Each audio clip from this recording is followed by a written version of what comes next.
Hello there. How you guys doing? Happy Wednesday. Yes, I'm wearing a Christmas sweater and there's snow behind me. Ah, it's been getting cold. So, yes, it has been time to get out the warm sweaters. Thank you for the follow. Yes, I know. I don't usually wear bright red, but the sweater says "Oh Christmas tea," and I couldn't resist the pun. It's just too good.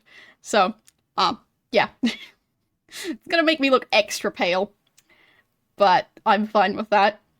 I'll fit in with the, very, cloudy sky and the very white snow. So, yeah. I'm glad you enjoyed the rain. Yeah, that's still, the fall starting up screen. During most of the year, we've got birds chirping. During fall, we have rain. And during winter, we have, well, snow. So, yeah, there's that. Um, but yeah, anyway, today we're going to be starting Ultima 6. I have not seen much of the game yet. Um, I do know that it has music in the menu. And I'm not entirely sure if I'll manage to move the save file over, because yeah, I haven't really looked into that yet, but it is technically a thing. Hoping I'll manage. But yeah, I'll find out. Anyway, so we'll be doing our best to start up that, and otherwise I'll just recreate the character approximately, which will also be fine. So, yeah. Either way, we'll get it to work. But yes, this one actually has music, so I'm curious how that's gonna go. I'm not really used to playing Ultima games that have their own music, since I've now played 5 of them without any of them having music. Because I don't think the first one, so the DOS remake had it. But, yeah, I think this is officially going to be the most modern one I've played, because I think the DOS remake is also from the 80s, and this one is from 1990, so it's, well, practically modern by Ultima standards. But, yeah, I am very curious. The graphics seem to have gotten a giant upgrade. I don't know how or why, but yeah, let's take a look at the start of the game. There we go. And start.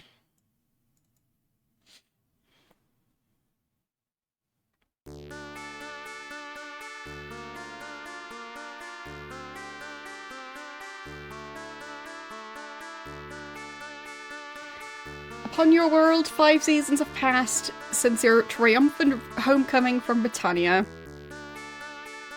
Well, that's a very sped up TV. But did that guy just get hit by lightning? What even are some of those? So there's a tornado, there's a road, there's a guy playing guitar. Well, I guess it's a music video. And there's a guy with a book who gets hit by lightning. Also, what is that? Like a zebra version of a centaur? Hmm. It's quite the screen, just on its own. I like the lamp. The lamp looks very fancy. Yeah, let's... Oh,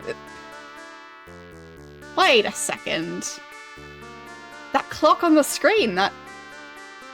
Is that local time? I think it might be. They went really fancy with this. Because for me it is currently 11:17. Like... They went all out just on the starting screen. You've traded the Avatar's life of peril and adventure for the lonely serenity of a world at peace. A television Superman cannot take the place of friends who died at your side. Yeah, like, who did we have die right at the end of the previous game? Was it Dupre? I think? Whoopsies. Outside, a chill wind rises. I think that might be the cover art for Ultima 5? It looks familiar. The thing with the 3 Shadow Lords.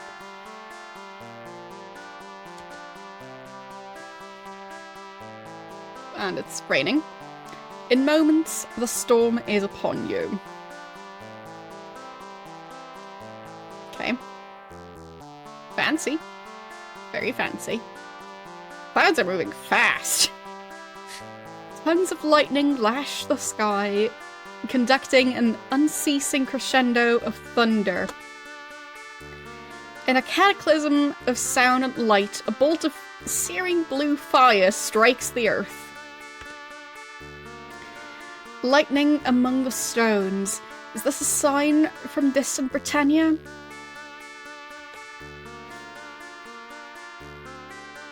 Okay. Seems the lightning stopped. Yes, this one has graphics. Seems they really invested in graphics this time around. You bolt from your house, stumbling, running blind in the storm, into the forest, down the path, through the rain, to the stones.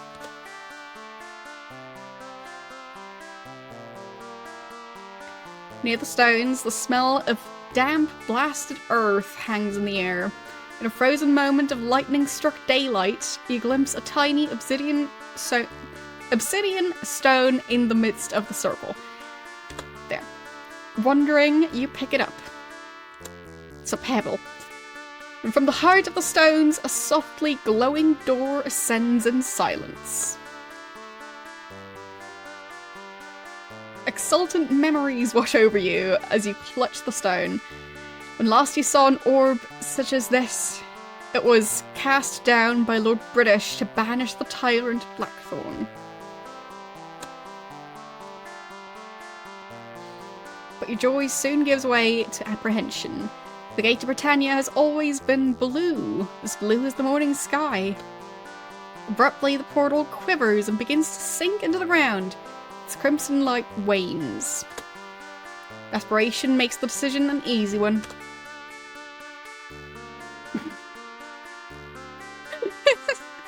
Just casually strolling into it.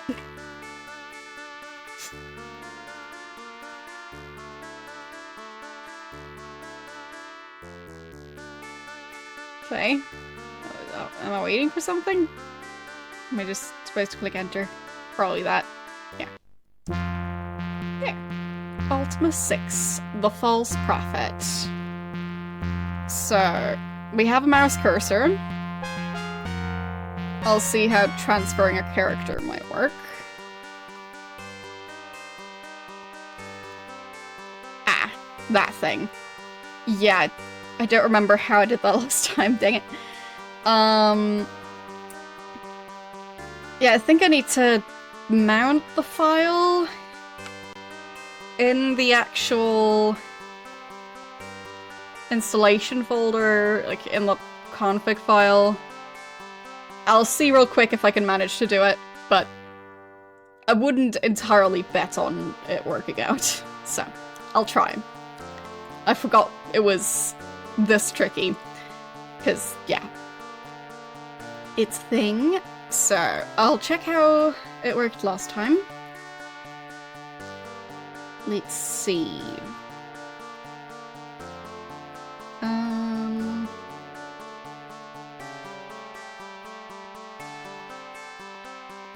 There. So I'm hoping if I copy this stuff over from the previous one and then adjust it slightly, it'll work out. So,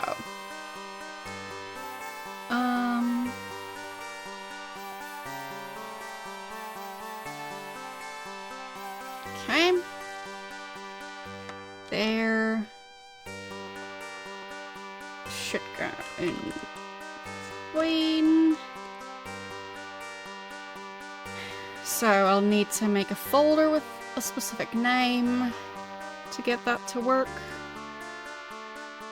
Last time... I think it's also a folder. Yes, it is. So, I'll copy over a folder from the previous game.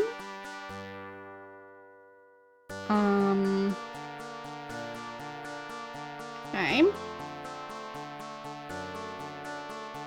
And then I'll paste it over here and rename it.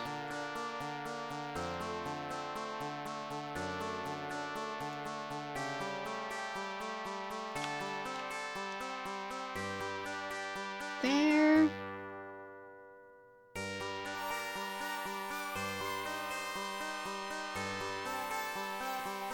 So, hopefully, if I now save this and restart the game, I should be able to do it. We'll find out if I did it right. Yes, I did copy it over. So, I'll restart it just to make sure that it should go through the entire, like, mounting it process. But I'm hoping it'll work. Wish me luck. Because I do kind of want to continue my save if I can manage, but, you know, I did kind of forget how tricky it was last time, so... It was a lot easier in Quest for Glory.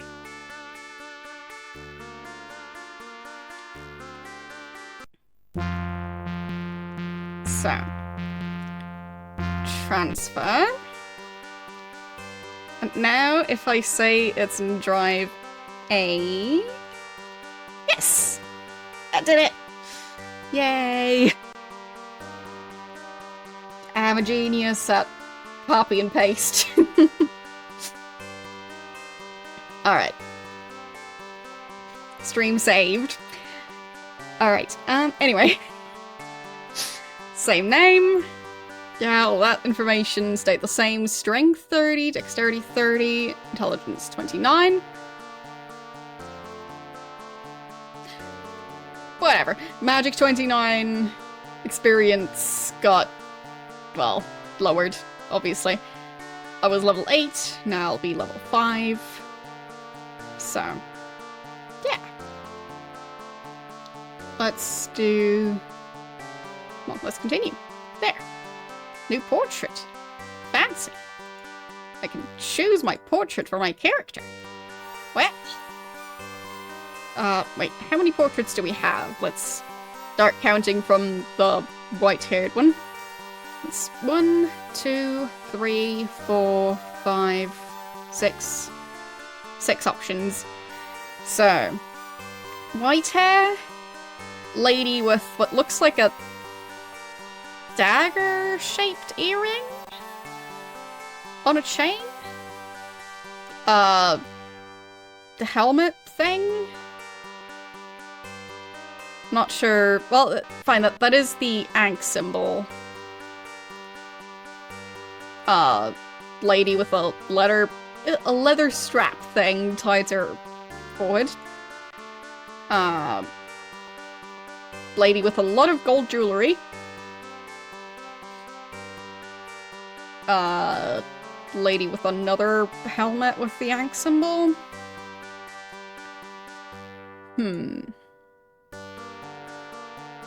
It's a tricky choice. I mean, sure, the red-haired one is kind of similar to the lady I chose for Daggerfall, but it doesn't have to look like that one.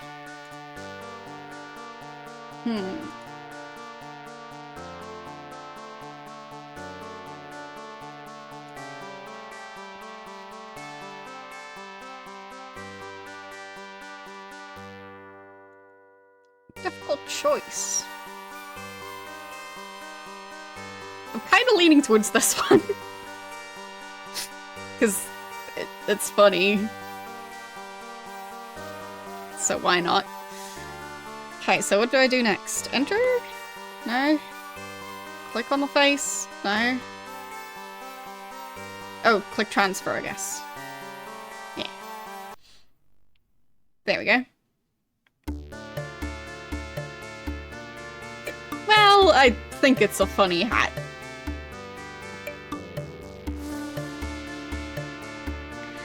Dazed, you emerge from the portal to find yourself standing on a desolate plain.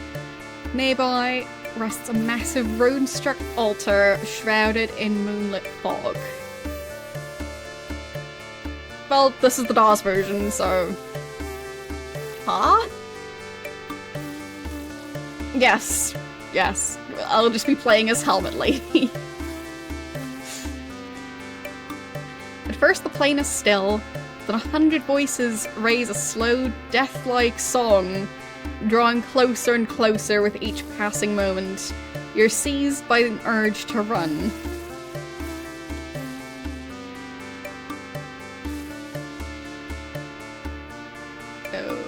Okay. But you have no place to go. Well, they don't look very friendly. Before you can offer a protest to the creatures who surround you, scaly claws grasp at your body. With unearthly strength, the monsters bind you to the altar stone. We're looking very masculine now. But I mean, we did earlier as well when sitting at the TV, so... It's kind of strange to be able to choose a portrait, but it doesn't actually match the cutscenes at all.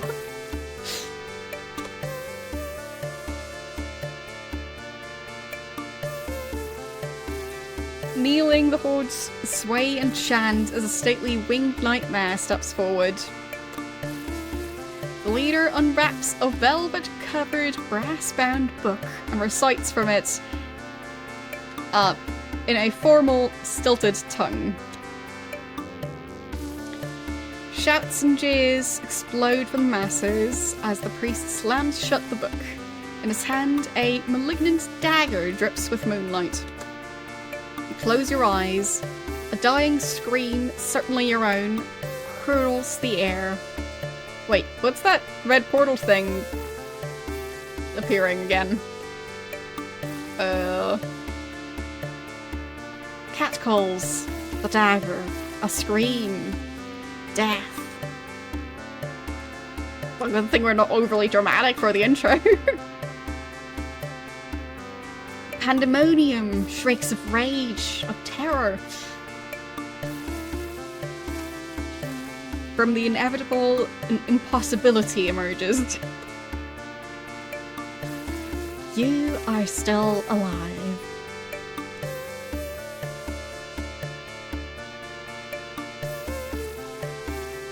Silent red light fills the darkness.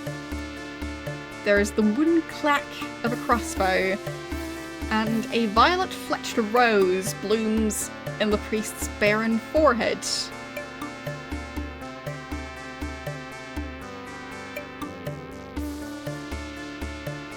A crossbow with bolts that have roses at the tip? I'm confused. Yeah, very confused. I don't know. Okay. That guy's dead.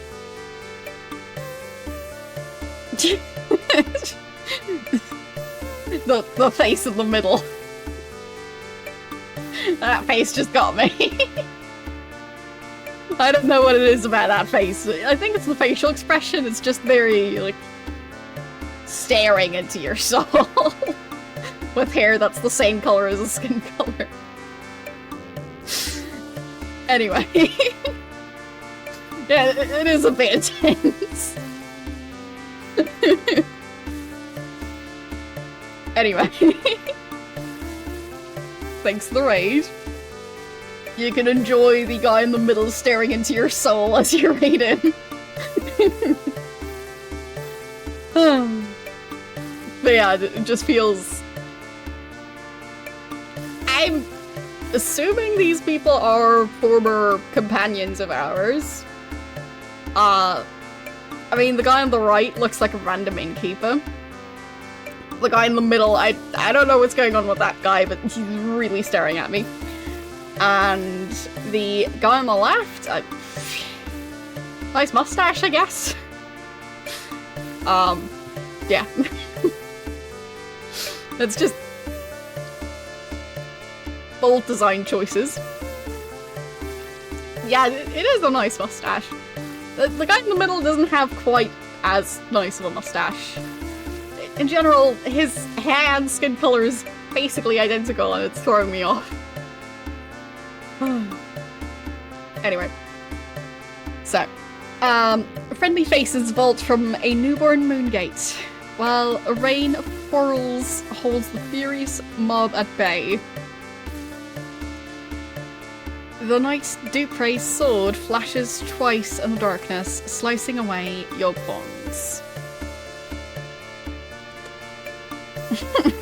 He just keeps staring at me while he just floats off. Quickly, old friend, to the gate, accompanied by the swordsman Shamino and a grinning crossbow-wielding Yolo the Bard, Dupre thrusts a spare sword into your hand.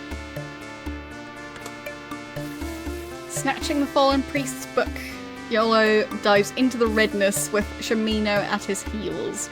The howling throng surges forward, all of one terrible mind. The gate wanes rapidly as you and Dupre charge through. But not rapidly enough! From the mob's vanguard, 3 of the abominations scramble towards the gate. Driven by fury, the creatures hurl their bodies into the portal's last handspan of light. Alright.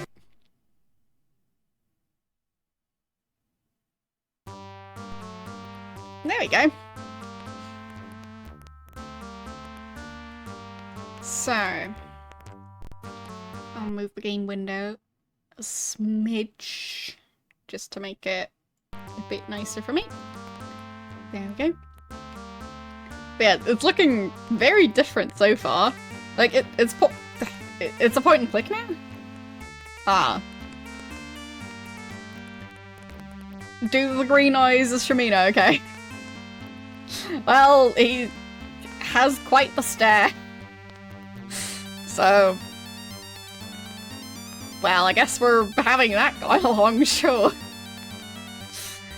But yeah. Thanks again for the raid. Hope you had a nice stream. So, how do we start? I'm guessing this is Lord British? Oh! Oh, those are the demons, aren't they? Okay. Yeah. I was getting a bit worried there. Attack? There! Yay, I did it! Okay. And attack. Attack again. No. Attack again.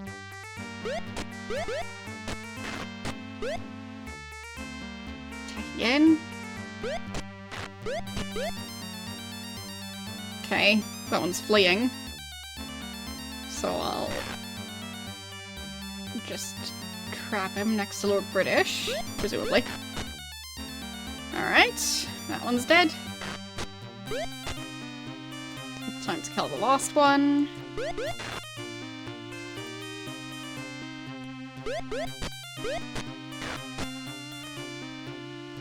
No, I did not read the manual.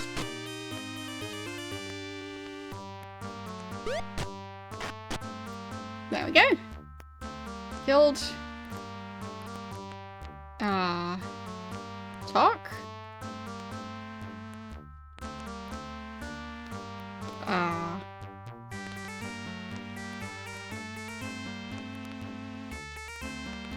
Right. How do I talk? Hmm.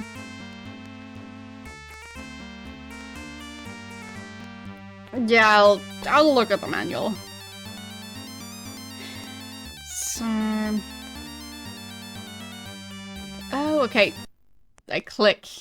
That's what I do. You see the noble ruler of Britannia with his very luscious hair. I mean, like, that's like shampoo commercial levels of hair. I respect that. Spidey, 'tis good to see thee again. Much has happened since thou last departed our realm. But I must make sure it's truly you. Only the true avatar would know what was contained in the compendium I sent. How do sea serpents attack? Yes, only the true avatar would know the copy protection. Alright.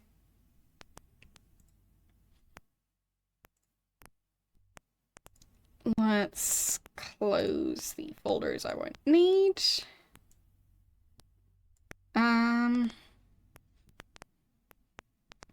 Okay. Let's see. Oh, there's a world map file. Can I look at that one? Not with that thing. Okay, fine.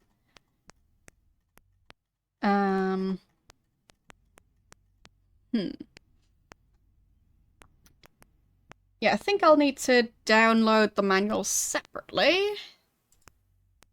As usual. Yep. Download. All the things.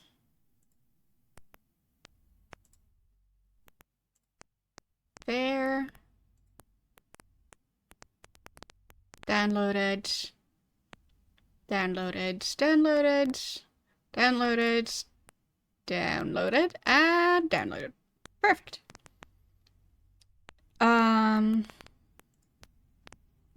There we go. Alright, I need to unzip it all.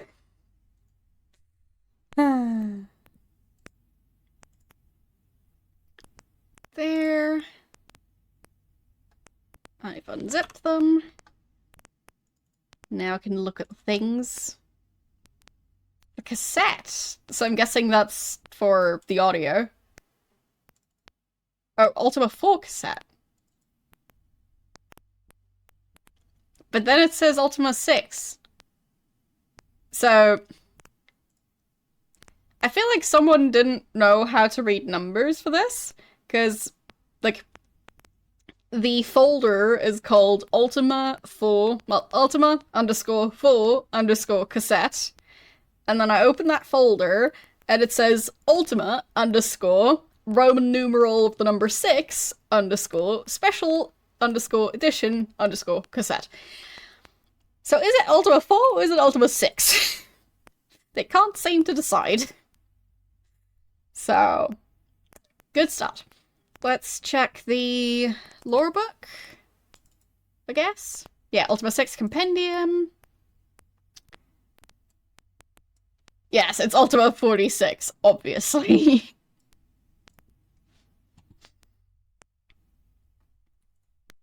So, I'll zoom in a bit.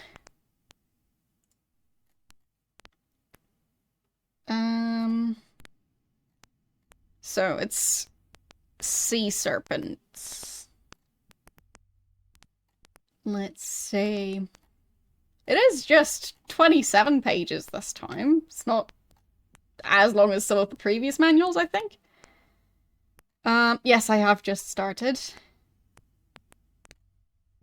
Weapons. Bestiary. That sounds like the thing I need here. And it's even sorted alphabetically. So, sea serpent.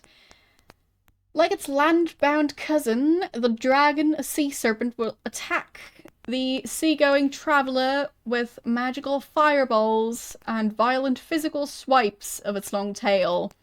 The wise sailor avoids this nasty beast. So...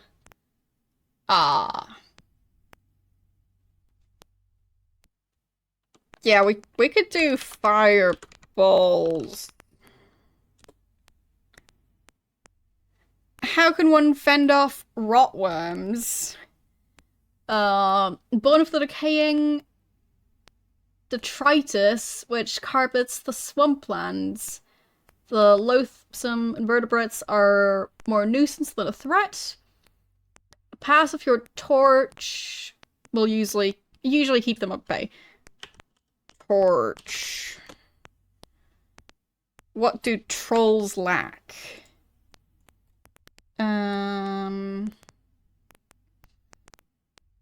British troll takes perverted pleasure in hiding beneath bridges so it can terrorize the unsuspecting traveler. Fortunately, trolls are relatively weak and they lack endurance. Okay. Endurance. Ah, 'tis thee indeed, Spidey. Take this key. Alright. It will unlock the gatehouse by the southern entrance to the castle. Then you can use the lever inside to raise the portcullis, and the crank will lower the drawbridge. Okay? The same key will also let you into the sewers under the castle. But why? It's like, welcome back, here's a key to the sewers. Do I look like sewer maintenance?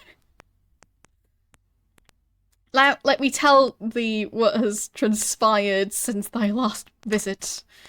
The vast underworld from which you rescued me collapsed. Yet still, there are forces of evil abroad in the land. Britannia is under attack by gargoyles, such as those you just fought. They have been coming up through the dungeons. Thus far, they have mainly been attacking the shrines of the 8 virtues. Well. When the Shrine of Compassion fell, Sir Geoffrey sent a party to free it. Ask him of his mission. Perhaps you can prove some assistance. Okay.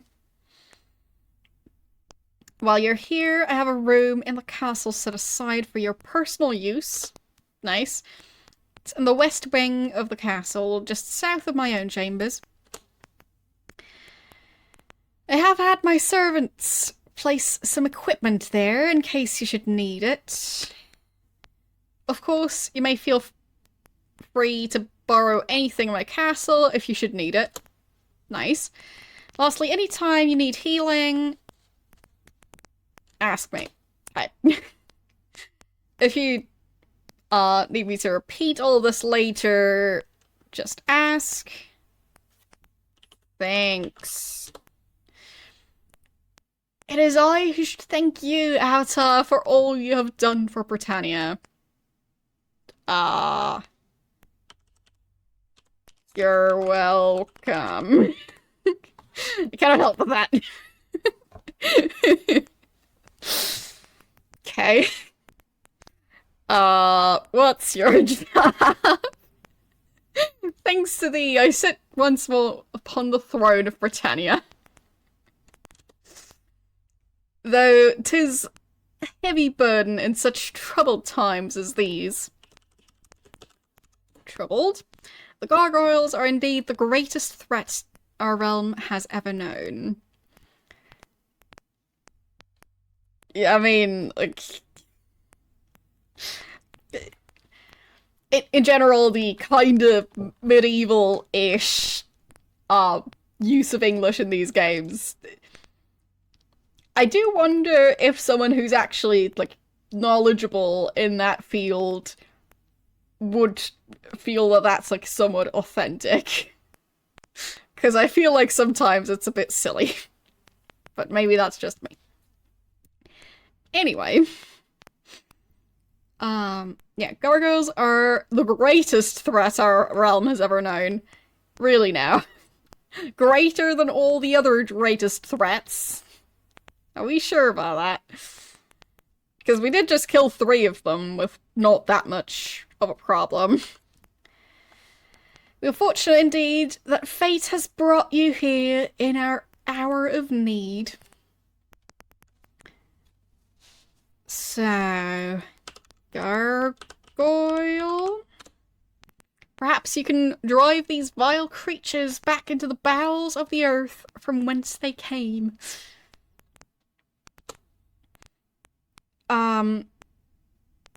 Yeah, I transferred my Ultima 5 character over.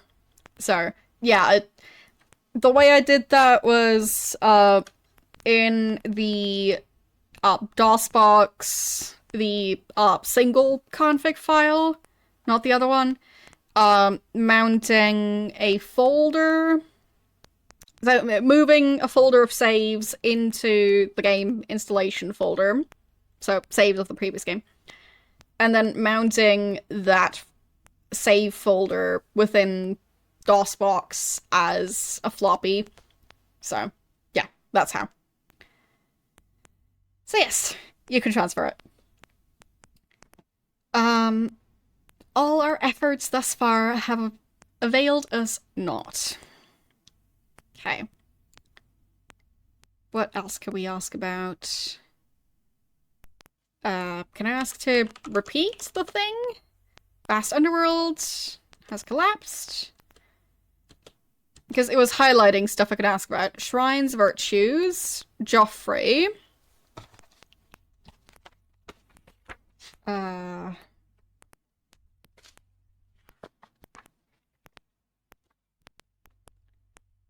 So. Oh, the Amiga version. I would assume you can't transfer it from the DOS to the Amiga version. Because, like, it seems unlikely that that would work. So, time to start taking notes. Ultima 6. LB's Castle.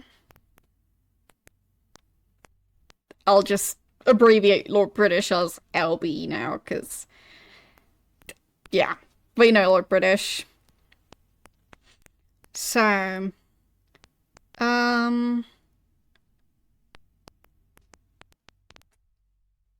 when the Shrine of Compassion fell, Sir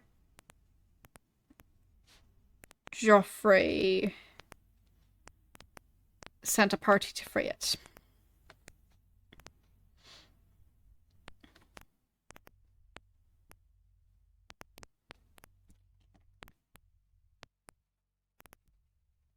Okay.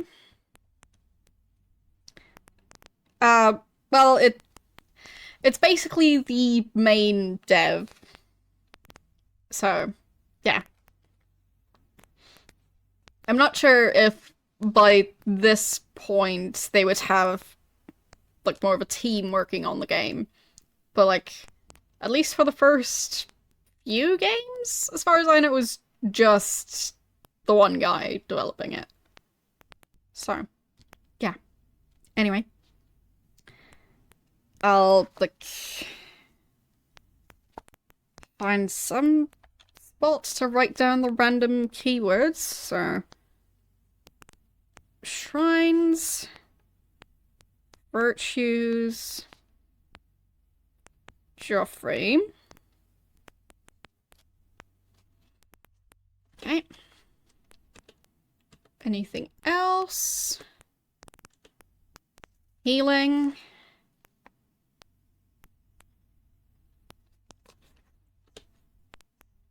and repeats to get him to repeat it. Alright. So. Okay. Yeah, fair enough. But I would assume it wouldn't work between, like, different versions, but presumably from the Amiga version to the Amiga version, it might work. I mean, I guess it would depend on, like, how you're emulating it, but it's not my area of expertise. But, like, in my experience, if you play a game in DOSBox and then switch it to ScumVM, it won't have compatible save files necessarily. So there is that. Yeah.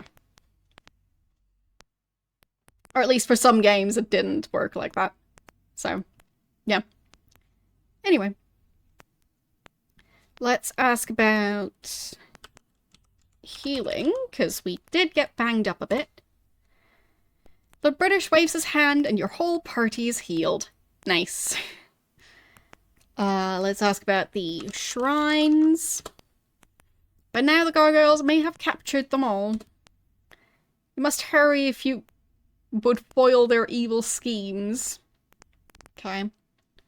Virtues. Stay strong in thy commitment to the 8 virtues. It is our belief in them that sets us apart from the cruel invaders who would destroy all that we hold dear.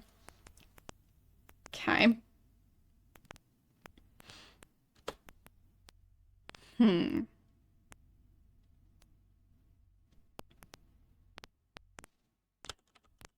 Joffrey. He's the captain of the guard. Okay. Makes sense. So...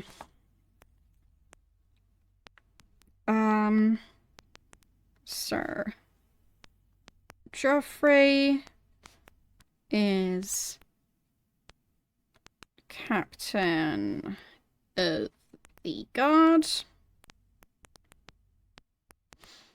And stay strong in the virtues. So it sounds like possibly we'll have to, like, make sure to behave well in this game, because otherwise we'll lose our virtues. So that could be.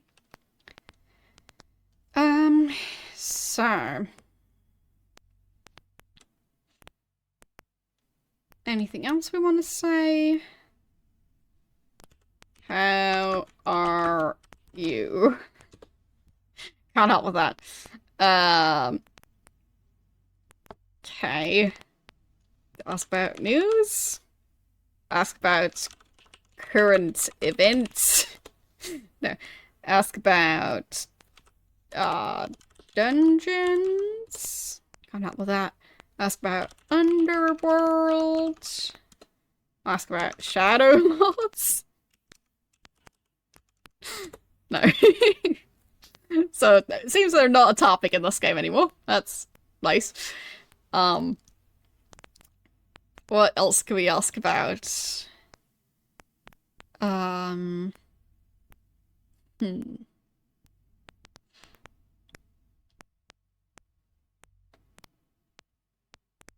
think we've got everything. Bye. Bye. May fortune favour thee. Yeah, we should ask for his shampoo. True.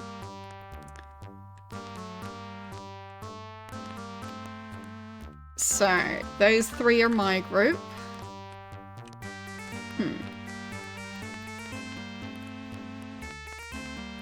Yeah, I mean, I do like the DOS versions so far.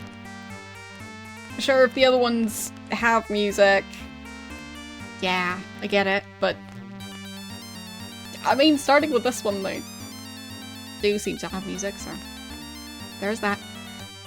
Alright, let's try and talk to this guy. Fighter. May fortune favour thee was that was what Lord British said. Okay. See a tall, handsome man. I'm glad to see you, Spidey. Perhaps you can prevail where others could not. I sent a party of 10 to capture the Shrine of Compassion from the gargoyles. Alas, they failed dismally. The survivors are recuperating in the town of Cove. Okay. So that's Sir Joffrey.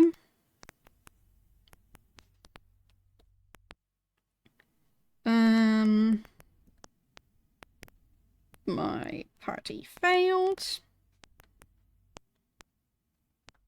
And the survivors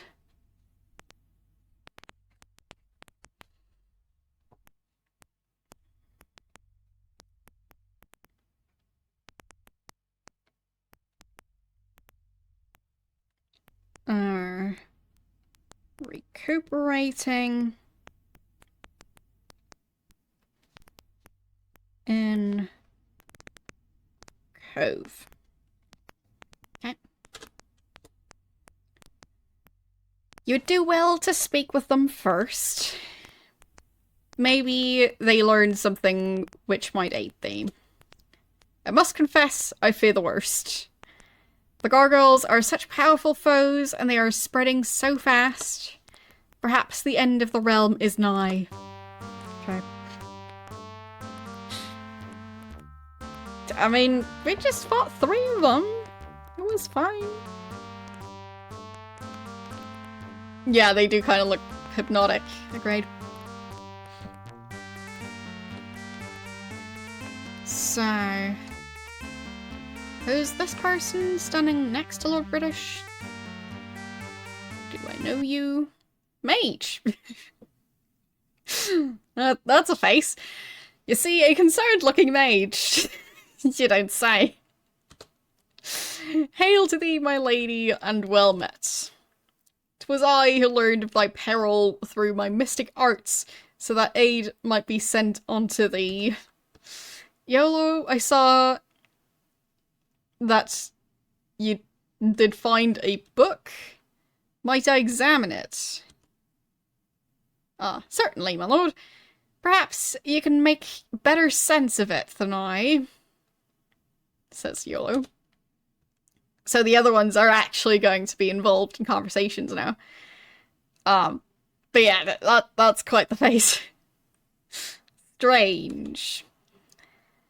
This has a picture on its cover of a gargoyle standing with 1 foot on the chest of a slain human. This is interesting. It's written in a language I know not. Take it to Mariah at the Lyceum, the finest scribe on the Great Council of Wizards. Okay, Nistol is the guy's name. Seemingly. So... Nistol. Take the book to Mariah at the Lyceum.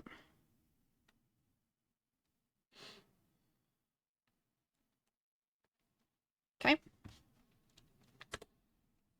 One more thing, Avatar. I noticed you did arrive through a red gateway. Do you have the stone that opened the gate? Yes. From whence could it have come? The gargoyles, perhaps? Best ask Lord British about it. I believe he has some knowledge of such items. Okay. Talk.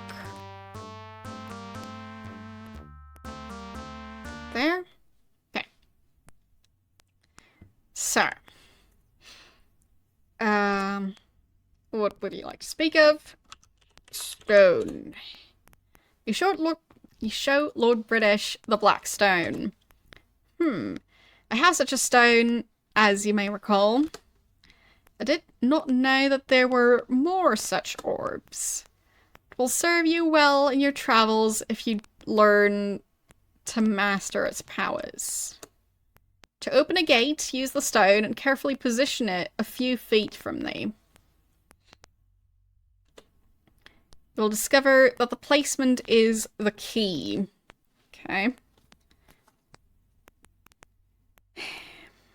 Look British again. To open a gate. Use the stone, carefully position it a few feet from thee.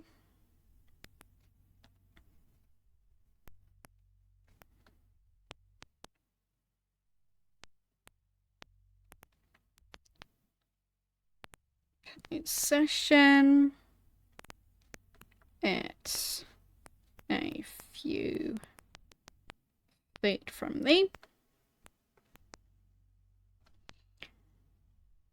You will discover that the placement is key.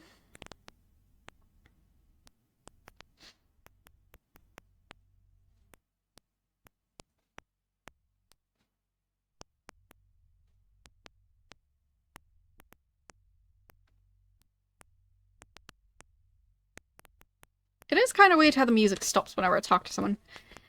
In the proper positions, the stone can conjure gates to take you to numerous destinations. Okay. In the proper sessions. Yeah, it's so you can hear them, obviously.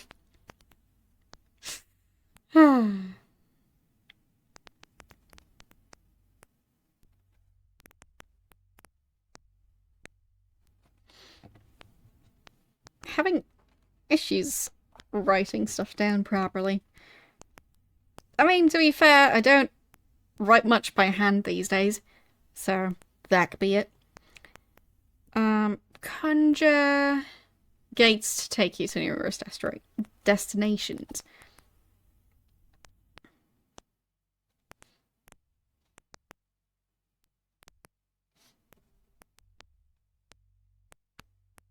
There we go. Close enough.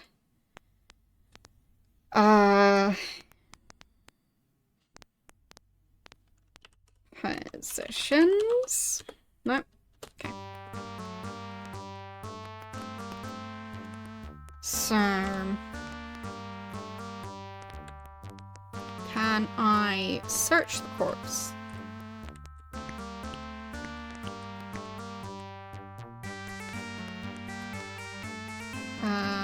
Look. Let's talk. Let's get. Drop. Move. Use. Rest, which... Okay, apparently we're still in combat. Breaking off combat, okay. So... Get... Oops. You get a dead body. Great. Drop?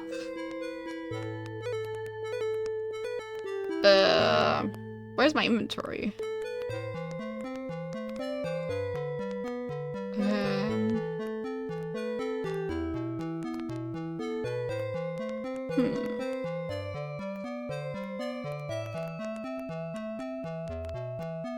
Stats? No. Huh. Alright, time to check the manual again.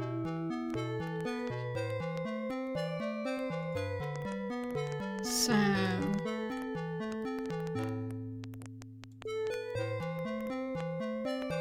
On the character, okay. But yeah, I've still got the manuals ready in case I need them. Okay. There. Okay. So I can take the things off of the dead body, then drop body? No?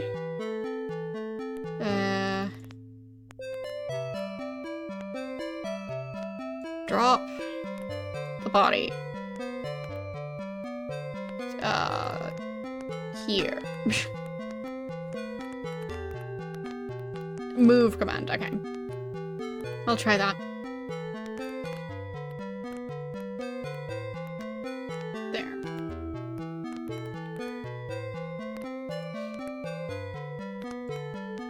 No, that's use. That's move. No, that's move dead body. That doesn't seem to work.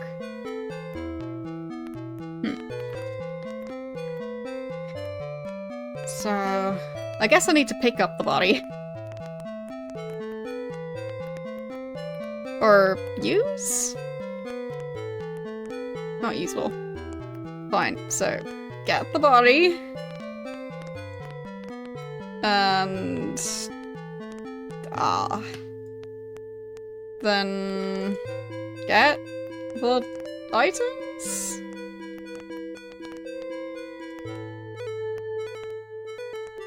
No, can't do that. Drop the item. There. Drop. Here. And then go back out.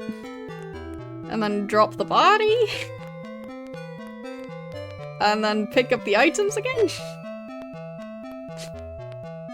I feel like that's maybe not the best way to do this, but it kinda works. Maybe look at the body? Oh, there. Searching, you find a club, a boomerang, a throwing axe, a throwing axe, a throwing axe, a throwing axe, a throwing axe, a throwing axe, a throwing axe, a throwing axe, and a leather helmet. Ah, okay. That's how it works.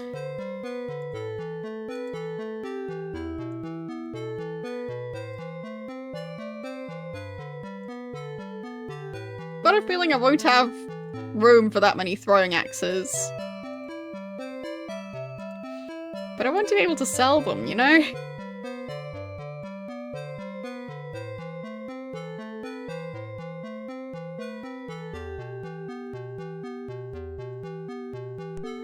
So... do pray.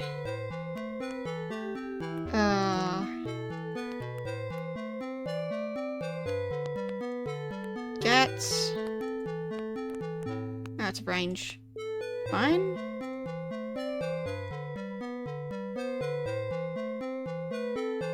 Not sure if that worked. Fine.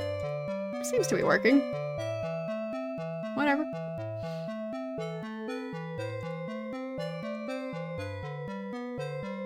Ah. Okay, I can just scroll. So, supposedly, there's a room for me in the West Wing. So... is there another door to the west? Guess this is the West Wing? Use the door? Ah, yes. No worries. Hope you enjoy your lunch.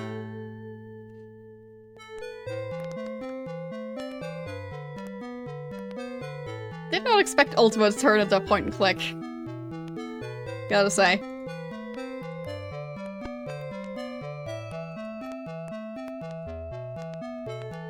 Okay, I see a key, some grapes, a book.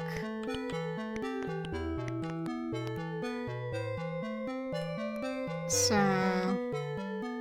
how do we save?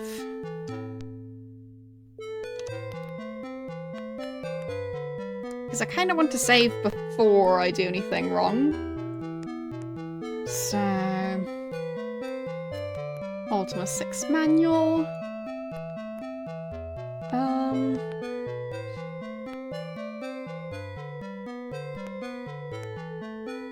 Creating multiple characters.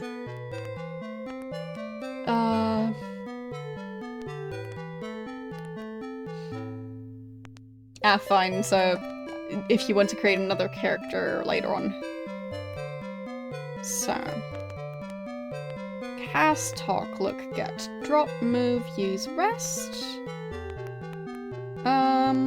Control S saves the game.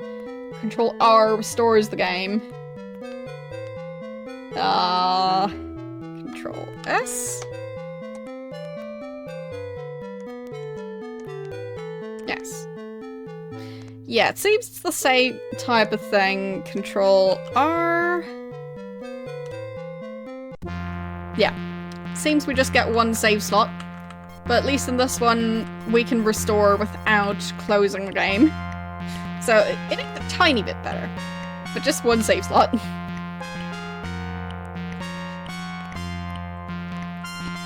So, get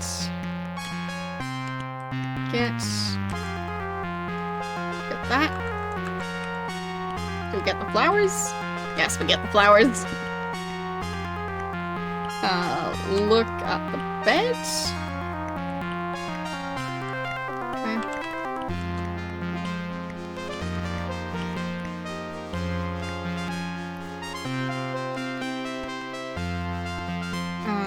Use the door.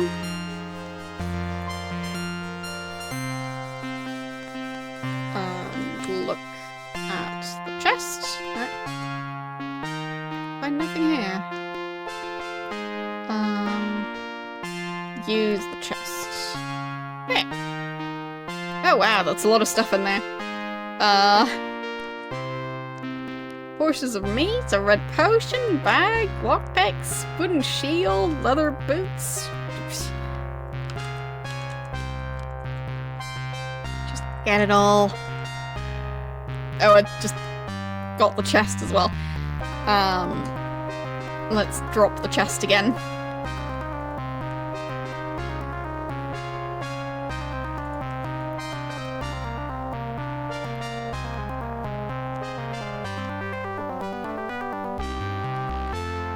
Not possible. Fine. There. Alright. Let's look at the bag. Sulfurous ash. Strands of spider silk, blah blah blah blah blah, bunch of ingredients. Get those.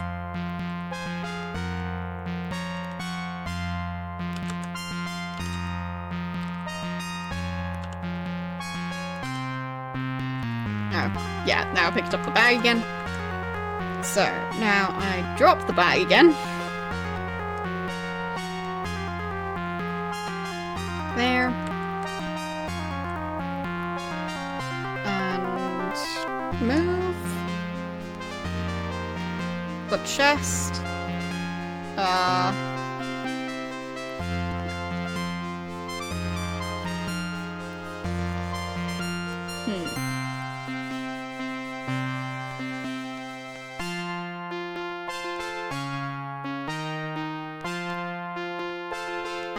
So if I right-click an action, it gets the blue underlined thing. I don't know what that means.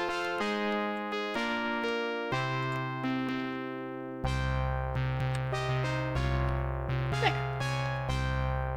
That's better. Now, get this. Get candle. Out of range. Fine. Get the inkwell. Look at the bookshelf. Nothing.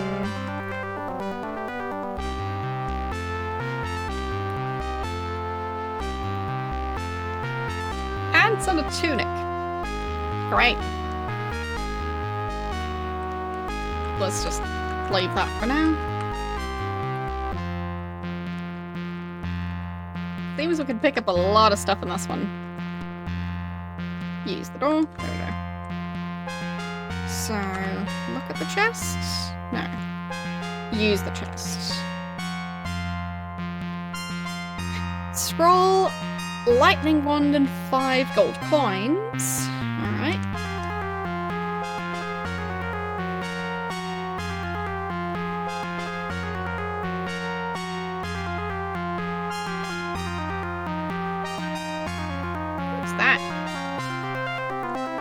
Not disappeared, but I'm guessing it was a mouse or a bat or something. Use this door. What is this place? Looks fancy. Look at this. White potion.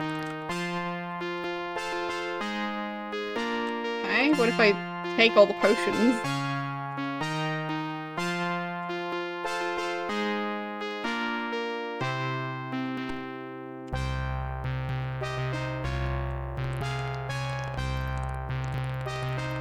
Oh, Yeah, I'll do that. The music volume seems to be changing quite a bit.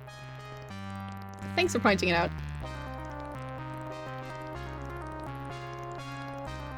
I hope this is better.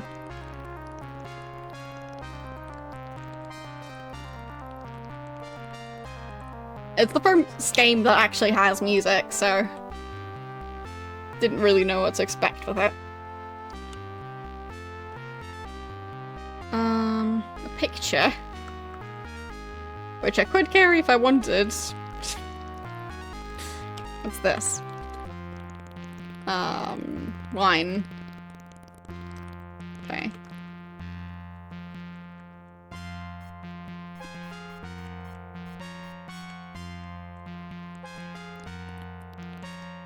I'm hoping it's good now.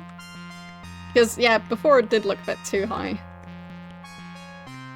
I know what the audio levels are supposed to look like, but before, like 20 minutes ago or so, when, like, it seemed like with the combat music was quieter, but this one's louder for some reason.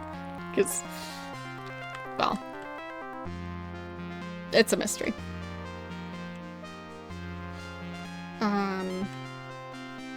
Use... there. Okay, it's dark down here.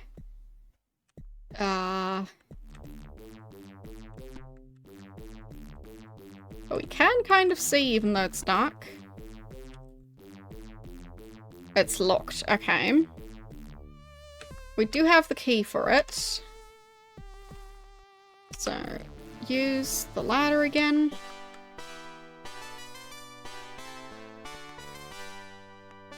Okay. So let's look through our inventory.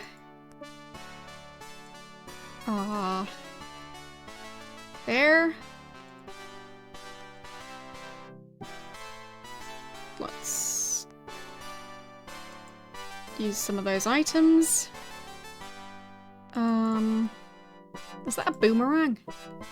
Yep. It most definitely is.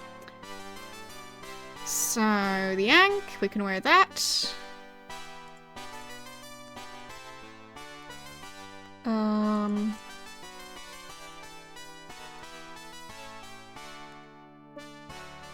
We don't really have proper armor yet, though.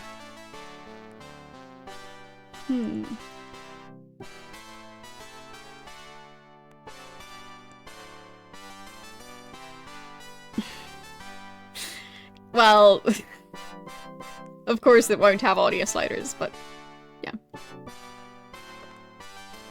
Okay, we just picked up the entire bag there. Apparently. So, I'll drop the bag in here after... Wait. Yeah, I'll drop the bag in here. And then I can open it while it's dropped.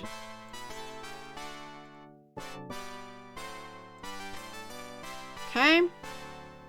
Use the bag? No. Look at the bag. There. So, now we can get those out of the bag. Got him. Look at the plant. It's a heavy plant.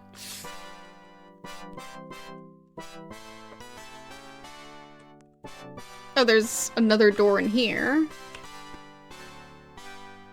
Open. Oh, no. Use. Locked.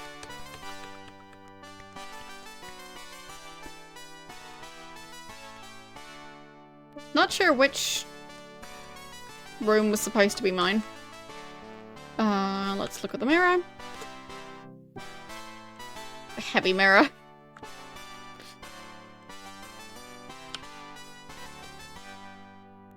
Yeah, tunic, and... wasn't there something else? Well, let's get the tunic anyway. And the pants. So... can I use those?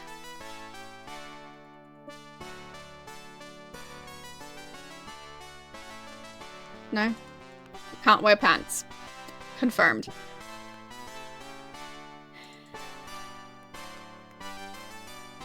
It's a scroll. Inkwell.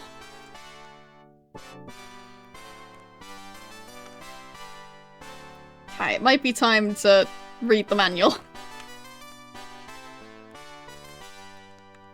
Okay, we find ourselves a chair somewhere. Guess we can look in here. Oh, there's people around here.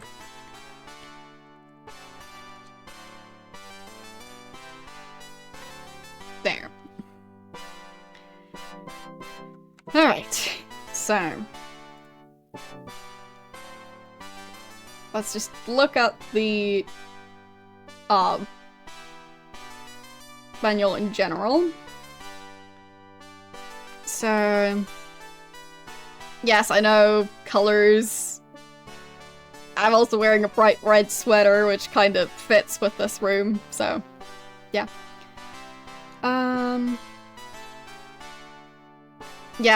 Yes, look. You really need to look at the map. But yeah, it's even has the copy protection questions and answers listed in the manual, so it has them listed specifically. So it seems well, the system for the spells seems to work pretty much the same by the looks of it. The spells are create food, detect magic, detect trap. The create food one will, like, it's garlic, ginseng, and mandrake root, just to create food with that. I would have a sneaking suspicion that that's going to be more expensive to buy than food. But we'll see. Detect magic, detect trap, dispel magic, douse, harm, heal, help, ignite, light. And then second circle, infravision, magic arrow, poison, reappear, sleep, telekinesis, trap, unlock magic, and vanish. Third circle, curse, dispel field, fireball, great light, magic lock, mass awaken, mass sleep, peer, protection, repel undead.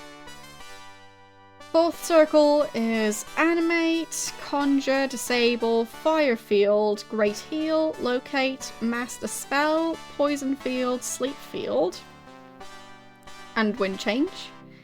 Fifth circle, energy field, explosion, insect swarm, invisibility, lightning, paralyze, pickpocket, reveal, and seance. Oh, and x-ray. Sixth circle, charm, clone, confuse, flame wind, hailstorm, mass protect. Mass protect, okay. So, increases effectiveness of armor as well as the prowess and intelligence of nearby beings. Alright. Negate magic, poison wind, replicate, web. But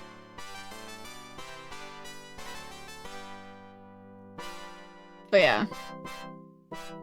Well, pickpocket is separate from reveal. It's not pickpocket reveal. So, yeah. But pickpocket is lets the caster take one of the target's belongings. Well.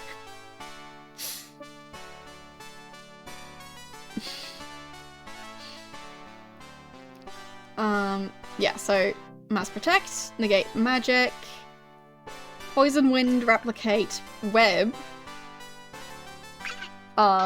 Lays a fine sticky web upon the ground to hinder a foe's progress.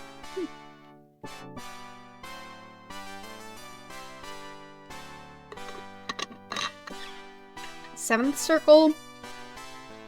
Chain Bolt, Enchant, Energy Wind, Gauge Travel, Kill, Mass Curse, Mass Invisibility, Wing Strike, Wing Eye, and 8th Circle, Death Wind.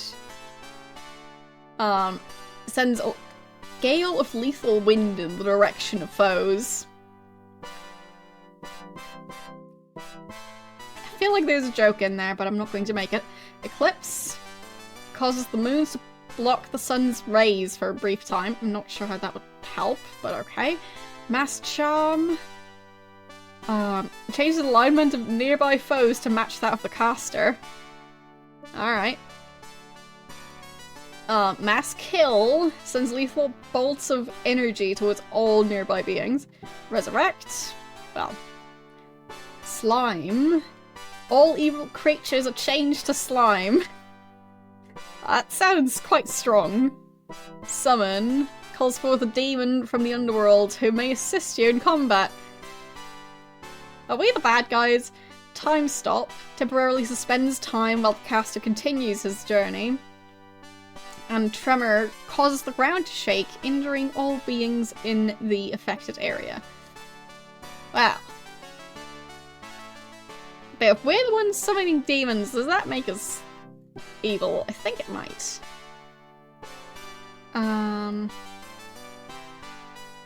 So apparently I can press the function keys to check the different characters' inventories and stuff. So that's a thing.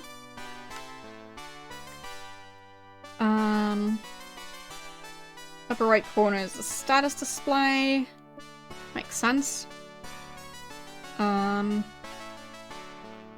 sure if time is passing while I'm doing this.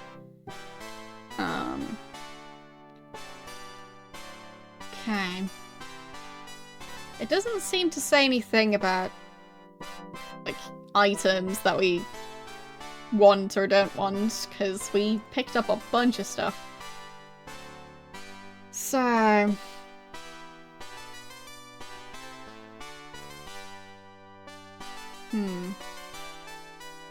Yeah, I mean, we'll have to read the entire manual again eventually. So. How do we even know if we have enough food? Does it say anything about food other than that we can create it?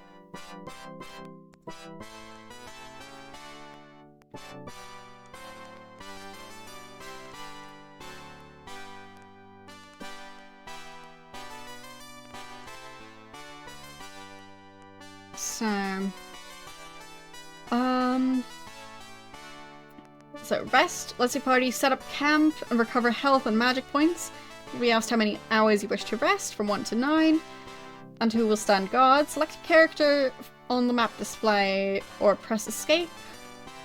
Characters will not regain hit points if they are out of food or if they stand guard. If you're ambushed while resting, the party will not awaken unless you have someone on guard. You can only rest on land. At sea, this command repairs your ship. Multiple rests will be required to repair a ship completely. It switches back and forth between party and combat mode. That's that's the crossed swords icon. And use operates any object that has some function. Will let you open, close doors and chests, enter or exit ships, climb ladders, milk cows, mount horses, light or extinguish fires, look into telescopes or crystal balls, ring bells, eat or drink food and beverages, or play musical instruments. When using a musical instrument, you can play it with the numbers 0 through 9 and enter when finished. Okay. I will find a musical instrument. I don't think so.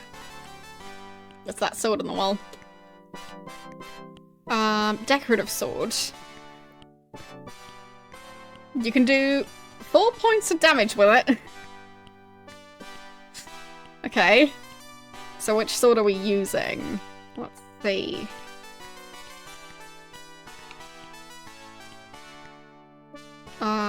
Look at our sword. 15 points of damage. Okay, that's better.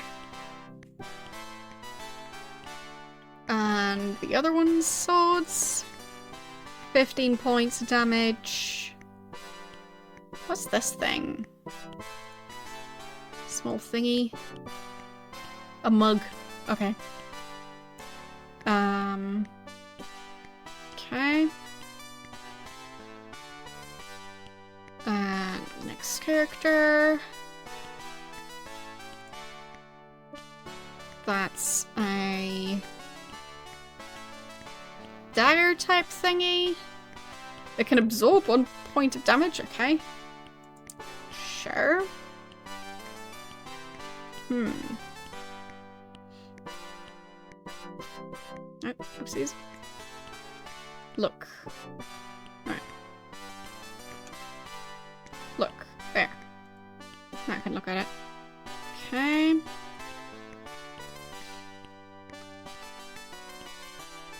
And using a crossbow. Fancy. Carrying a bunch of stuff. Let's look in the bag. Fine. So there is a bunch of stuff in there.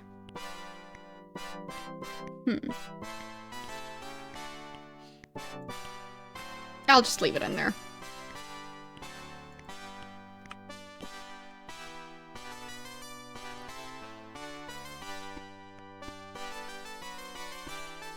So use the door.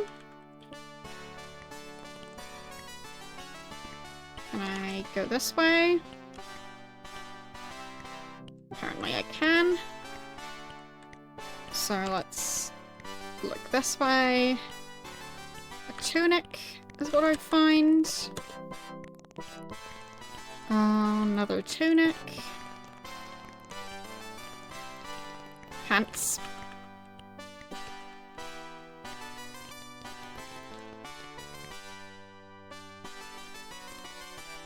Yeah, we've been in here.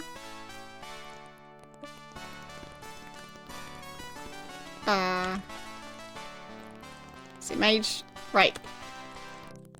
Hope the mage doesn't mind that we stole all the stuff. You don't mind, right?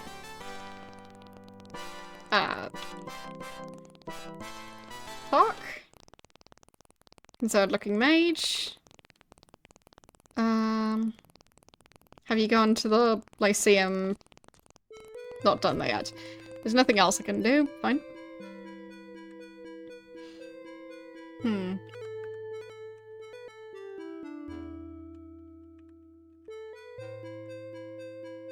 I mean, Lord British did tell us that we could just take anything we want, so I'm hoping that he didn't lie.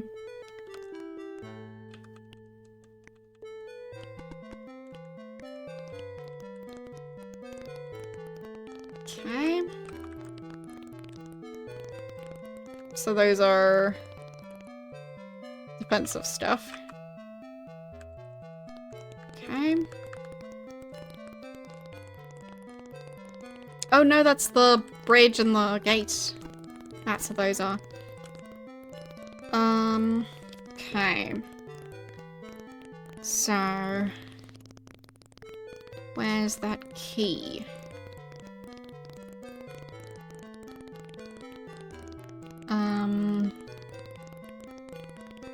No, not move. Use the key on the door. No effect. Is there another key? Yes, there was.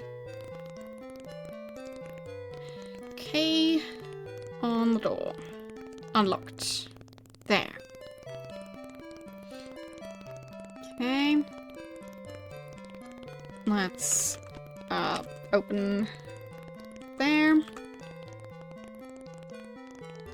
And move the lever?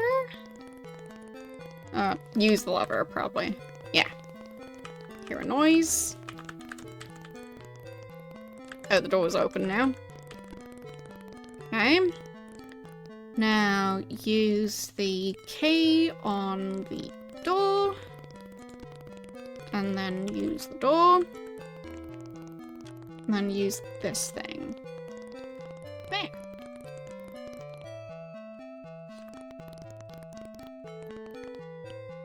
But now that I know how to do that, I'm gonna go down into the catacombs. Or, well, crystal ball. I got wounded from looking at the crystal ball. Okay. That's not very fair.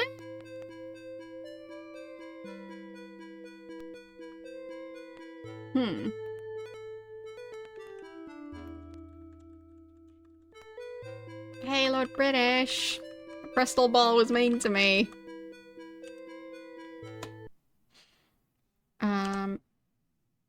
Good afternoon. Healing. There we go. I'm healed. Bye.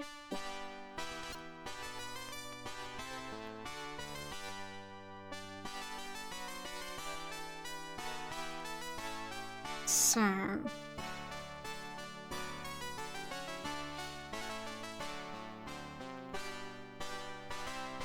there.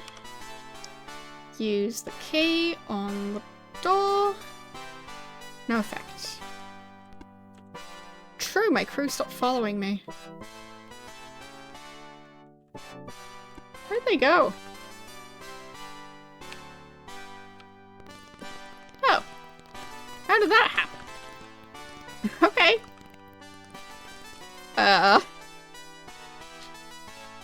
I'm not used to this being a thing. So it seems if I press the number keys, I just control them separately.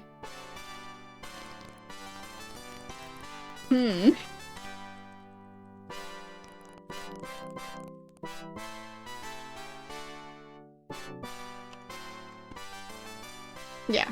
So 0 is back in party mode, and if I press the specific number keys, then... yeah. I'm still learning how to play this game, so... let's see...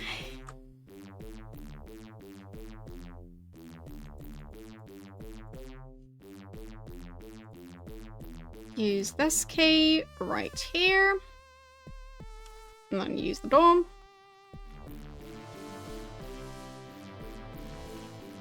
Okay.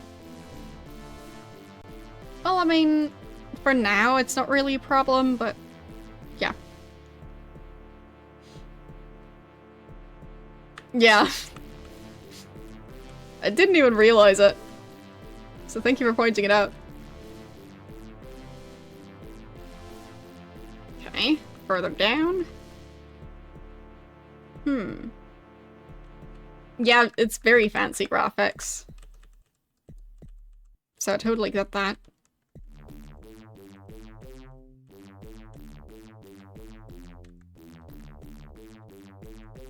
What's that?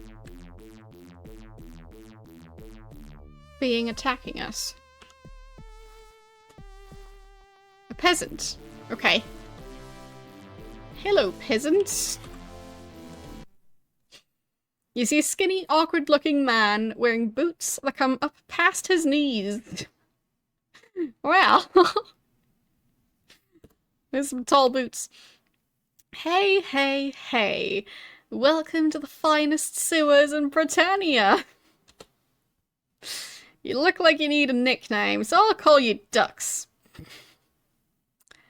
Okay. What's the poll for? Favorite Ultima game in the series so far? Well, Ultima 1, the version I played, was quite user-friendly. That one was, I think, still the only one that had different save slots. So, that was something. Ultima 2, that was the one where you were, like, traveling back and forth in time? I think? And, like, had different versions of the continents. I didn't really like that one that much. Ultima 3, I'm pretty sure that was the one where you fight the floor.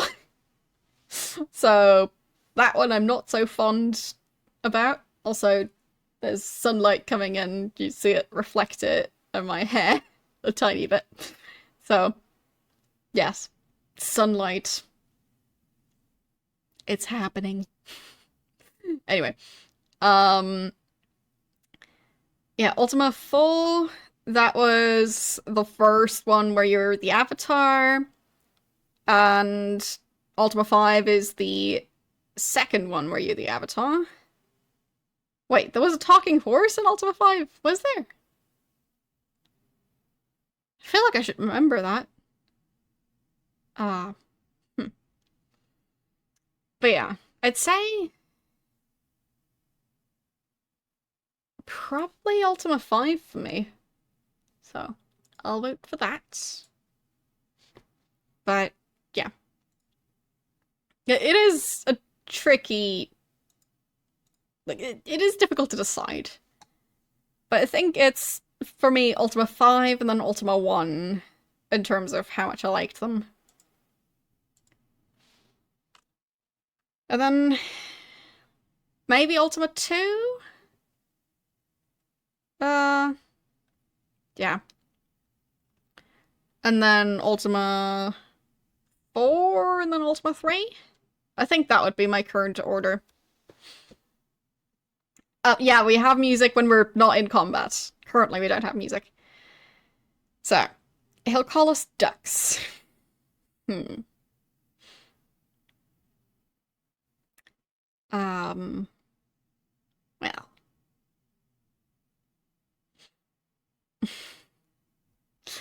Uh, well, out of those, which one? Because, I mean, I haven't played the other ones yet, so... If the other ones are your favorites, then, well, good for you, but I haven't seen them yet. So, we say... What's your job? Well, Ducky, I keep the sewers running the way they should. Okay? When work is slow, sometimes I play a joke or two on my friends to keep things lively. Okay. So that was... Sewers... Joke... Friends. What's your name? My name's Daros, old duck. He shakes your hand. Okay, hello, Daros. So, sewers. Britain is the biggest city in the world, and all those people use a lot of water. Makes sense. Britain and water. All the runoff drains down here. It's not a bad place to work, really, except for the rats. Okay. Rats.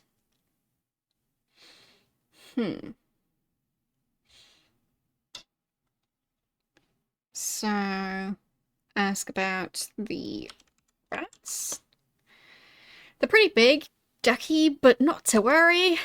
They usually won't eat you until after they've killed you first. Nice. Of course, if you have a set of panpipes here, you can just pipe them away. Panpipes.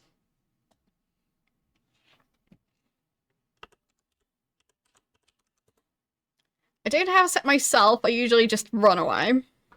Okay. Run. So. Yes, a very narrow victory. So we had 6 votes total, 1 vote going to Ultima 1, the rest all going to Ultima 5. So, yeah, very narrow victory. Feel like I should write that thing down about the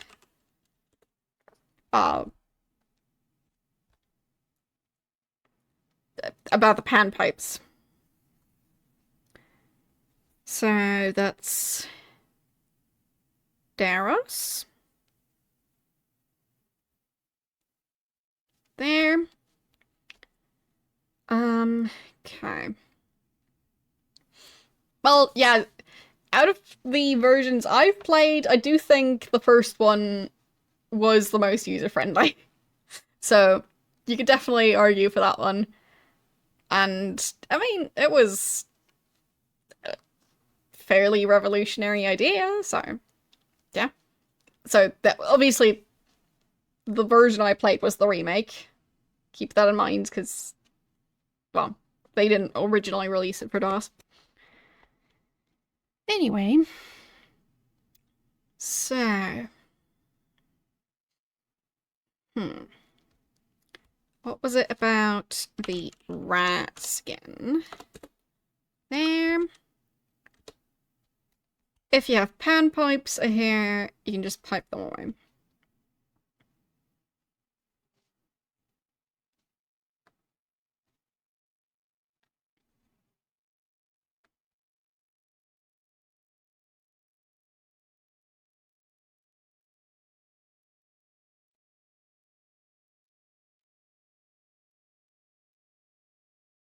Okay.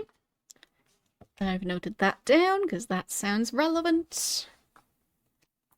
And what else?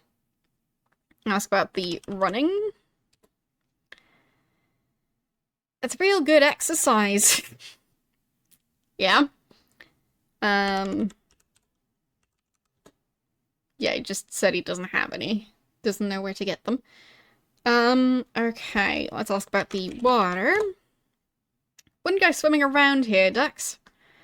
Okay. Britain. Go back up and have a look. I'm sure it's still there. He grins, obviously delighted with his own sense of humor. Yeah. I'm pretty sure it is still there. Friends. Even though we don't know each other that well, I'd like to think of you as my friend already. Okay. It's a bit early, but fine. Ask about jokes. Oh, you know, Dax, the usual kinds. He nudges you in the ribs. Okay. I'll not ask any more about that. Bye. See you around, old duck. Okay. Is the music going to wake up again? Or... There it is. It did indeed wake up.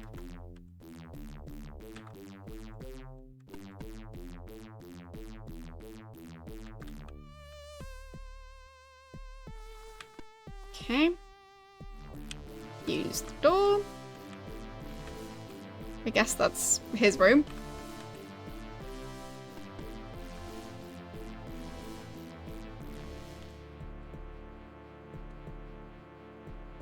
An open crate. Nothing in there. And that's a basket.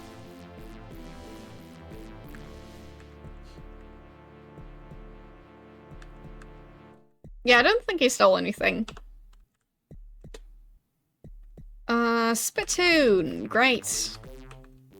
So the rats have a place to spit in. Open barrel. Let's open this door.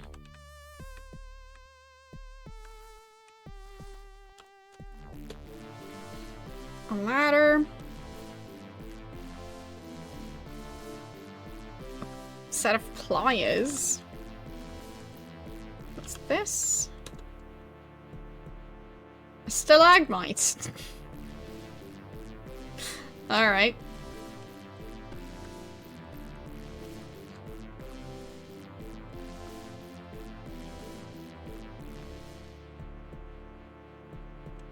Another spittoon.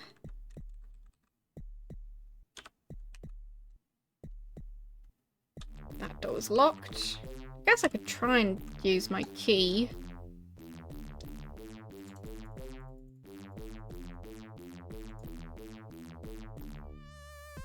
Unlocked.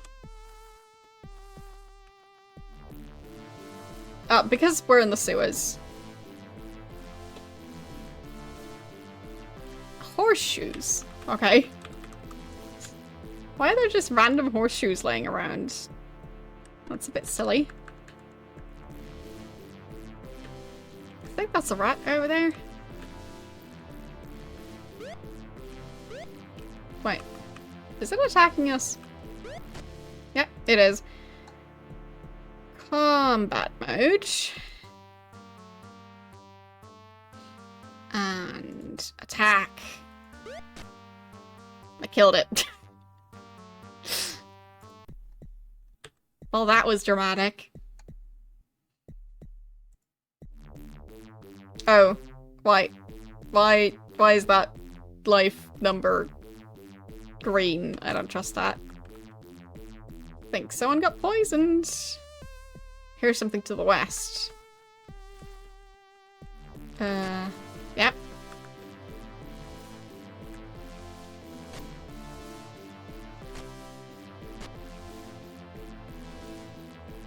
Trying to head back if I can.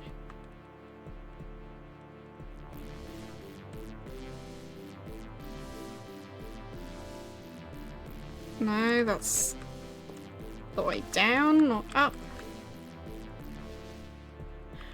How did I get down here? I think it was this way.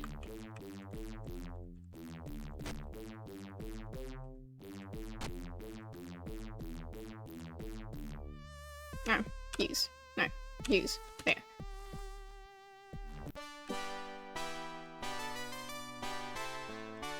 Wait, it's dark now? I think. Is Lord British still up? He better be. No. Wait, is that Lord British? No, that's the juggler. Lord British, where are you? I need some healing.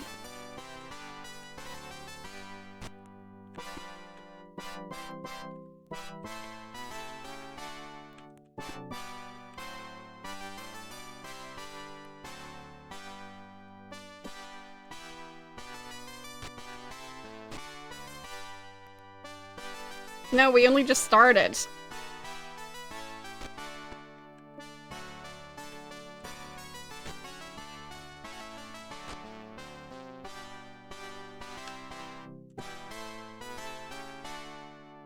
Nothing of note. Oh, that's that guy. I thought the other room was his bedroom.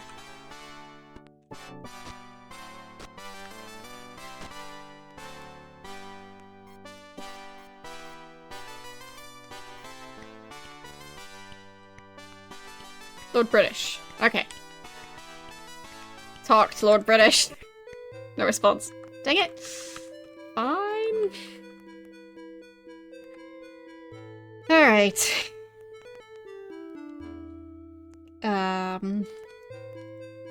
Let's see. What's the spell for healing? Or, no, not healing, cure poison.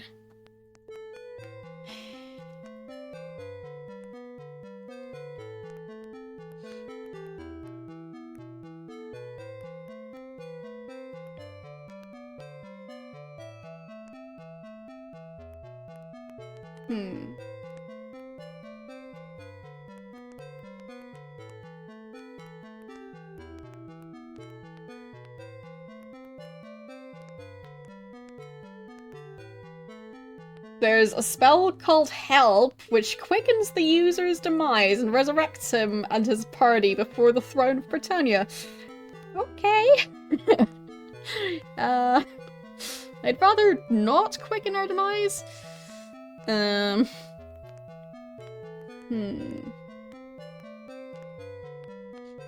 Protection. The spell.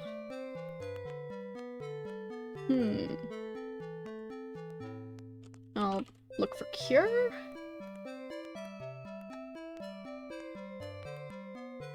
No.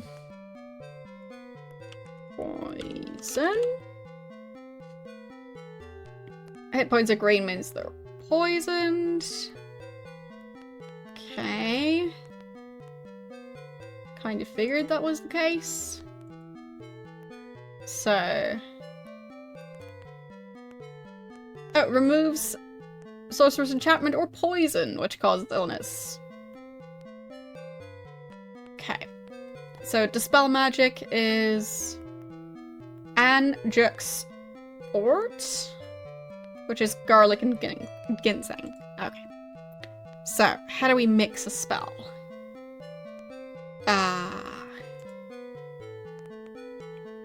No spellbook is ready. Okay. How do we do this?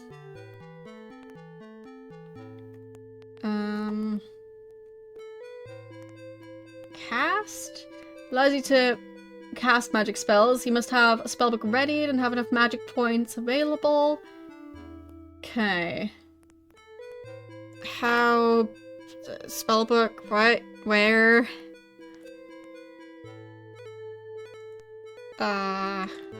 Do we even have a spellbook?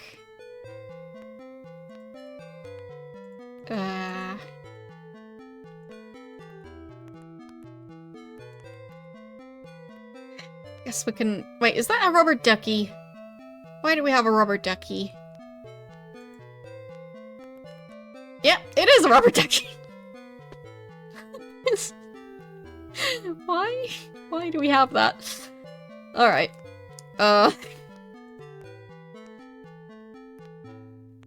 My potion. Okay, I don't know what that does, so I don't want to use it. Lightning wand.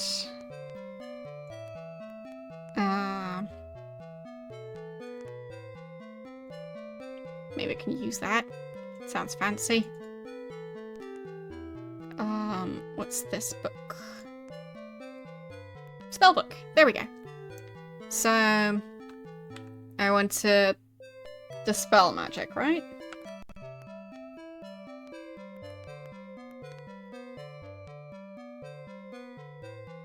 Yes.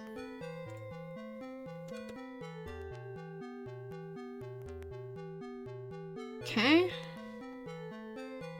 Cast? No spellbook is ready. But I thought it was.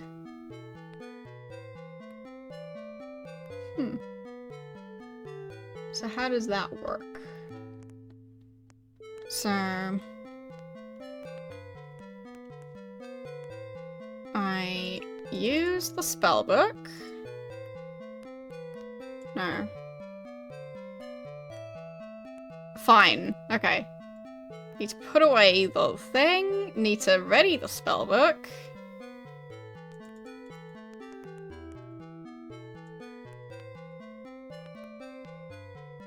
No, wrong thing. Spellbook. Now I cast. Dispel magic. On... well, I don't know who had the problems. I don't know which one's which. That's a bit of a problem. Can I choose it in here? Okay, YOLO is this one. Aha! Okay. That worked. Good.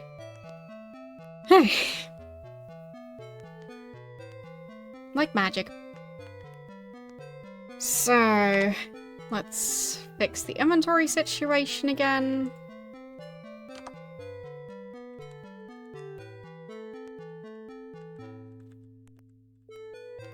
I guess get some sleep.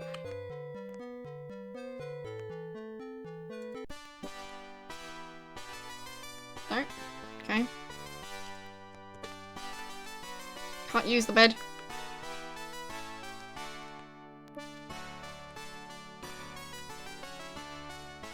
So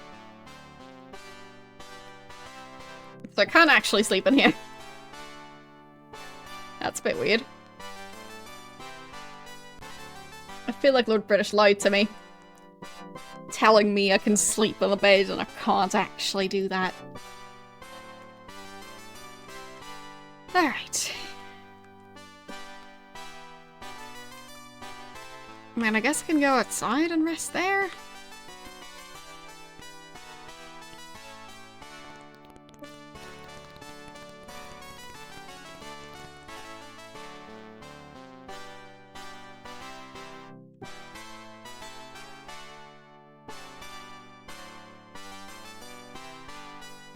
We sleep here? No, well, others in here. Fine.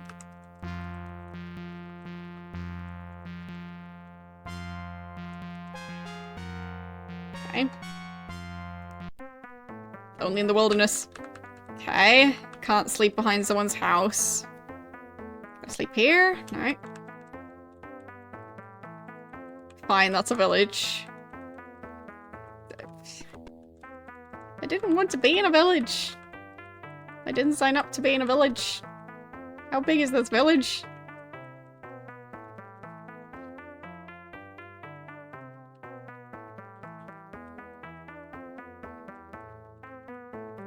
Just want to get some sleep. That's all I want. So that's back at the castle.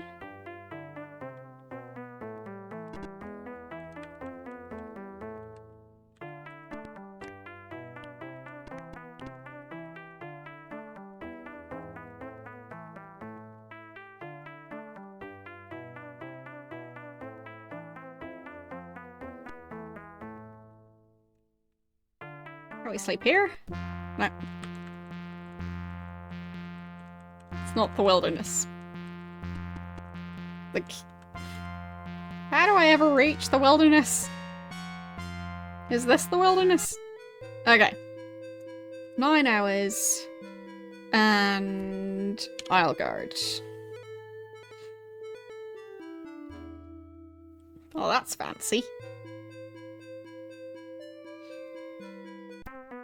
There we go. We even left behind a campfire? Yeah. That's cute.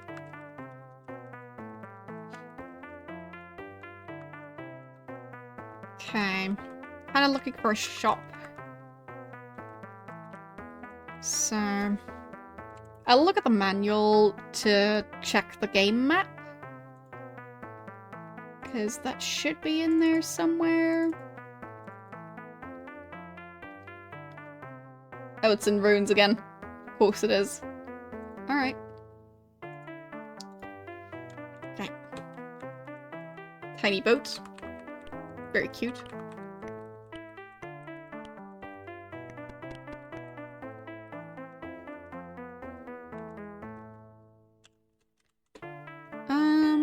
Time is 11:25.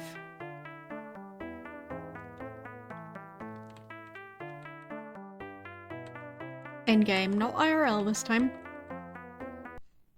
No. Peasant.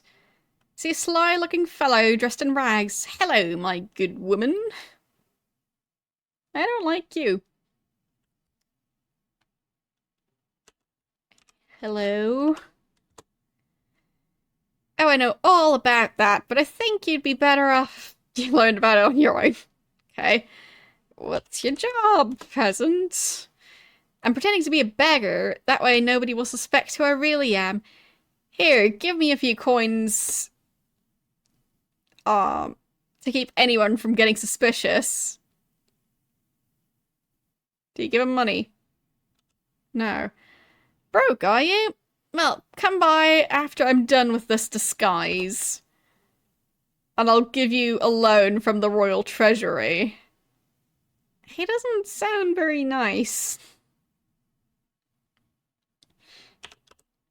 Thief. No. Treasury. I've got 40 million crowns, not to mention my secret bank accounts. Counts. There we go. Told you not to mention that. Right. What's your name? Glances around quickly to see if anyone seems to be listening. I'm Lord British, but don't tell anyone. I'm in disguise so I can mingle with the commoners. Disguise? Very convincing, don't you think? I made it myself. Commoners? Of course, nobody would dare say anything bad about me to my face. Nobody except Chuckles, anyway. Wait, is this Lord British? But as a beggar, people will tell me just about anything. Chuckles? He's in disguise too, you know? He's really Blackthorn. What? No. Blackthorn? I decided banishment was too harsh for him, so I brought him back and made him my jester. The real Chuckles is tied up in my dungeons. I got tired of him making fun of my nose. Yeah, that's not Lord British. Dungeons? I'm Lord British. I can do whatever I want to. Sure you are. Okay, bye. If you need me later, I'll be at the Blue Boar disguised as the tavern keeper. But I won't admit to it there if you ask me. Too many people that might hear. Well, sure.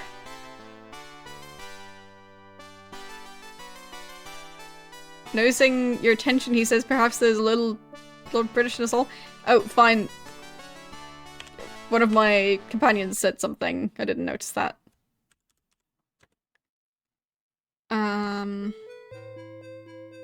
Yeah, I didn't catch that part. I mean, I guess I can check it real quick. That's the nice thing about streaming stuff, because you can check the VOD as you're still streaming. To see the stuff you missed. So... what did I skip?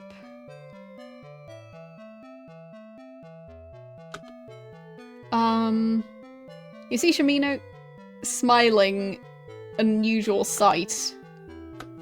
Noticing your attention, he says perhaps there's a little Lord British in all of us. Yeah. Okay, that's what that was. So he was smiling creepily. It's a specialty. Okay. There we go. See, he's still smiling. Great.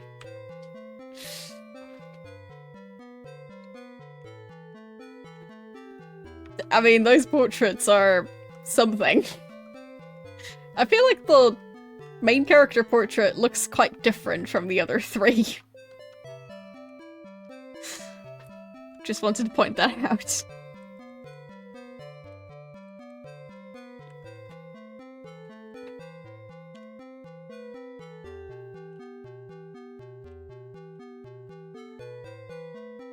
Okay, let's use this door. I am not sure what's going on in here, but I am going to back off because I don't trust it. Because there was lightning and stuff, so...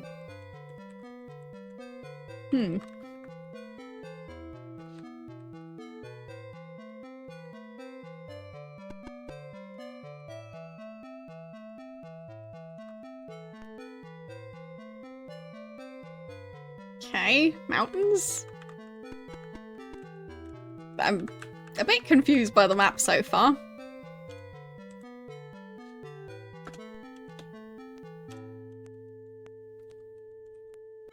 So it seems it's kind of open world in this game.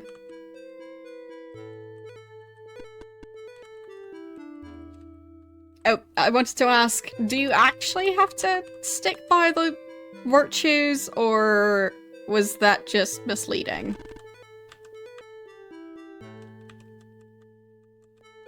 Because I feel like I should maybe keep track of that. Yes, I finished Ultima 5. And now I can't believe it either.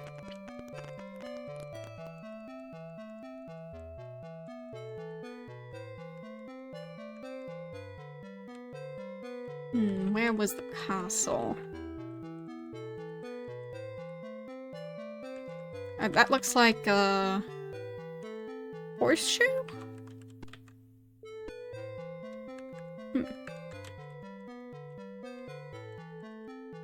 It's an anchor. Okay.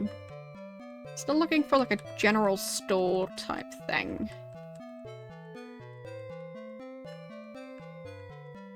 Haven't found one so far.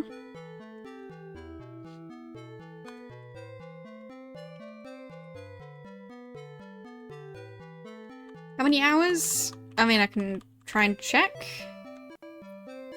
Like, just based on the playtime that GOG kept track of, because I'm not going to do the math for all the streams right now. 71 hours, apparently.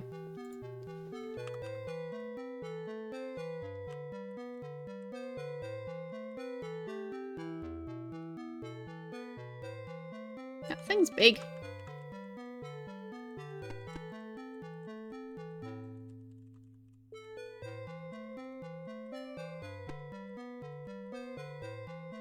Where's Lord British Castle?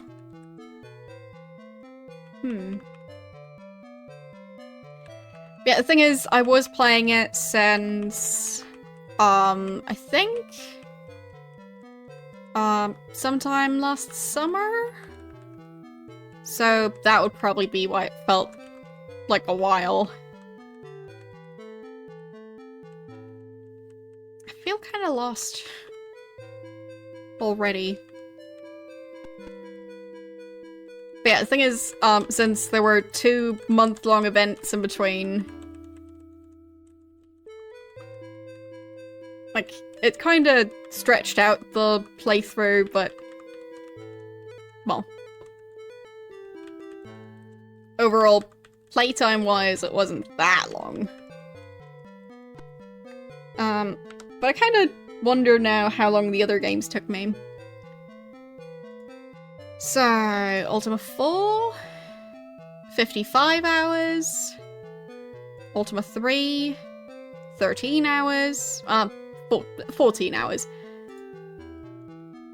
Ultima 2, 8 hours, and Ultima 1, 6 hours. So it was the longest one so far.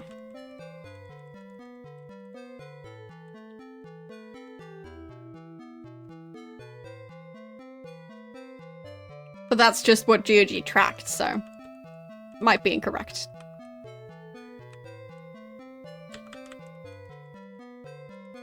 I haven't checked the actual stream time. But technically you can do that if you want.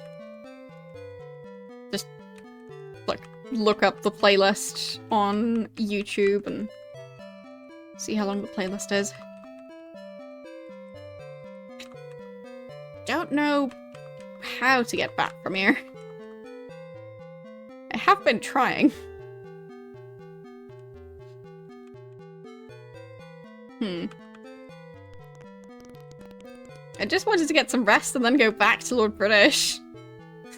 But that didn't work out.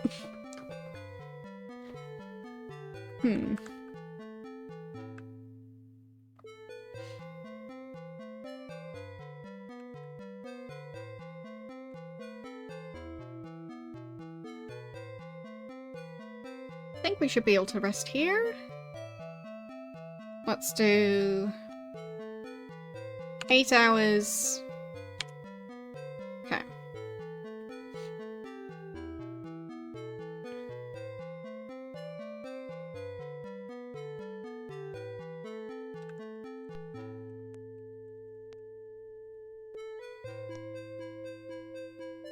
Not sure what that icon is.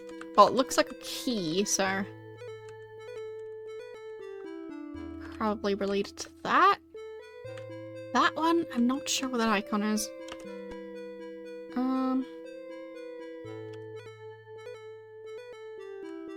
Managed to open the door.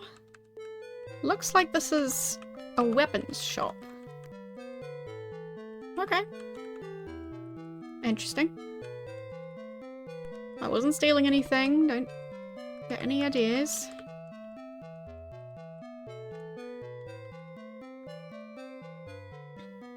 Okay. Random stuff laying around.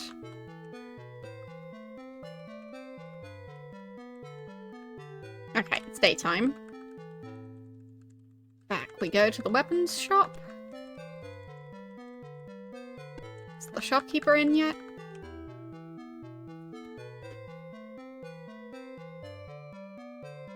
Hello, shopkeeper.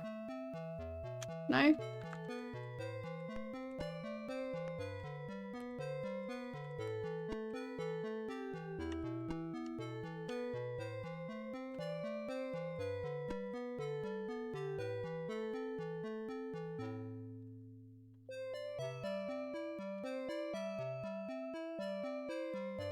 There, I've opened all the doors.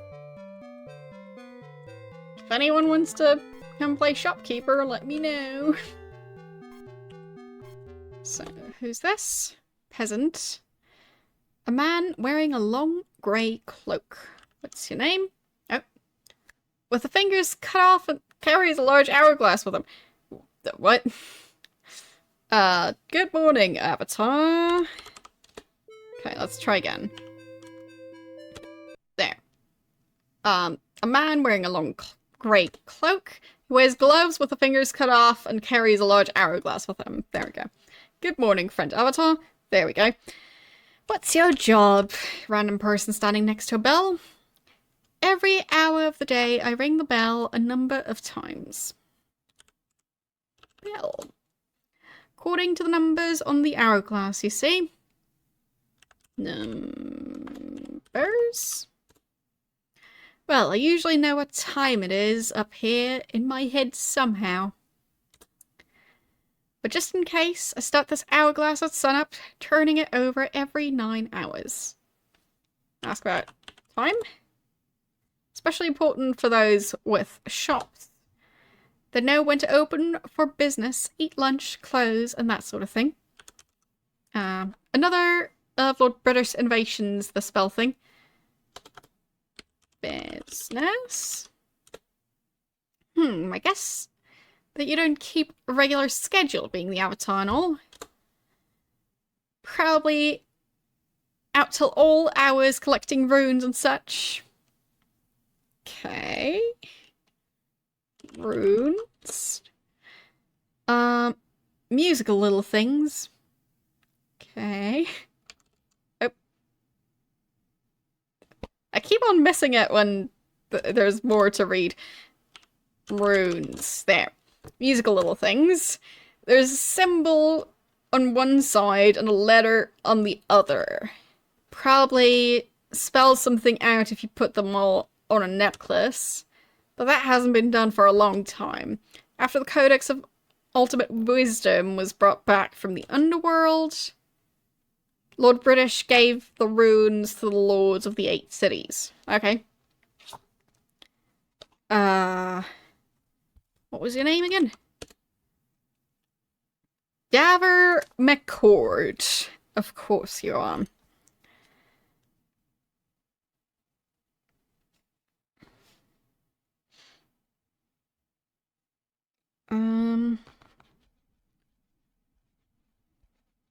So I guess, was this area called like the village outside of British Castle? What was that? Britain, I think? So Britain, and we're talking to Daver McCord.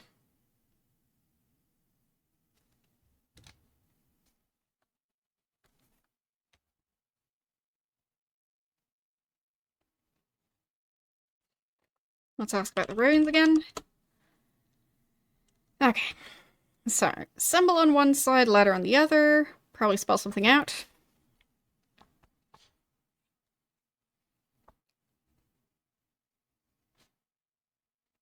A symbol.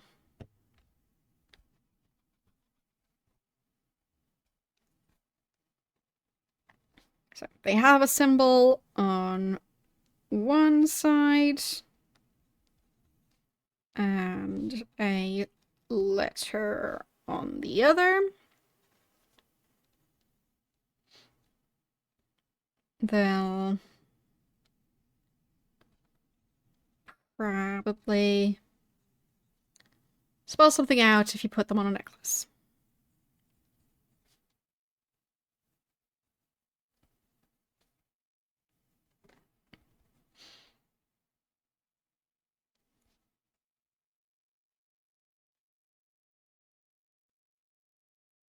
Okay. That has been done for a long time. After the Codex was brought back from the underworld, Lord British gave the runes to the Lords of the Eight Cities. Lord British gave the runes to the Lords of the Eight Cities. There we go.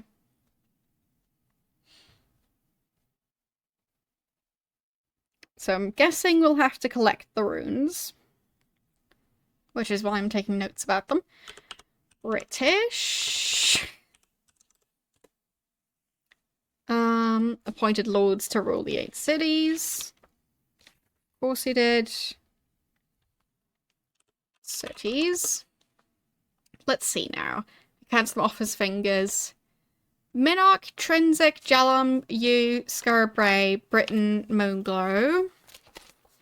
Fine, I guess I'll just write them down just to make sure I know which ones he means by big cities. Because, well, sometimes it's not entirely clear what they mean by a city and what isn't a city. So, Minark, Trinsic, Jalom, Yu, Scarabray,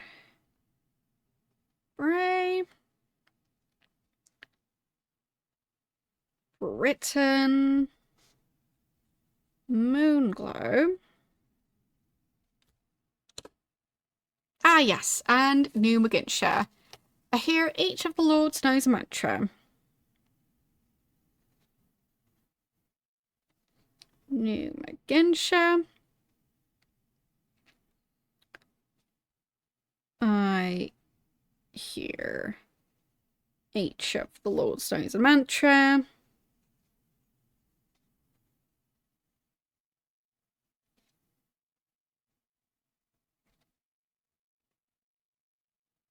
I keep on wanting to capitalize the word lords, but the game is going for lowercase, so... Well. Like with, like, Lord British, it's always capitalized, but... Mantra. Haven't the foggiest idea what those are for. Something to do with the shrines, I think. Shrines. Always wanted to visit them. Never had the time. Time. Is especially important for those with shops. Right.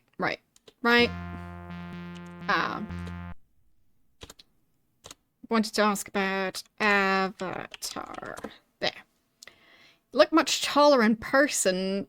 Woodruff's painting does not do you justice. I know little of that. I'm just the bell ringer. Right. Okay. I guess. Alright.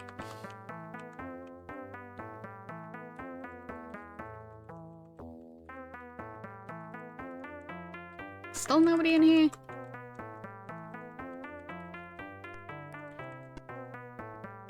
Let's open this door.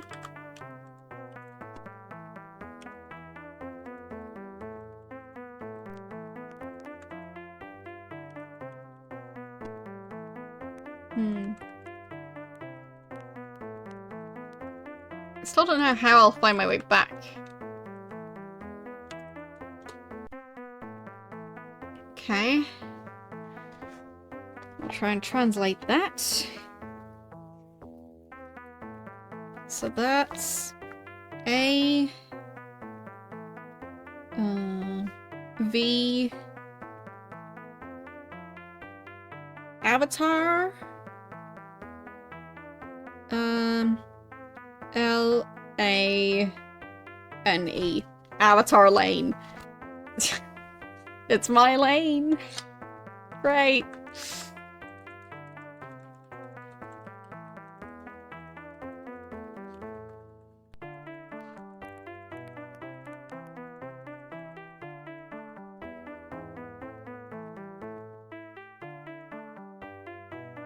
Not the tavern.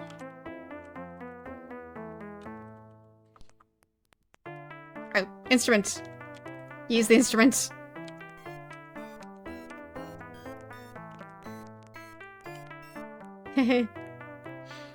Right.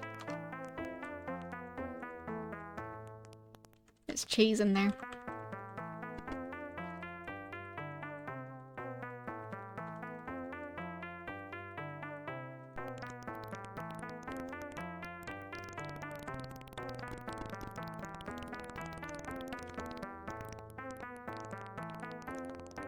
Okay.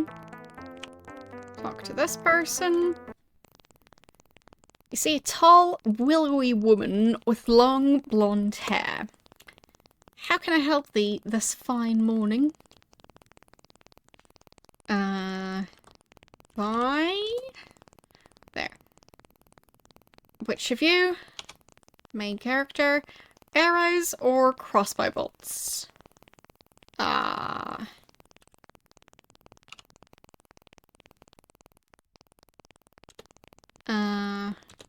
Just no.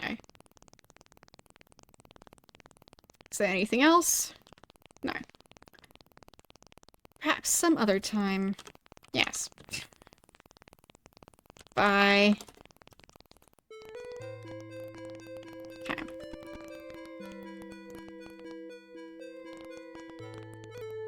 Scissors. Is this a hairdresser or something? Or maybe a tailor?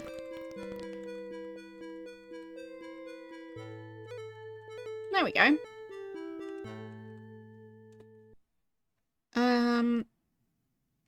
A petite woman with flowing brown hair. Is this me? Yellow!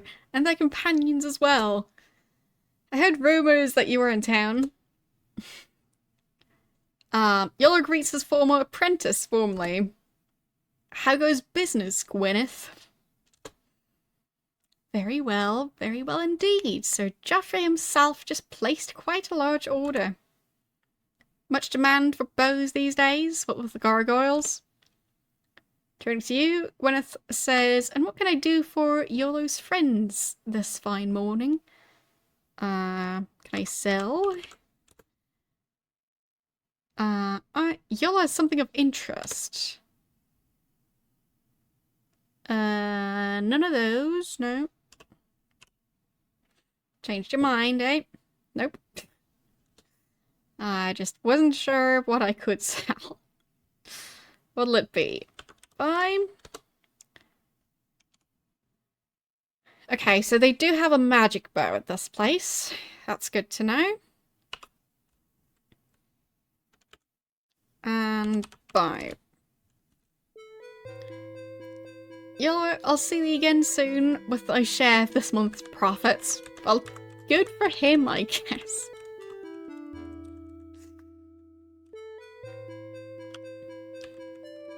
He's just earning money. A merchant. You see, a grunting and grumbling man with a large stomach. Hello. His breathing is quite heavy. What do you need? I want to buy torches, oil, gems, backpacks, bags, shovels, or powder kegs. I'm not sure. No. I'm sorry. Buy? No. Sell. There. Perhaps you could ask someone else. Fine. Buy. Who's gonna want to buy my stuff in this game? So I'm just trying to find a shop. I saw my stuff.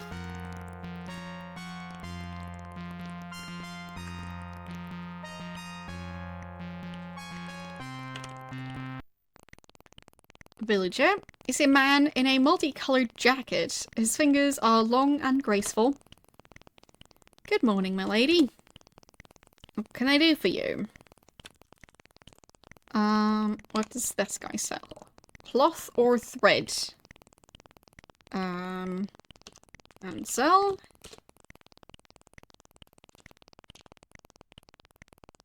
No. Sell?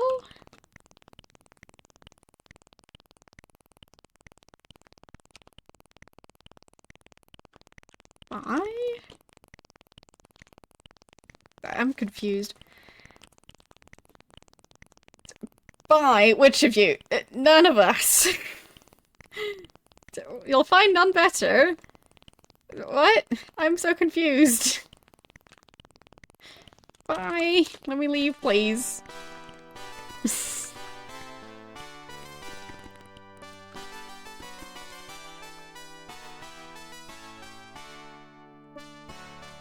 Snake?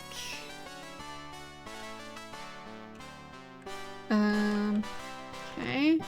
Looks like a blacksmith shop. But the blacksmith is not here.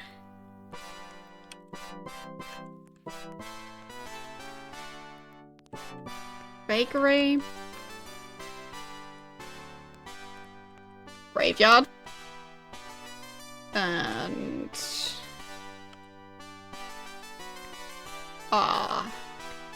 some guy who just went to bed? Alright. There. Can I talk to him now? Or her?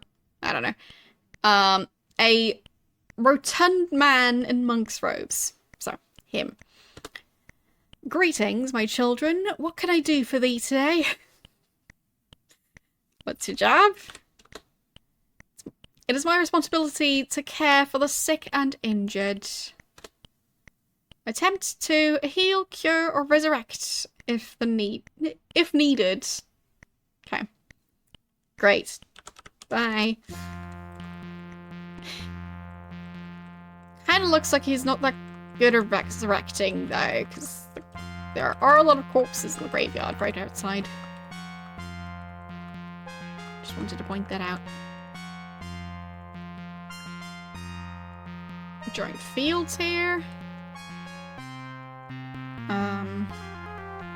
Gonna check if there is an in-game map of some sort.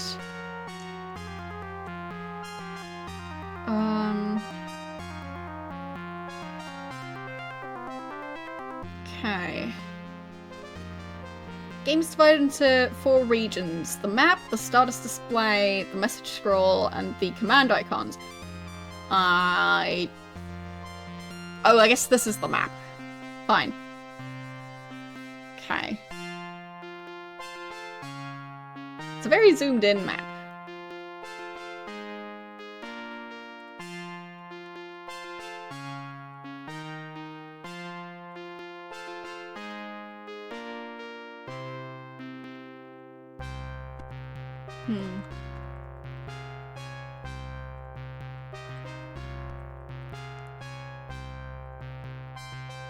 I mean, I can look at the game map again, as in the one that comes with the game. And I'll zoom way in.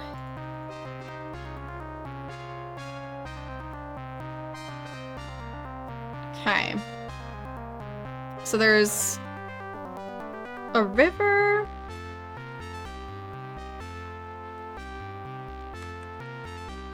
Oh, there we are. I made it back to the castle, yay! Yeah, so the map is a lot more detailed in this game. Like, you can actually see the roads on there and the houses. They really... Well, they went quite silly with this game. Peasant. Again. What was your name again? Lord British, of course. Don't tell anyone. No disguise. Bye.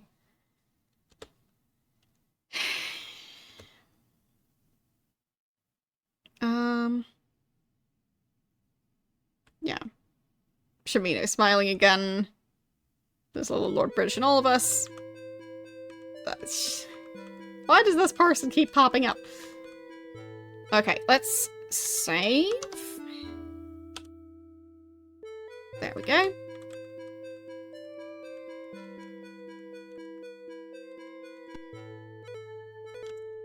And the time is 3:09 p.m.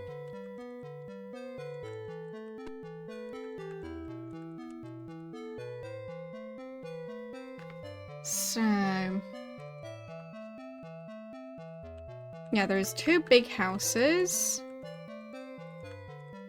This looks like a shop.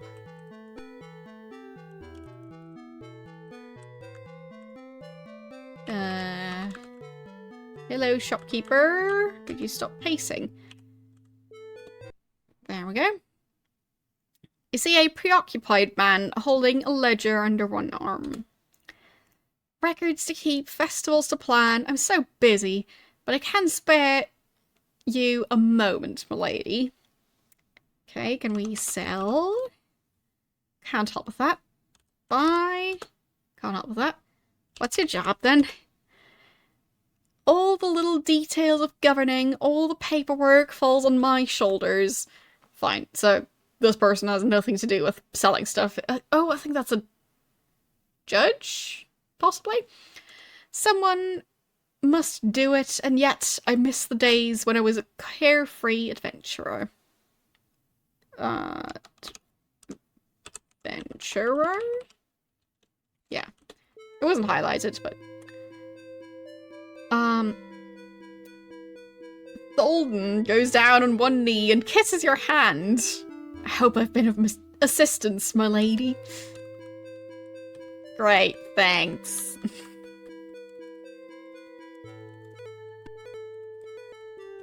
But also, no, he has not.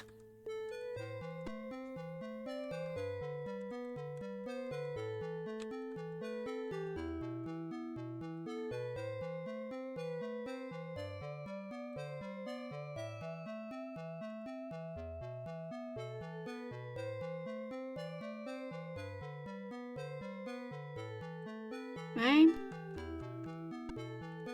Yeah, so this is the area we were in earlier.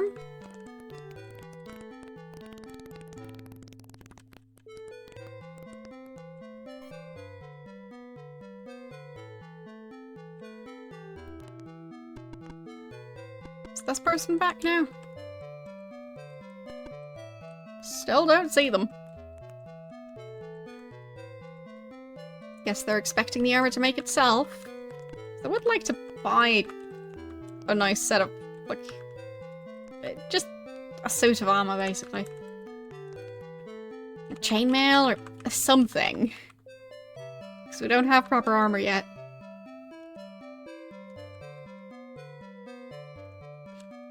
And I don't want to steal it, because I'm not sure yet if that's gonna affect the virtue situation negatively.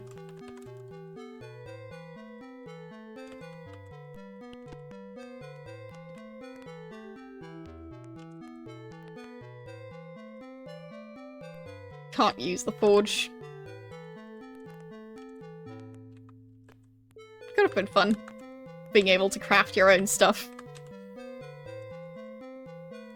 No, as in stealing going against virtue. Like, the virtues originally were... valor, justice, compassion, spirituality, honesty, honor, sacrifice, and humility. So, yeah. Those are a thing. I think it was either honesty or honor that was harmed by stealing stuff in the previous game.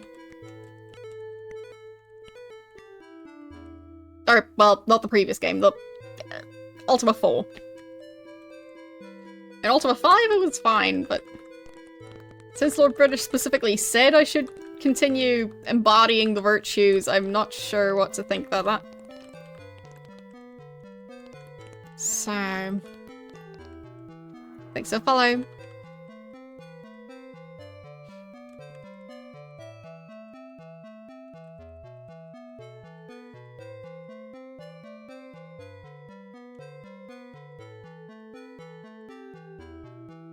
Building is this?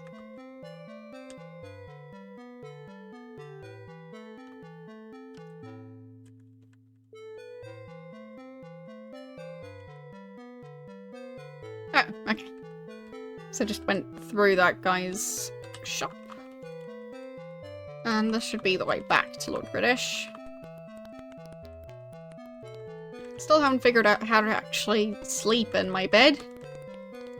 But at least I theoretically know where it is.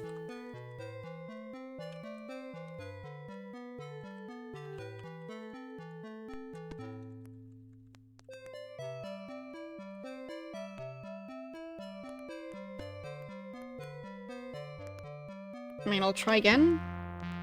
Yeah, can't rest.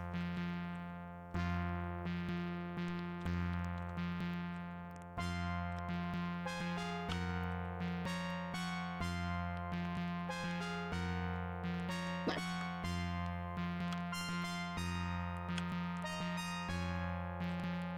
Can't use the bed. It's weird.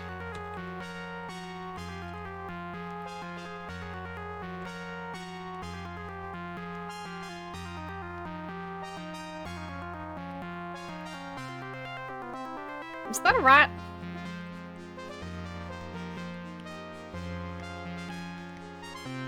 Oh well.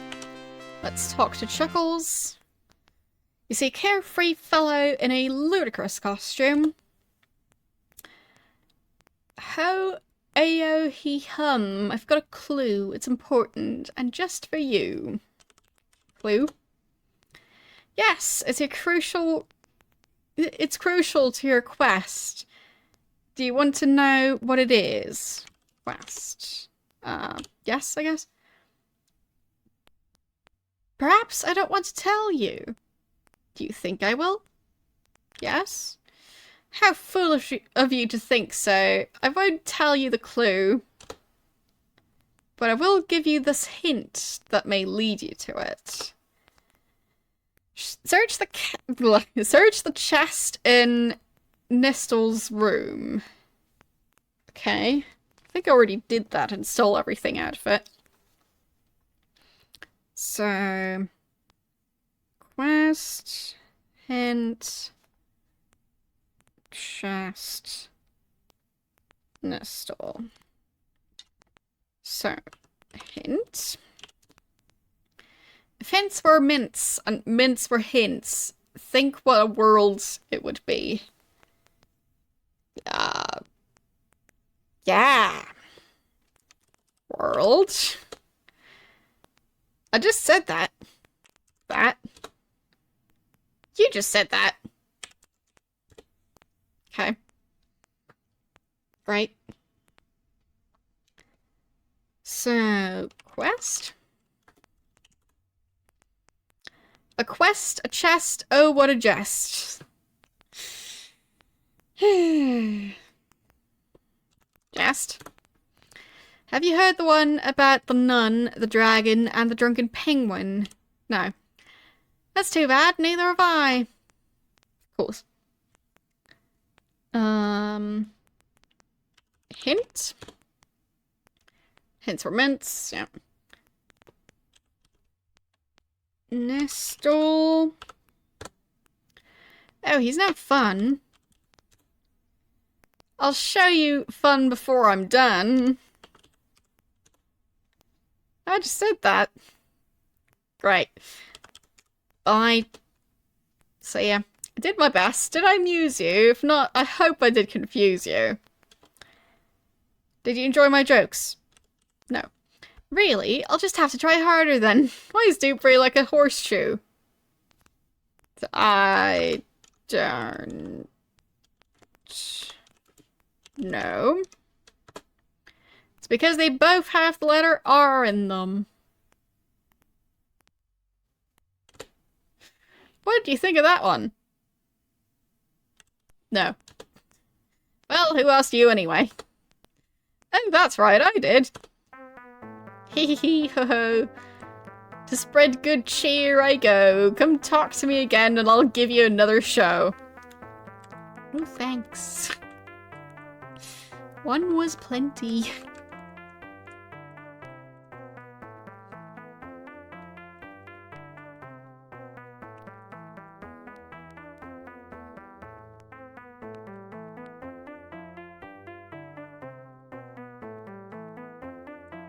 I think I already searched this chest. So...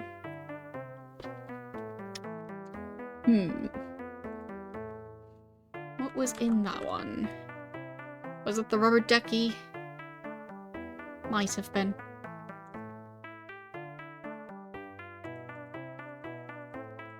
Or just the ingredients. Who knows? But maybe I shouldn't clear out every chest I see.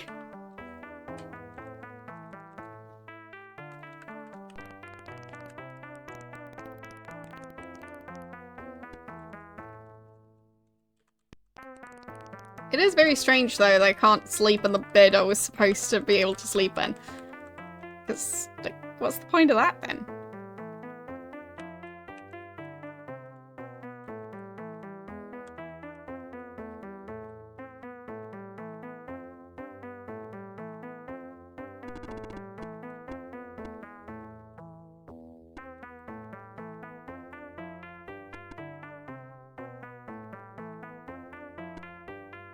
Should be able to rest here, I think. Let's save. And rest. Not enough room. Rest. Not enough room. Fine. Rest. How many hours? And let's guard. Still haven't found a single spot to sell my random junk that I found.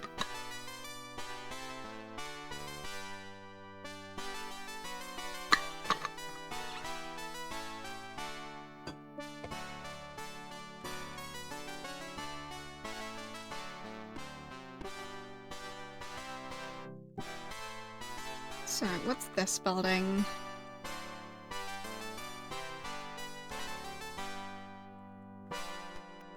Other than being fancy. It's definitely that.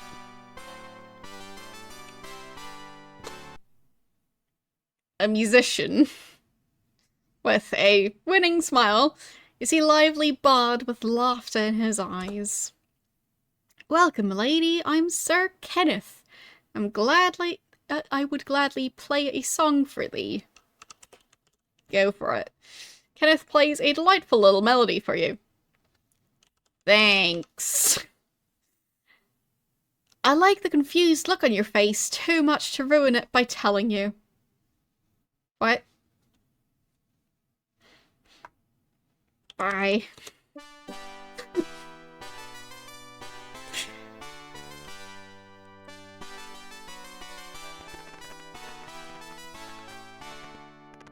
Right, this thing.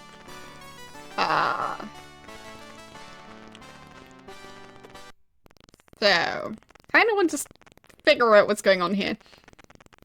You see the slender woman wearing a leather glove on her left hand. Hello and welcome, my lady. What's your job? I'm the curator of the Royal Museum of Oddities. Okay. It's just one of the projects Lord British has funded to provide a better life for his people.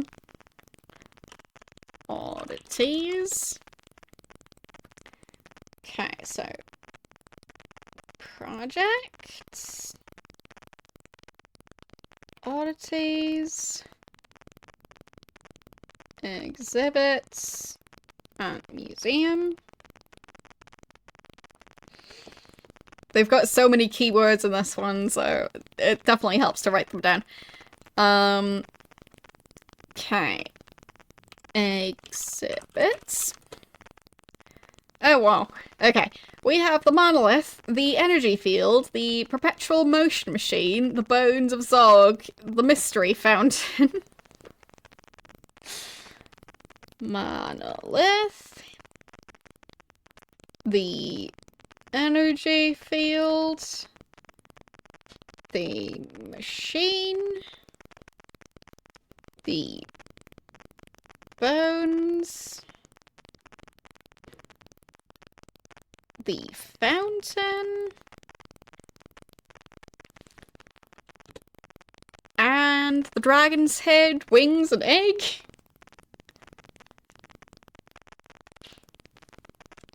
Okay. Wow. We've got plenty of things to ask about. So, what have I asked? Projects? He also established the conservatory that shares the building with the museum. Okay. Conservatory as well.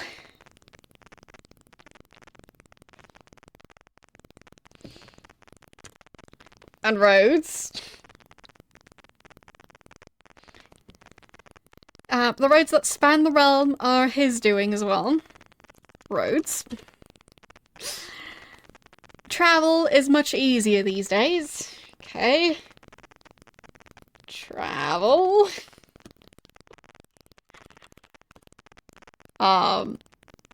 That's for sure. Okay. Conservatory. Oh. Yeah, okay. There. Sometimes I can hear their music drifting through the walls. Usually that noisy, crackling field drowns out, though. Music. It's very pretty. Okay. And let's ask about the monolith. I can't tell you much about that. Lord British donated it to the museum, but I can't get him to talk about it. From what little he said, I think it's an artifact from his homeworld. Okay. Energy. The field is generated by a curious spell. By some process not yet understood, it converts magical energy into electrical energy, producing a continuous discharge. If we understood this process better, it would probably lead to all sorts of useful applications. Great. Machine. That's a very curious device. The motion of each gear turns another until eventually the movement is propagated back to the same gear again. Yeah, that totally works. There is one thing I can't figure out. We've made plans with the device and I can't see how they started it moving in the first place. None of the gears would turn unless all the others were already going. What's worse, the motions serve to hold the machine together. If the gears were still, the whole thing would fall apart. How it was built is quite a mystery. So that's their explanation for why perpetual motion machines don't work. Because they're impossible to build. I mean, yeah, I guess. Bones. The skeleton seems to be about 10 times older than any other ever found in Britannia. Surely it has much to tell us about our origins, if we only knew what it meant. Okay. The fountain. Somebody found a huge boulder with a jet of water spraying out of it. We had it magically teleported here, buried with its surface flush within the ground, and then we built this building on top of it. Of course, we left a hole in the floor for the water to spray through. I often drink from it when I'm thirsty. The water is quite good, but there's something strange about it. It vanishes somehow before it hits the ground. Okay. And the dragon. Someone named Gerton donated all those parts. I think he said something about a dragon named Freitag. Okay. But Friday. Why is there a dragon named Friday? Gerton?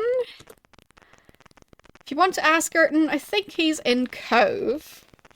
Okay. What's your name?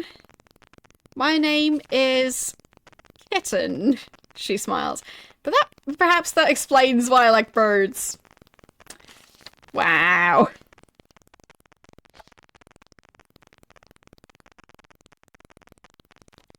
So that was about the dragon.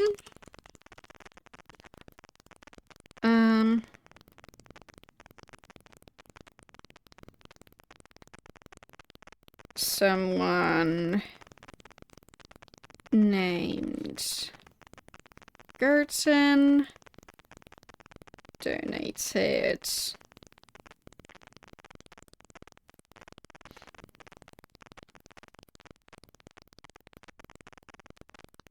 okay. I think he said something about a dragon named Freitag. Oh, Freitag. Friday. Yeah. He said something about a dragon named there. And in Cove, right? Yes.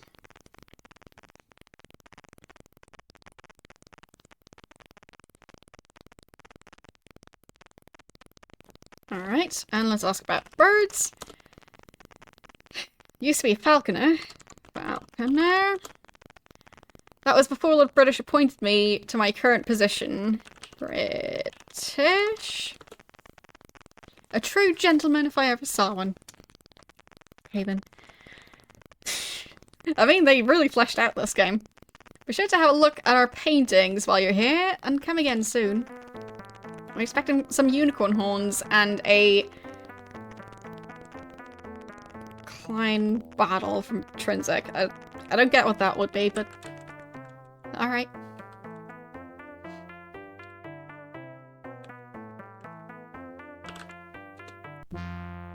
You see sign, dragon artifacts. Yep.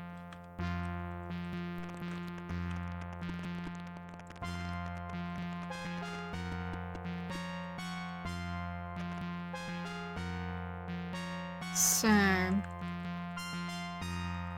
where was that blacksmith who never showed up?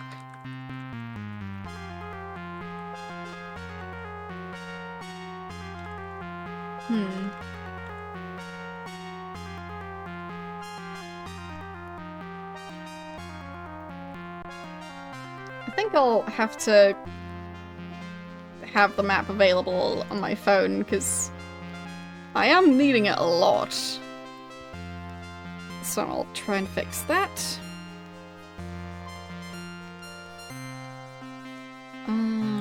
Let's see. Ultima 6 map.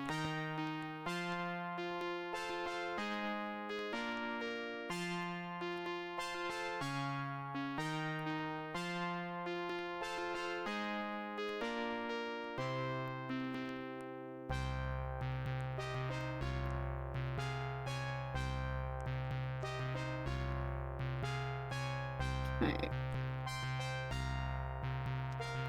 That one should work, hopefully.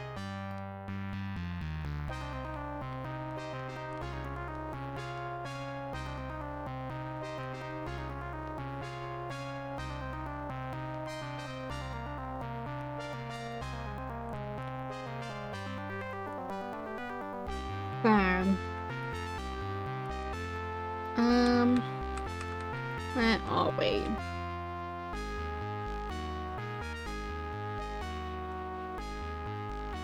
Okay.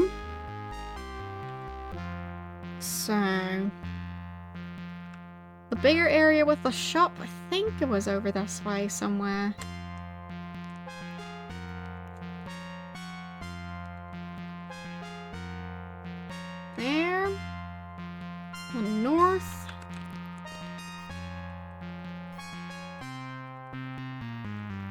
There. There, finally a shopkeeper. Alright.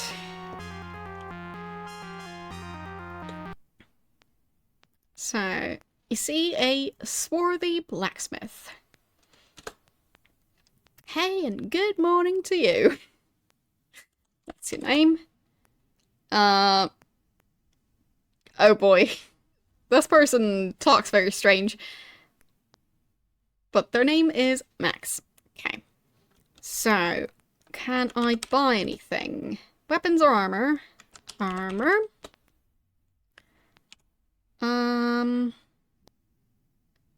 Which one of these? I'll have to check if there's, like, specific strength requirements. Because there might be.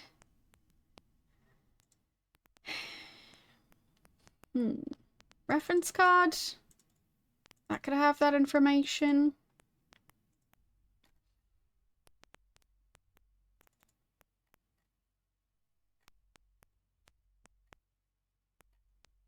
Oh, he's supposed to be Italian, okay. That makes some amount of sense.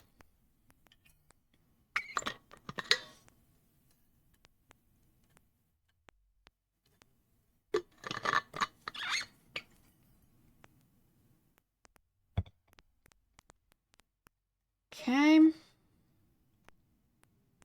not finding it yet.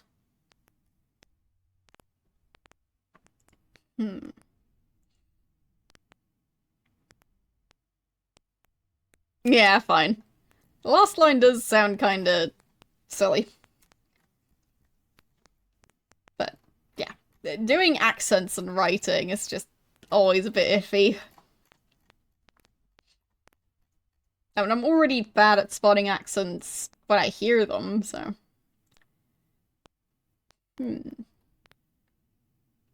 Wave the fighter, wave the bard, wave the avatar. I guess I could look at that in the manual.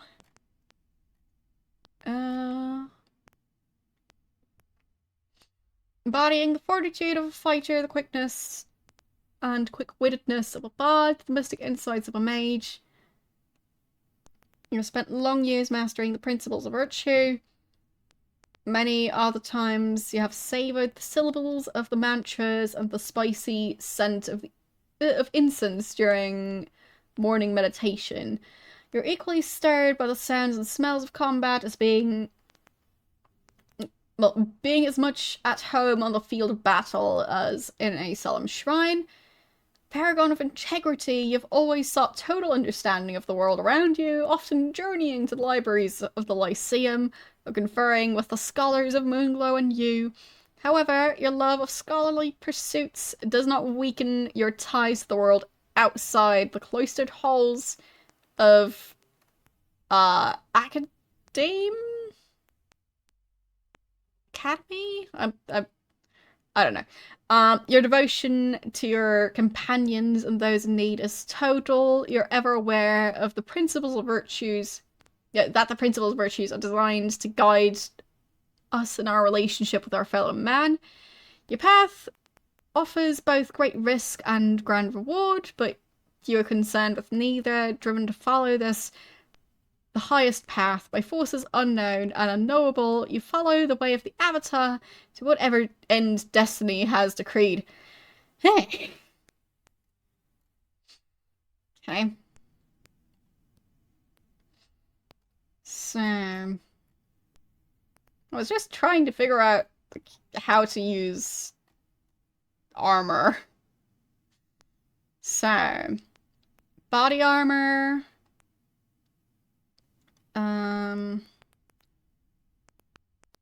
Armorers will gladly allow you to examine their wares, take advantage of this, and require the armor best suited to your abilities and fighting style. Okay. I guess I can do that? I don't know. Which one of these? None. Sell? Let's see. Which of you? Will you take 25 gold for that sword? No. Perhaps some other time. Okay. So it seems like I might not be able to sell my leather helmet and stuff. And the, like, giant pile of clubs. Maybe I'll just go back to the castle and just store the stuff I think I won't need. Because I think that'll help me in the long run.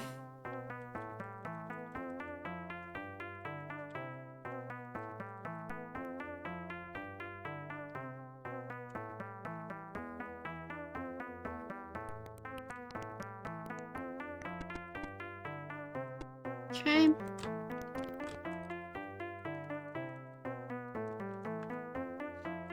No. Not there.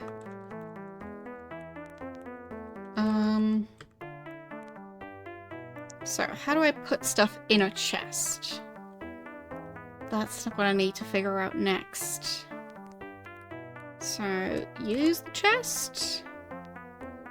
And then maybe I can drop stuff in the chest?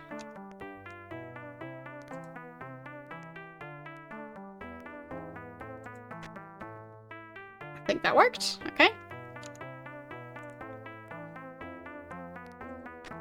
There. I'll put the potions in there.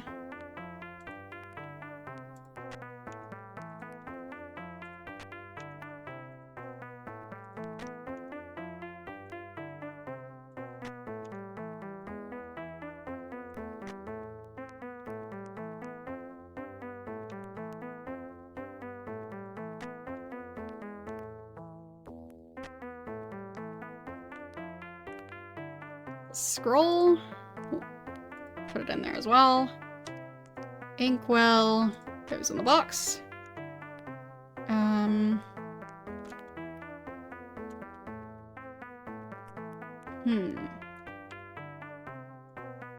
So that's my gold coins.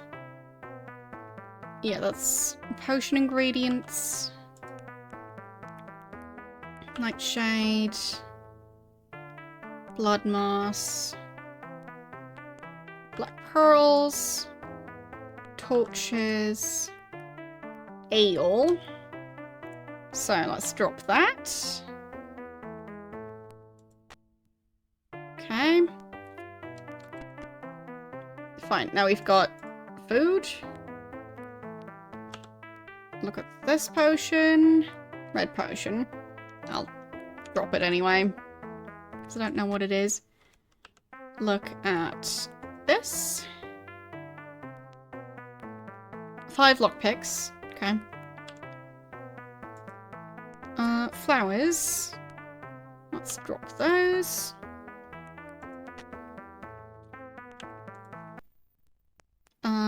Hubert's Hair. Raising Adventure. Written and illustrated by Bill Pete. Hubert the Lion was hearty and vain, and especially proud of his elegant mane. But conceit of this sort is not proper at all, and Hubert the Lion was due for a fall. Okay. Yeah. Written and illustrated by Bill Pete. I wasn't sure about that part, but I did read it right. Let's drop that as well. We'll keep the key. I'll drop the clubs.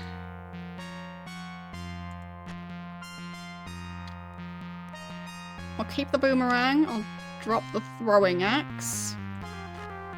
And the throwing axe. And the throwing axe. And the throwing axe. And the throwing axe. And the throwing axe. And the throwing axe. And the helmet. And the club. And the helmet. And the club. And the helmet. There. I'll keep the sword for now.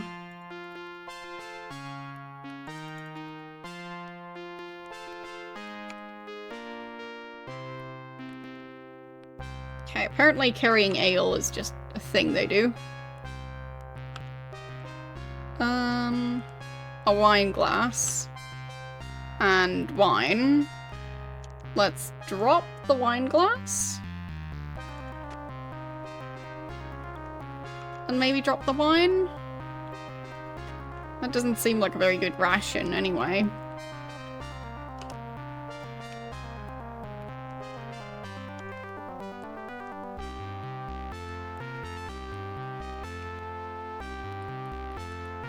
There. Drop in the chest. It broke. Dang it! Fine. Whatever, I tried. And... what's this? Flasks of oil. They do damage. Okay. And... sling. Bolts. The loot.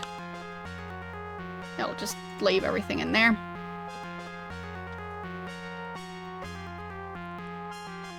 Okay.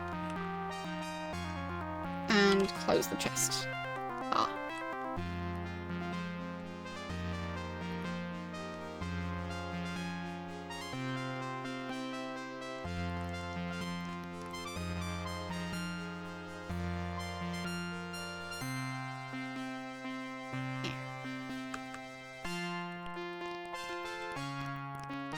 I definitely prefer having some more room in our inventory, considering nobody seems to want to buy stuff from us.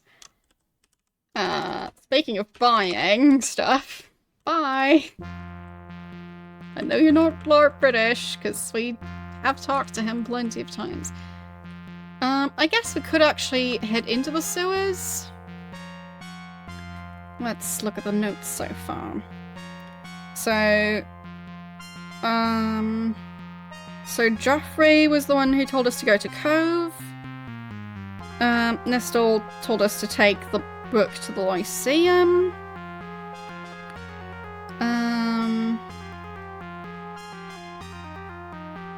Can't remember why he gave us the keys to the dungeons. Oh, the sewers, I mean.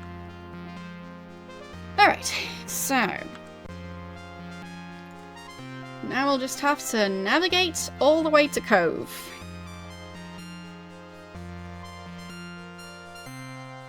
Where was Cove again? I'm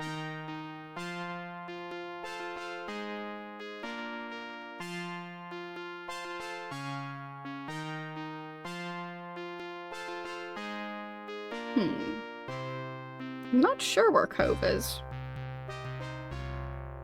I'll check a different map.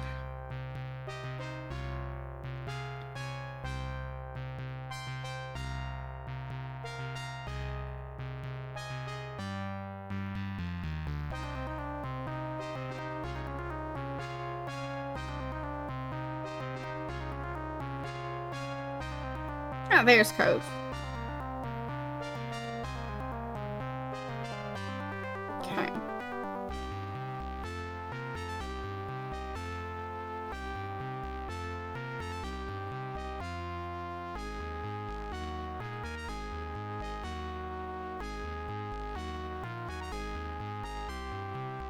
I'll try and download that image if I can. There's save image. Now I should have a functional map that I can just look at whenever I want. Well, it's not very good quality, but it's better than absolutely nothing, so... So... from Britain, we're supposed to go... east for quite some time. I'll just use the game map again. I just needed to know where it is, but for the actual navigating part, I think it's going to be nicer to use the built-in map. But yeah, now I know the general location. So now I try and actually navigate there. Oh boy.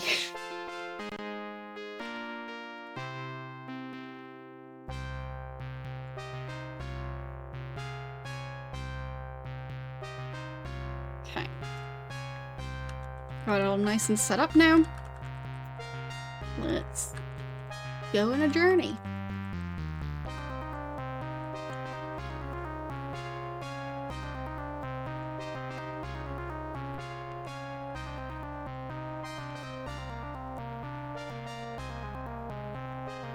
Okay.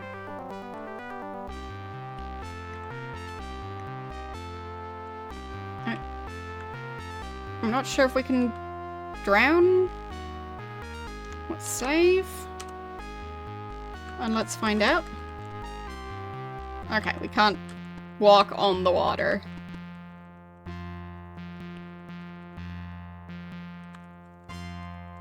So that answers that.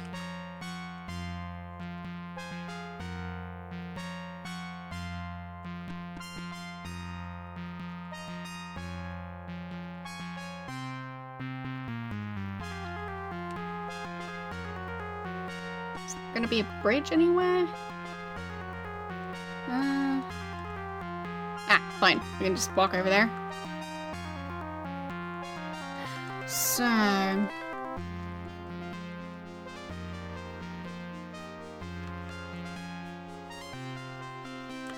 the map, it looks like there's a stone circle somewhere.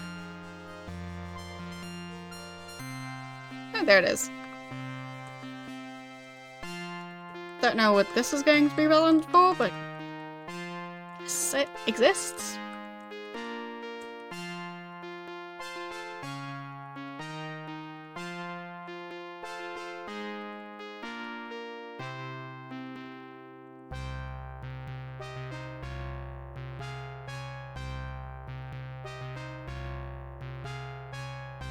Hope I'm not missing Cove.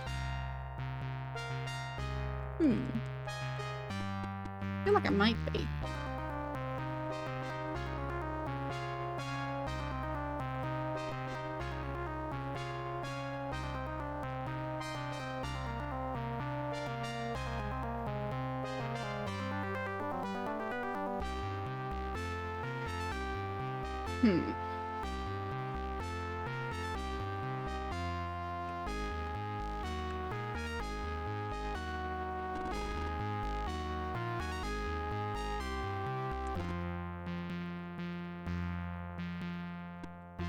Okay. The map does not seem very accurate. The map that comes with the game.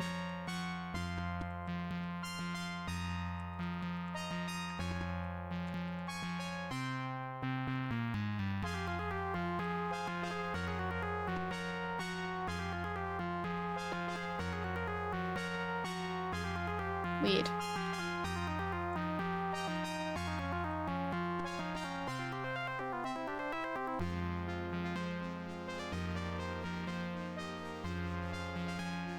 Trainer, here's something to the east, okay.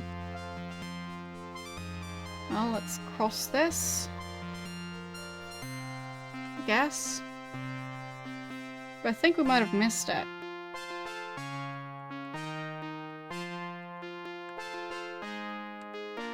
I don't like that. I think that's dragon. Alright, I guess we're fighting a dragon now. So...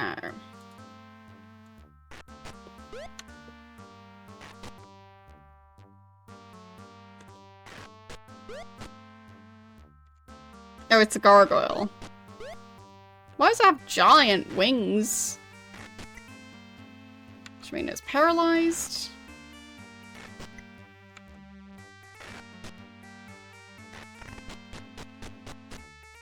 Like, the other gargoyles look a little smaller than this one. Oh, gargoyle's critical.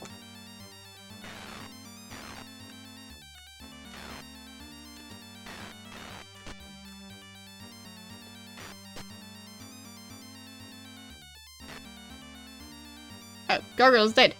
Alright.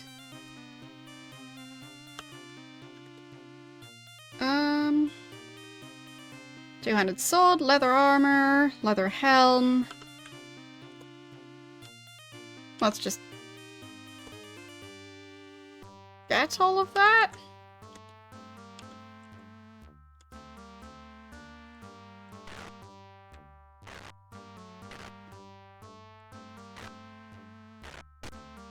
Okay. That's another gargoyle.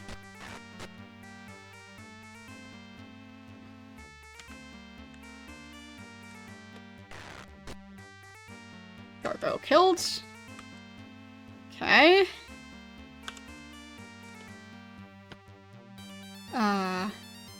Fine, that's YOLO. What are you standing there for? You doing okay, YOLO?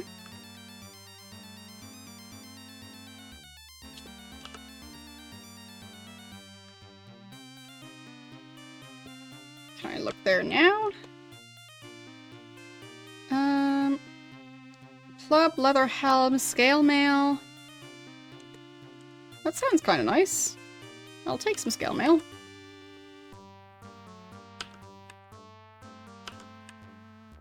Oh, didn't mean to get the dead body. Alright. So. Drop the body. No.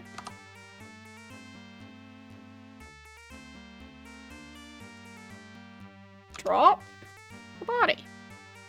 There. And let's wear the scale mail. That should help. And let's look at this thing. Leather armor. Okay, so that absorbs 2 points of damage. And this one, 4 points of damage. Okay. And look at the sword. Can do 20 points of damage. 30 points, so that still wins. Absorb 2 points. The yank. Yeah, it exists. The helmet thingy can absorb 2 points. And the shoes, well, they're there. Wonder what these are. These slots there. Gloves, maybe? Don't know.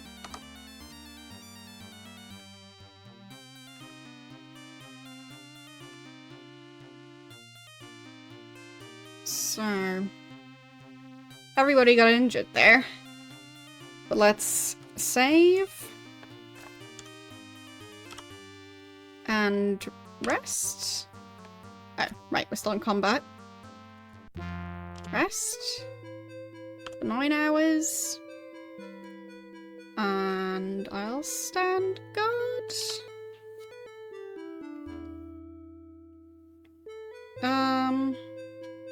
Everyone has food. Good. Okay. And we've healed quite a bit. Alright. Didn't expect that to work.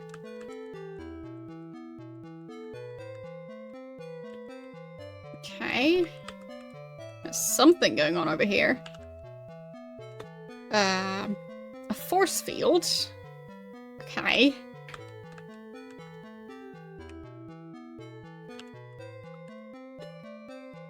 And a moon gate.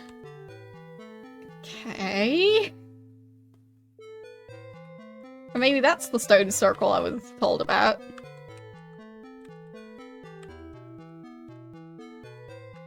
Don't know. But it might be.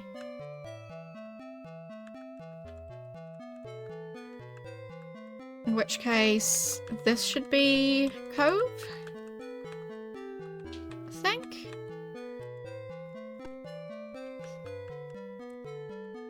They don't really have a proper sign, but looks like it might be. So they have a well in there? An empty house.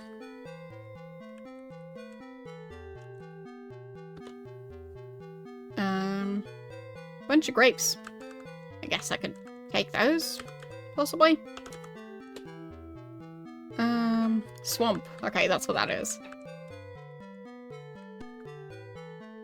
So... Oh, what is going on here? I see blood. Yeah, indeed. So... There. You see a feverish-looking warrior. You say... What's your job? Oh. Gargoyle? Okay. Wake up? Nope.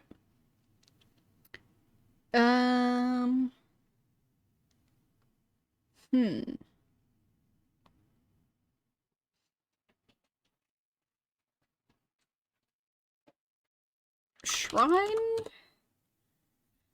Merkstal. Yes.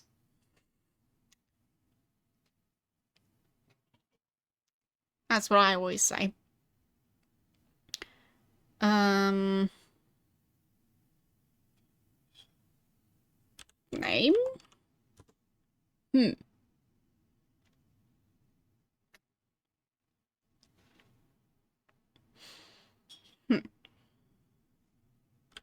Bye. Okay. Look at the potion. Yellow potion. Yeah. It's just kind of there. Ooh. Shouldn't have done that. Fine. When was my last save? I should probably just cast the spell. Maybe I'll learn from it. So...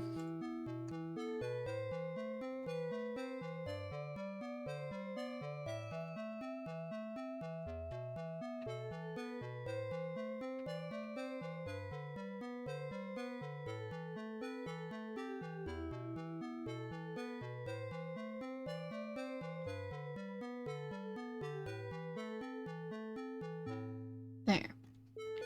So it's the spell magic. That's the one I need. So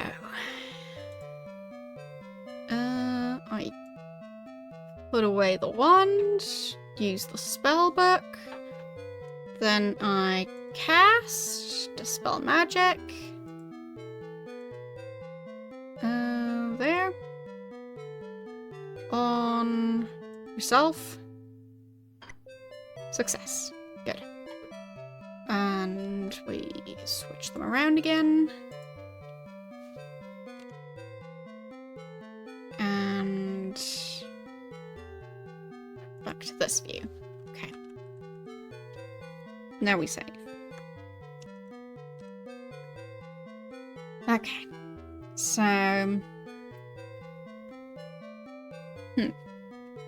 How are we going to talk to those guards? Because I'm pretty sure the room full of sleeping guards, that would be the one. So maybe I can cast a healing spell?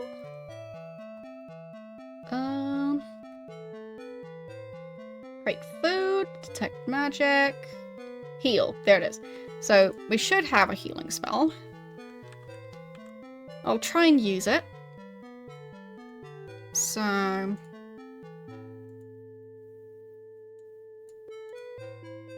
There. And cast... Heal... on that guy. Success. Okay. And...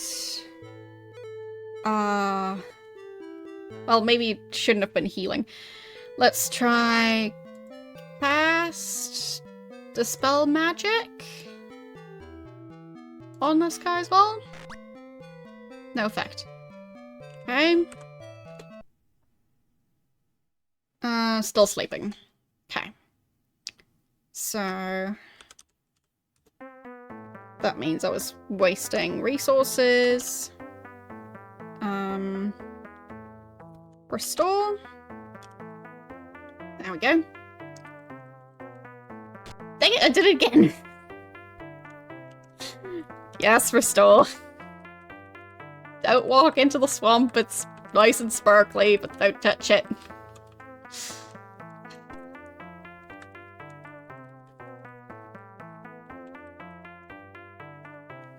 So, what else was I supposed to do in Cove? Talk to Gerton about the dragon. Let's see if that's gonna be an option. Magically locked, okay. Oh, it's just the well in there, fine. Magically locked as well. Oh, who's this lady? There. You see a pretty young nurse with violet eyes. Leave these men alone. Can't you see they need rest? Aye, these men's wounds need time to heal. You've kept me from my duties long enough. Away with you. Heal. More wounded? I'll do what I can. Okay. Which of you? See the injury? I will not give you money for that. You're poor, but your cause is just. I'll heal you without payment. Okay. Thanks. Is there anything else I can do for you? Let's ask about the men. These soldiers are the only survivors of an attempt to free the Shrine of Compassion. Show their compassion now and let them sleep. Aye, these men's wounds need time to heal. Right. Fine. So I'm not allowed to talk to them.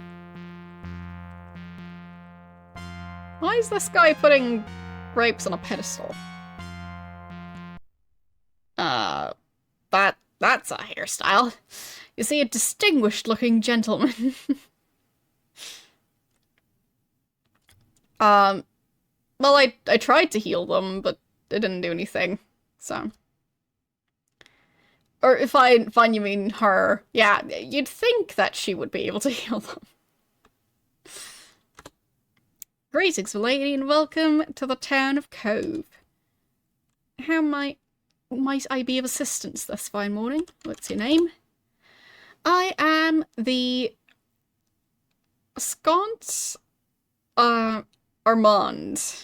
And what is thy name? My name is Spidey. No. Spidey. There. Well met, lady. So, what's your job? I govern here in Cove. 'Tis hard work, but my people love me for it. Good thing he's... well, not gonna brag about that or anything. I always thought it a blessing to live so close to a shrine, though since the gargoyles came, none dare to go near it. Shrine? In Britannia, there are 8 shrines, one for each of the 8 virtues. Okay.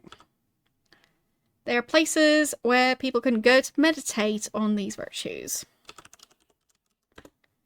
Virtues are honesty, compassion, valor, justice, sacrifice, honor, spirituality, and humility, as the previous ones. It's good to meditate on these virtues often. Each shrine has its own mantra, as a chant which one should recite whilst meditating therein. Once there was a time when a special rune was required to enter each shrine as well. Now the gargoyles have taken the Shrine of Compassion, and it is lost to the people once more. Ask about the rune. Use the Rune of Compassion whilst chanting the mantra of compassion. Methinks this may negate the gargoyle's magic at that shrine. mantra. Ask Lord British Chancellor Tholden. He can tell you the mantra, and like as not, he will also know of the rune.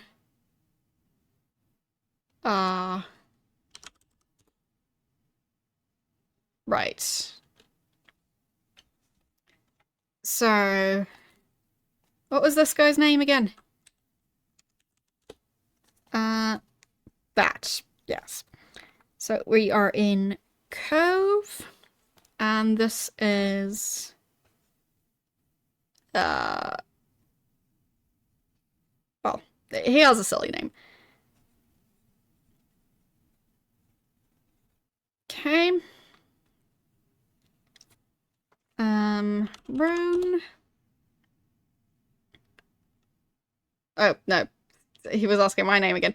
Rune. There. Use the rune of compassion.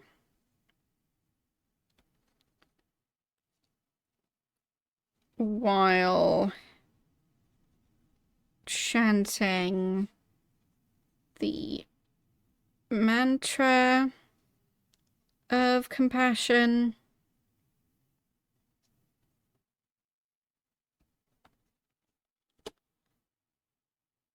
Methinks this may negate the gargoyle's magic at that shrine.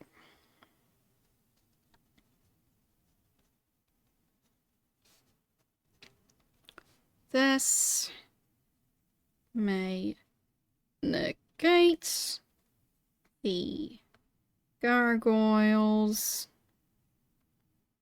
magic at that shrine.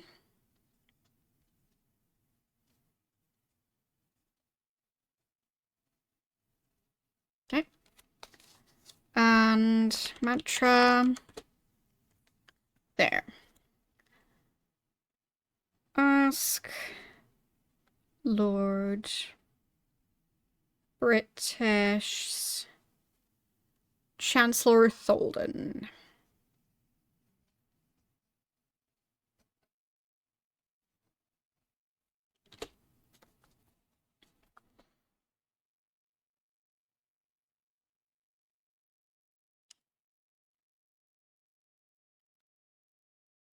Mantra and the rune. Done. Alright, so ask about the grapes. Nope, can't help with that. Fine. Bye.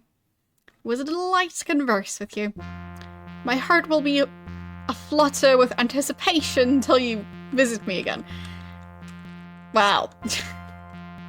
Someone's overly dramatic.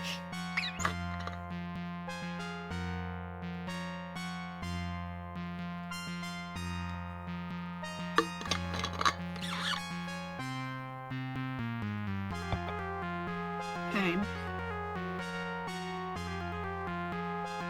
Still haven't found the guy with the dragons. I'll look at the map again. Okay. There aren't too many houses out here. Last one was magically locked.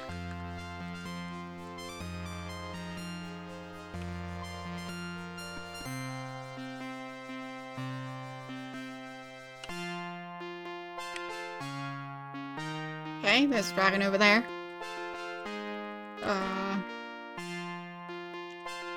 Talk to this person.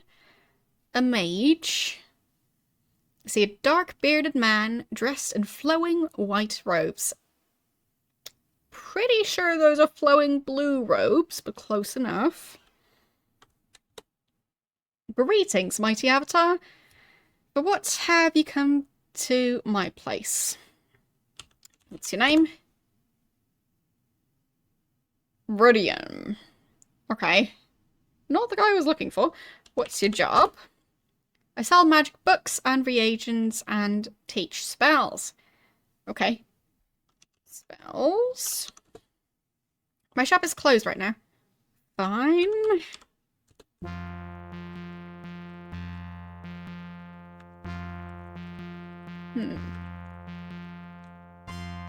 Is it closed right now as well?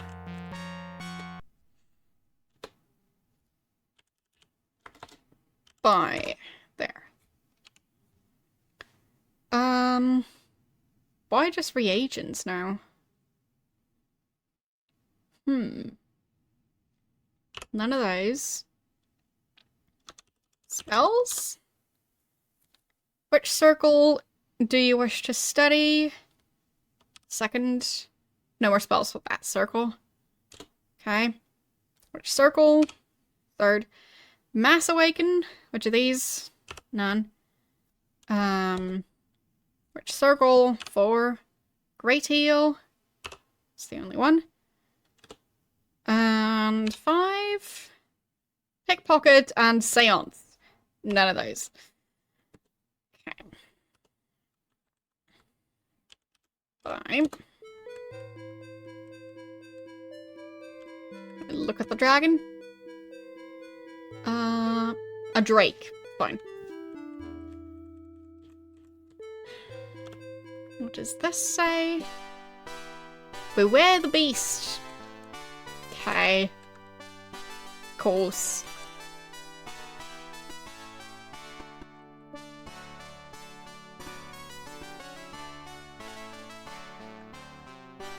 Beware of the giant scary dragon.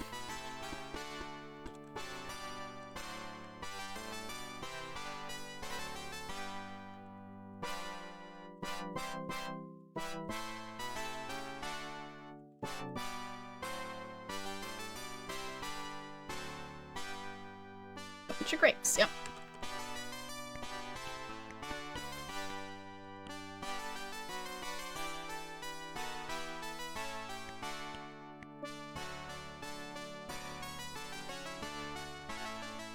I'm guessing the person might live in this house. And just not come out, ever. Oh, fine, there's nobody in there.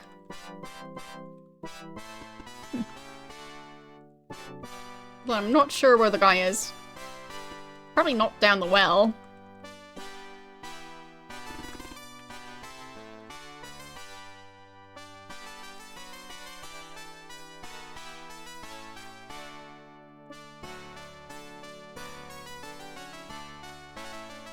Oh, there's a guy there.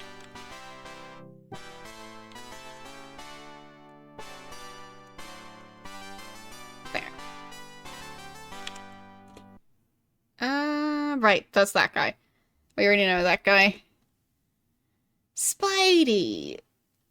You've come back to get better acquainted. No, I did not. Bye. Yeah, great conversation.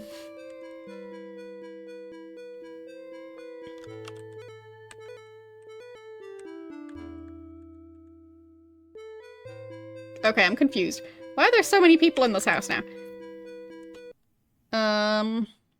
But what's this guy doing here? This is not your place. Why are you in here? Ask about the men? Of that I will say nothing. Fine. Bye. Is anyone else gonna show up?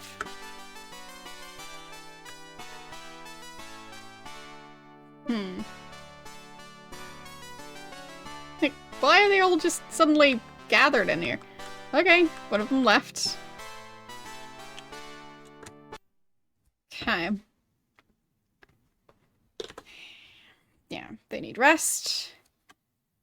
Let's see, can I cast a spell of sleep? Is that an option?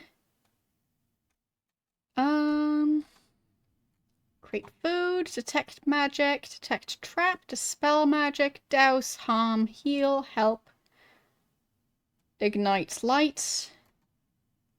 We do have a sleep spell, possibly, but I'm not sure if I've learned it. I'll have to check.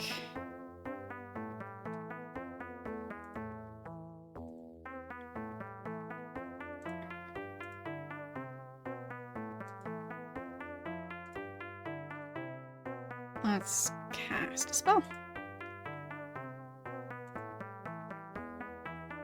Nope. Don't have that one. So I guess I can't do anything for them. Because I tried healing them. And I tried, Dispel Magic. So, yeah.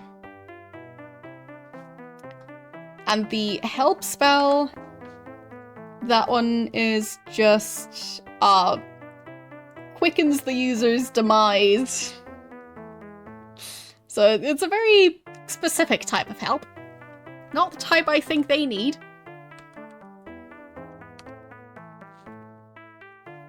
So,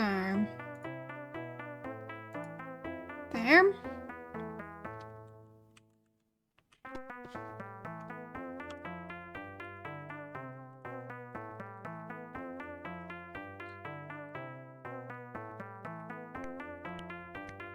But it is weird how we can't find the guy who was responsible for, the dragon stuff. So. Anyway, seems like a good time to save. And let's switch back to this mode. And let's read the manual. Or the compendium. Since, well, it's tradition now.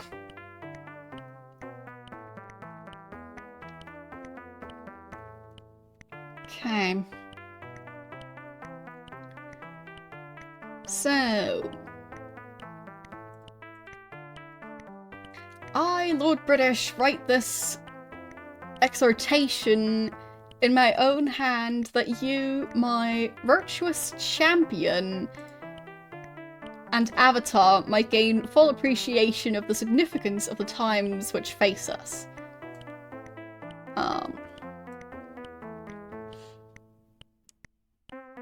Let's make this window a tiny bit bigger so I can see it better. There we go. Now, the times which face us, though evil has often raised its rebellious head, I fear we now face a threat far greater than any yet encountered. In the past, you and your companions have risen faithfully to the challenge, undaunted by overwhelming odds, unwavering in your adherence to the path of virtue. We place our trust in you once more.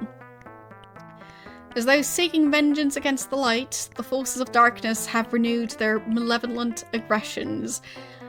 Not content to remain in their own realm, demonic emissaries from the underworld have begun making incursions into our land. It is fortuitous that you have returned to Britannia in these perilous times. Study well these words which follow, for they are essential to your quest. And that quest is essential to the continued existence of the human race.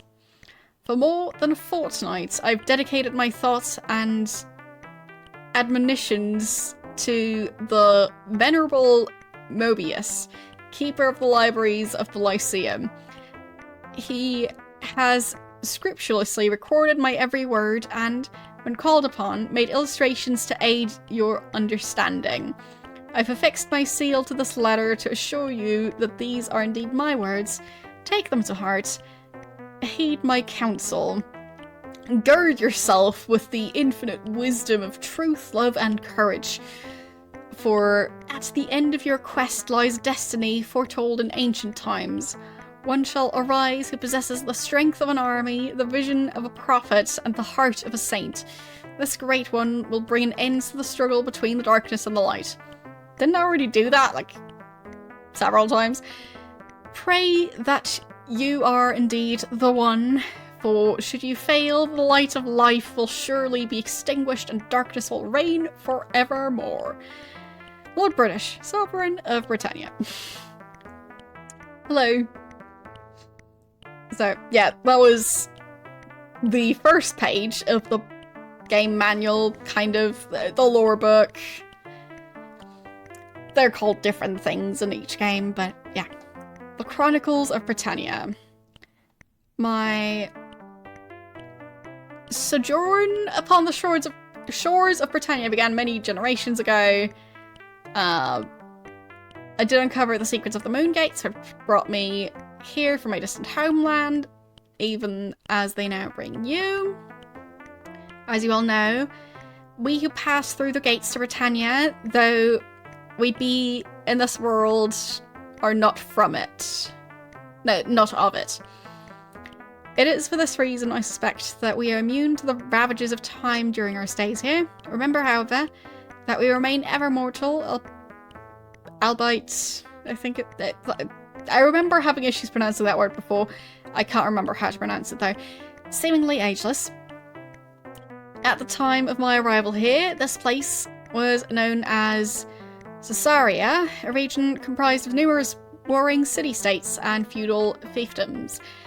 It was not long before my affinity for order and peace and prosperity had earned me the title of Lord British, ruler over the city-state of Britannia, and ultimately Lord of Britannia. Yeah. City-state of Britain, ultimately Lord of Britannia. There we go. That way. Under my guidance, the land and its people have prospered and grown, though not without challenges from the forces of evil. The Ages of Darkness and the founding of Britannia. Thrice during ancient times did beings of a foul nature seek to conquer my domain. Thrice did you answer my call for champion. Thrice was evil thwarted. Tale of Ultima 1, Tale of Ultima 2, Tale of Ultima 3. I mean, I guess we can read those again as well.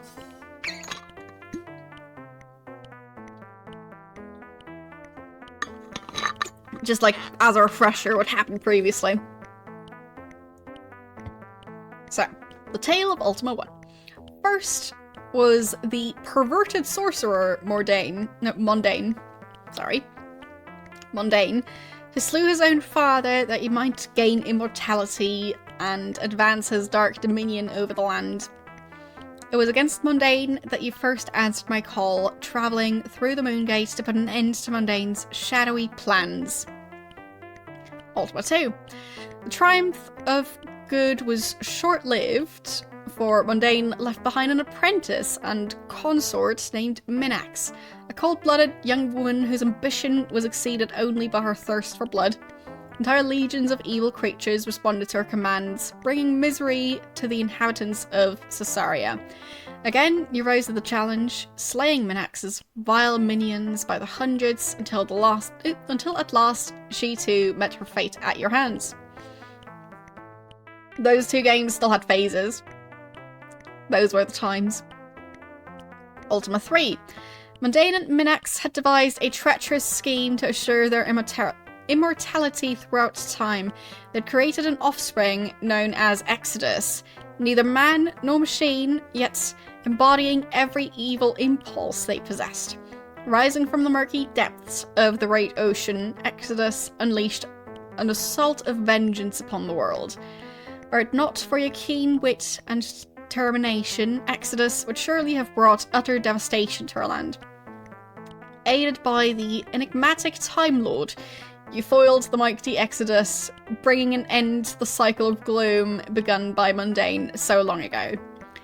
In this manner did you thrice respond to my call for valor and overcome the triad of evil. The peace and security brought about by your acts of bravery led the city-states to band together and form the nation of Britannia, submitting to my just rule as British Lord of Britannia. The ascent of the Avatar, as revealed in Ultima 4. With the passing of gloom and despair from the face of Britannia, the citizens flourished. Edicts went forth from my hand, which were designed to foster both material and spiritual growth of the society. The controls are tricky so far, but I think I'm getting a hang of them slowly. I established great centers of learning where the arts and sciences could be developed and appreciated. During this era of Renaissance, 8 major townships were built upon the foundations of the former city-states, each dedicated to the study and fostering of a single virtue. These towns stand as symbols of great fortitude to this day. All great cultural movements require role models to help society maintain proper focus. I therefore issued the challenge for such an individual to step forward and show the people the way of virtue. You responded in a fashion which befits your integrity and pure heart, undertaking the task of unraveling the concepts of spirituality. You discovered the great Codex of Ultimate Wisdom and attained the title of Avatar, the human embodiment of virtue. The newly discovered Codex was raised from the bottom of the great Stygian abyss in order that we might study its teachings. But our acquisition of the Codex changed the physical, as well as the spiritual landscape of the world. A fiery new island, the Isle of the Avatar, rose from the depths of the Great Sea, and the violent birth of this isle, an immense underworld chamber opened up. When this cataclysm had passed, a shrine was built on the Isle of the Avatar to house the Codex forever. Subversion of the Shadow Lords as related in Ultima 5. The acquisition of the Codex of Ultimate Wisdom from the deep recesses of the underworld created a karmic imbalance in the universe, resulting in the emergence of 3 sinister Shadow Lords from the shards of the Black Jewel of Mundane. These grim agents of darkness were the very antithesis, that's how you pronounce that, of virtue. Their trickery and deceit allowed them to imprison me in their underworld dungeon, and in a perversion of justice, compelled the leaders of Britannia to oppress the people. The once noble Lord Blackthorn became the human agent who fulfilled their evil intent. However, following your instincts and admonitions of the Codex, you applied the principles of truth, love, and courage against the Shadow Lords and the corrupted Blackthorn. Your efforts allowed me to banish them and their agents from the realm of light. Thus, I was restored to my consecrated throne. However, my return to the surface would set off a great tectonic upheaval, resulting in the collapse of the cavernous underworld in which I'd been imprisoned. Many aftershocks and cataclysmic disasters befell the world for a period of time after that, though eventually all was restored to normal. So the underworld collapsed. Alright then, that's why the underworld only existed for one game. Today, the threat of the gargoyles. Though long believed to be mythological creatures, the existence of gargoyles was discovered shortly after the first expedition into the geologically unstable underworld. At first, they seemed content to remain in their subterranean domain, but recently they began appearing in our world, seemingly bent on doing us great harm. These diabolical nemeses have begun to seize our holy shrines and places of enlightenment. Scores of homes and villages in our land have been destroyed during nocturnal raids mounted by the demonic fiends, while countless others stand empty and deserted. Okay, so that's why so many houses are empty. Local and government militias have organized in opposition to the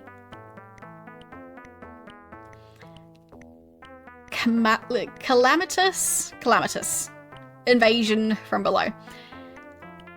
I don't think I've ever seen that word before, but it's probably related to isn't calamity a word?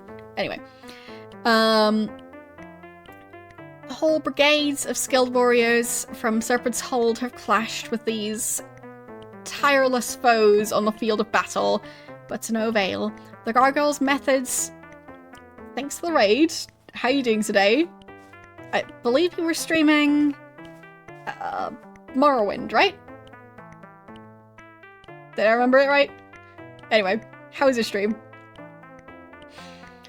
So, the gargoyles suggest that they are searching for something of great value. Is even rumoured that they may seek your destruction, though why this should be so is not known to us. I urge you, my champion and avatar, to study the pages that follow, in part to ensure your own survival. But even more, heed my words that you may understand the condition of our world and the plight of our people against the unrelenting gargoyles. Alright, so, we're just reading the lore book for this game. So, yes. Basically, we've only just started Ultima 6, and yeah, it tends to be relevant what it says in the lore book, which is kind of the manual, but there's also a separate file that's also called the manual, so it's a whole thing.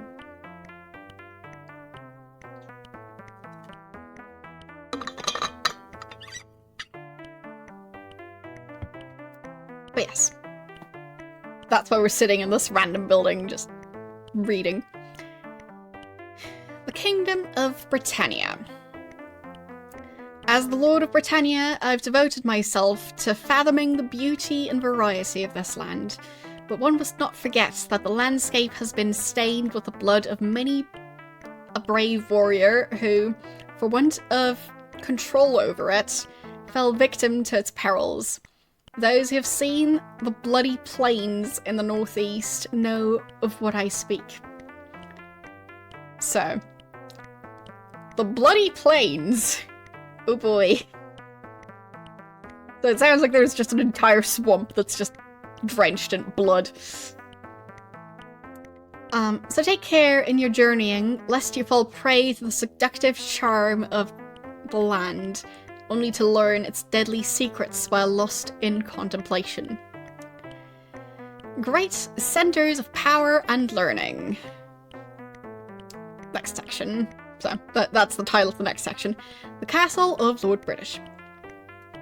Chief among the places in Britannia, my keep overlooks the town of Britain from the protected flanks of the Serpent's Spine, which is a mountain range. Visitors to the castle will find evidence of my many interests and hobbies within its marbled halls. Though my authority extends from the throne to most remote regions of the kingdom, none shall be turned away who come to me for counsel in their time of need. And forget not, Avatar, that I have prepared a room for you in my castle that you might find a place of rest from your long journeys abroad. Thing is, we've tried to rest in that room, it didn't work. So, I wonder if we'll ever figure out how to actually use that bed. But apparently that bed is too complex for us to use. Maybe it's because we're 4 people. And fitting in, like, a one-person bed with 4 people, it does sound kind of difficult. So, I kind of get that. The Lyceum. The world's greatest storehouse of knowledge and wisdom is contained within the walls that form the Lyceum. Poised upon the northwestern slopes of Verity Isle, the Lyceum's libraries, laboratories, and academies of learning are a haven for the seeker of truth. 4 times each year, the inner circle of mages congregates within labyrinth chambers to exchange esoteric secrets. Whilst in the area, do not fail to visit the observatory, where astronomers create many fine lenses through which to view the heavens. Empath Abbey, home to the Brotherhood of the Rose, Empath Abbey serves as a retreat for those engaged in contemplation and reflection. Flanked by the oaks of the deep forest on one side and by the sea on the other, the abbey sits as a lighthouse of peace in the northwestern region of Britannia, near the town of Yew. Well schooled in the vintner's craft, the brothers and sisters of the abbey produce some of the land's finest wines, thus assuring their financial security and sustaining their monastic lifestyle. Serpent's Hold, a bastion of honour, valour and triumph. Serpent's Hold is the castle headquarters of the Order of the Silver Serpent and the training centre for Britannia's armed militia. Many noble and brave warriors have set forth in our defence from this garrison on the Isle of Deeds. The most skilled of these warriors, grizzled veterans all, have selflessly returned to instruct the new recruits in the ways of attack and defense. Recently, a dozen squads of the finest from Serpent's Hold went out to attack the camps of the invading gargoyles. Few have returned to tell about it. The principal towns. When the Great Council met after the collapse of the Triad of Evil, it was decided that each of the main towns of Britannia should adopt one of the fundamental principles of virtue as its focus of learning. Each of these 8 towns, the former city-states of Sansaria, has taken great care in fostering its guiding principle of virtue. They stand apart as the true jewels of the crown of Britannia. The traveller will find a sacred shrine dedicated to the chosen principle of virtue near each town. Moonglow, founded on honesty. On the southern tip of Verity Isle, the town of Moonglow welcomes those of faithful heart and noble intentions. Mages and scholars frequent the seagoing port because of its proximity to the libraries of the Lyceum, and because its accommodations and services are among the most reasonably priced in the land. Britain, founded on compassion. Centrally located on the shore of Brittany Bay, the town of Britain is the site of the castle from which I rule. It is also host to the multitudes of travellers and purveyors of goods of all kinds. The adventurer will surely appreciate the hospitality shown by Britain's compassionate citizens. The shops, inns, and armories of Britain are much renowned and frequented by all who prepare for and return from long journeys. The historic Wayfarers Inn is considered a second home to many a road-weary adventurer. Jhelum, founded on valour. Many of Britannia's most esteemed warriors have emerged from the town of Jhelum in the far southwestern region of the kingdom on the main island of the Valorian Isles. Lodging supplies, armaments, and prosperous shipbuilding industry, prosperous shipbuilding industry, are to be found in the bustling town by the sea. Yew, founded on justice. Second in size only to Britain, the town of Yew is the judicial and legal heart of the kingdom, being home to the Supreme Court of Britannia. Druids and philosophers have long gathered under the shade trees. The shade trees, yep. Shade trees of the deep forest surrounding Yew, exploring the subtle nuances of justice and righteousness. While visiting Yew, you'll find a fine pub and fully equipped armory and apothecary. Minnoch, founded on sacrifice. Stretched across the mouth of Lost Hope Bay in northern Britannia, Minnoch has committed itself to the plight of the needy and homeless. Minnoch is also well known for its artisans who excel in the crafts of metalworking, armouring, glassworking, and clockmaking. Trinsic, founded on honour. The honourable paladins who make their homes in the idyllic town of Trinsic are noted for their courage and devotion to truth. Situated just north of the Cape of Heroes in the Southlands, Trinsic provides many fine goods and services to the traveller, including a stable where the finest steeds are available to speed you along your way. Scarabray, founded on spirituality. It has often been said that Scarabray, close by the mystic forest of Spiritwood, is the spiritual centre of Britannia, but the word spirit has many meanings, and only some of the town's inhabitants, notably the healers, magicians, and priests, concern themselves with matters of the soul. Well, yes, there's graphics in this one. Hope you had a nice stream. And thanks for the sub. But yes, we only just started this one today, and we're now reading the lore book. So, others in the area have a different meaning in mind. Those inclined to take advantage of Scarabray. Scarabry's a fine winery. It seems like a lot of areas are very wine-focused now in this game. Like, it seems like Britannia has maybe got a bit of an alcohol problem now. New Magintia, founded on humility.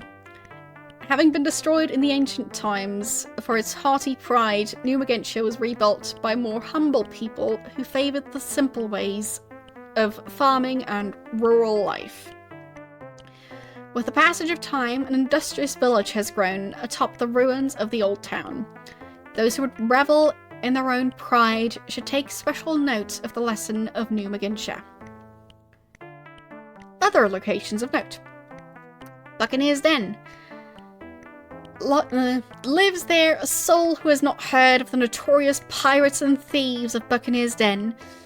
In spite of its ill repute, many travellers have found this island village east of Paws to be a great source of exotic goods. The ships that frequent its harbour bring unusual artifacts from far and wide. Cove. Nestled in the mountains just south of Lost Lake, Cove is home to many magicians, healers, and alchemists. It's the town we're in right now. One will also find there a shrine dedicated to the Avatar's pursuit of virtue. Pause. This quaint coastal village lies halfway between the towns of Britain and Trinsic, where the weary traveller can obtain food, shelter, and a change of horse. The mysterious islands known as the Fens of the Dead can barely be seen offshore near Paws. In these fens, mages oftentimes seek the rare mandrake root and nightshade, so necessary to their potent concoctions. The Bloody Plains. That one's new. The site of one of Britannia's most savage wars, this desolate region lies sandwiched between two great swamps across the mountains northeast of the village of Cove. The bloodstained soil serves as a timeless memorial to the thousands of brave soldiers who met their fate there. Mages know this area as another of the few places where they can find mandrake root and nightshade. So, I wasn't that wrong when I said that it's just a swamp, but it's blood instead of water, because it sounds like that's the case. The Isle of the Avatar. This enigma of nature rose from the sea when the Codex of Ultimate Wisdom was brought up from the depths of the great Stygian abyss. The great subterranean upheaval gave it birth, left the large island dotted with volcanic craters, steaming fumaroles. I have absolutely no clue what that is, but apparently it steams. And a ready supply of sulphurous ash. Few are brave enough to risk the hazards of this place, even to behold the Codex in the Shrine of the Avatar. A mini volcano. So that's kind of cute. a tiny volcano spitting a tiny amount of lava. It doesn't sound nearly as bad as, you know, giant river of lava coming your way. Good luck. The Palace of Blackthorn. Few nowadays venture near this monument of evil, but rumours abound that the mad wizard Sutek has taken refuge in the former abode of Blackthorn, the defamed ally of the vanquished Shadow Lords. What Sutek might be doing there, none can say. Wait, did we ever talk to Sutek before? Because that name sounds familiar. Yeah, Sutek. So...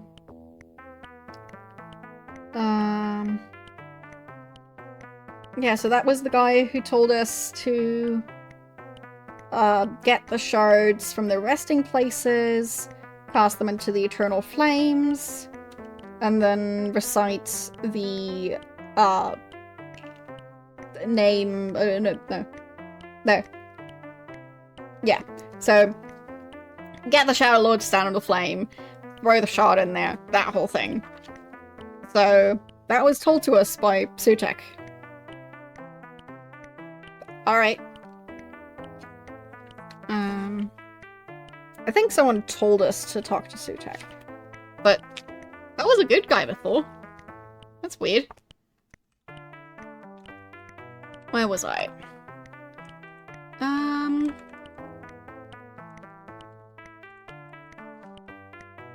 There. Yeah, so...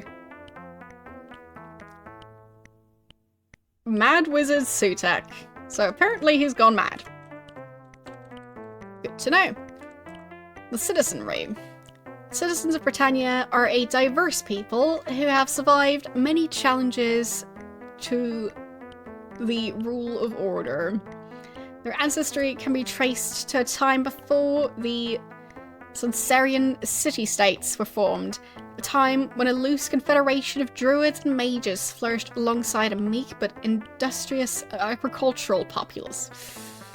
Relics of ancient times can be found throughout the land, and traces of the ancient language of the land can be found throughout modern Britannia. In your travels, you will no doubt come upon the occasional sign or placard written in a curious runic script passed down from one generation to the next. This written runic language is directly descended from the language of the Druids of old. Though strange and seemingly indecipherable, the process of interpreting runic script is really quite simple. The following key will enable the traveler to translate... yeah, I already translated plenty of runic stuff, so... just same old, same old. Interacting with the citizens. Whether talking to the farmer in his field or to one of the scholars at the Lyceum, one will be impressed with the eloquence and diversity of interests possessed by the people of Britannia. Their good-natured dispositions are a result of several generations of relative peace brought about by the national focus on the principles of virtue. When meeting someone for the first time, it is customary to ask their name and job. In most cases, a Britannian will be more than willing to discuss a variety of subjects and be most eager to answer questions you may pose to him. Do not fail to take note of things you are told during these conversations, for even the words of the humblest farmer or beggar may provide needed guidance in your journey through the land. Many Britannians will do far more than offer advice and information, however. If asked to join your party, the more adventuresome in the realm will accompany you on your quest. Stalwart allies can mean the difference between victory and defeat, so choose your party members wisely. Yeah. I just started this game, but it seems quite, intense. Because, like, I've played Ultima 1 through 5 now, and this one feels quite complex compared to the other ones so far. So I don't know how long it'll take me, but it might take a while. Anyway. Merchants buy and sell a variety of goods and services, offering you the opportunity to stock up on needed supplies or build up cash reserves.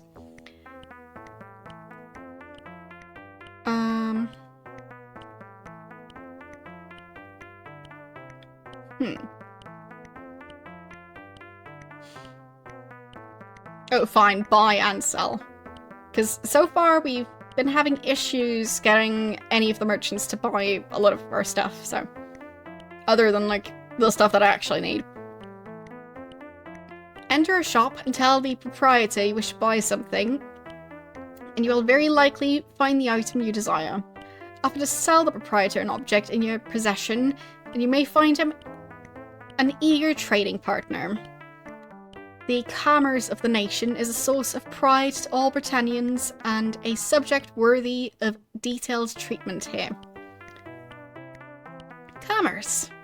A complex system of interdependency among professionals and crafts drives all commercial activity in Britannia. This interdependency ensures that Britannia remains a growing nation, well supplied and prepared against times of shortage and hardship. Farming. Since times before our great societal expansion, farming and animal husbandry have been the cornerstones of the Britannian economy. It is the farmer who grows fine grains for the baker, and the baker who makes our bread. It is the rancher who tends the cattle for the meat and dairy products, keeping our stores and pubs filled with the necessities of life. In like manner, the shepherd supplies wool to the makers of cloth, who in turn enable the clothiers, I've never had to pronounce that word, to ply their trade. In these and many other ways, Britannia owes its livelihood to the persistent labourers of the soil. Professional merchants. The merchants of Britannia strive to provide satisfactory goods and services to their customers. The professional symbols blazoned upon the signs which hang outside their shops attest their willingness to assist the traveller, at least during business hours. Armories. So that's the snake symbol. Britannia's armories are a key factor in the security and prosperity of the land, providing both armaments for the valiant and employment for armourers and blacksmiths. These shops offer high-quality armour and weaponry of many types. Most armourers will gladly repurchase used equipment, though usually at prices far lower than originally paid for them. Stables, which is the horseshoe icon. The seasoned traveller understands what a godsend a steed can be on lengthy and treacherous journeys. Stables are usually found in the smaller towns and villages, or at private residences where the owner may be willing to offer you a fine horse at a fair price. I mean, who doesn't want a fine horse at a fair price? Apparently there's also, like, possibly the need to exchange horses, but in the previous game I also didn't really use horses, so who knows. Markets and pubs. Most of the major towns of Britannia have at least one shop dedicated to caring for the traveller's need for food and supplies. So that one has the icon of like a big mug and like a bowl underneath, viewed from the side. So, yeah. The wise traveller will learn to examine the varied inventories carried by different merchants, making note of the shopkeepers who stock rare and unusual items. One never knows when such knowledge may be of use. In pubs, the traveller may partake of a refreshing glass of ale or fine meal of pheasant and mutton. The service will often be accompanied by the melodies of a cheerful minstrel, and pub owners are known for their willingness to take part in a friendly chat. Yes, I already finished Ultima 5. I did that last week, so we only just started this game. Healers.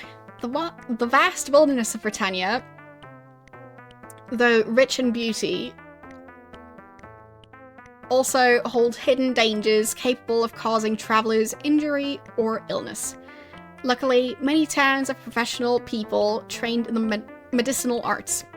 Healers can turn back the ravages of swamp poison or heal wounds earned in battle. Some physicians claim that their healing arts have been enhanced and augmented by magic, to the point that they can resurrect the dead. How much playtime it was for Ultima 5 or for this game so far? Because for this game so far, a bit over 4 hours. But for Ultima 5, it was, I think it was like 70 hours? I read it out earlier. So, these occult, the magic shops. These occult apothecaries are quite interesting to visit. Their oddly decorated shelves are often strewn with vials of strangely coloured potions, queerly glowing staves and scepters, and a cornucopia of herbal and mineral reagents useful in the mage's work. Since many of the items offered are both rare and expensive, their availability will vary from town to town, so the travelling mage will want to make special note of those things offered in the places he visits. I'd say Ultima 5 is a good one, yeah. So far, it is my favourite Ultima game that I've played. Inns. Inns provide safe, restful accommodations where travellers can retreat after a long, hard day. Many inns even offer fine dining facilities on site. Prices will vary from place to place, but even the most inexpensive inn is a welcome home away from home for the weary adventurer. Shipwrights. Several of the port towns along the shores of Britannia boast of craftsmen renowned for their dedication to the construction of safe, dependable sea vessels. Whether you need a small skiff to get upriver or a mighty sailing vessel for open sea travel, the local shipwrights will be more than happy to discuss terms. It is wise to pay attention to the information about local sea and wind conditions before setting out in a new craft. The magical shops, the icon is like a potion bottle. For healers, it's an ankh. For inns, it's like a candle on those like old-timey candle beholder thingies with a handle on it. And shipwrights is an anchor. Guilds. It is not uncommon for members of certain professions to organise themselves into guilds which cater to the specific needs of their membership. Such guilds have been set up in a number of towns. The guilds provide professional adventurers with many of the things they need for journeys into the wilderness and deep dungeons. And that one has the symbol of a key. Tailors. Which is the scissor icon thing. Nowhere is the interdependence of Britannia's craftspeople more in evidence than in the field of tailoring. Thread must be spun and taken to the weavers. Weavers, having made cloth from the thread, deliver it to the hands of the clothiers. They turn bolts of fine fabric into clothes fit for kings. Find your place in this process and you may profit. Seek out the tailors of Paws if you desire a wardrobe of the highest quality. Huh.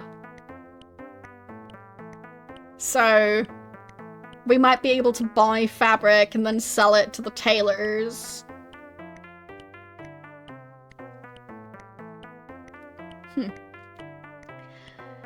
Fletchers and bowyers. Yeah. It's the symbol of an arrow.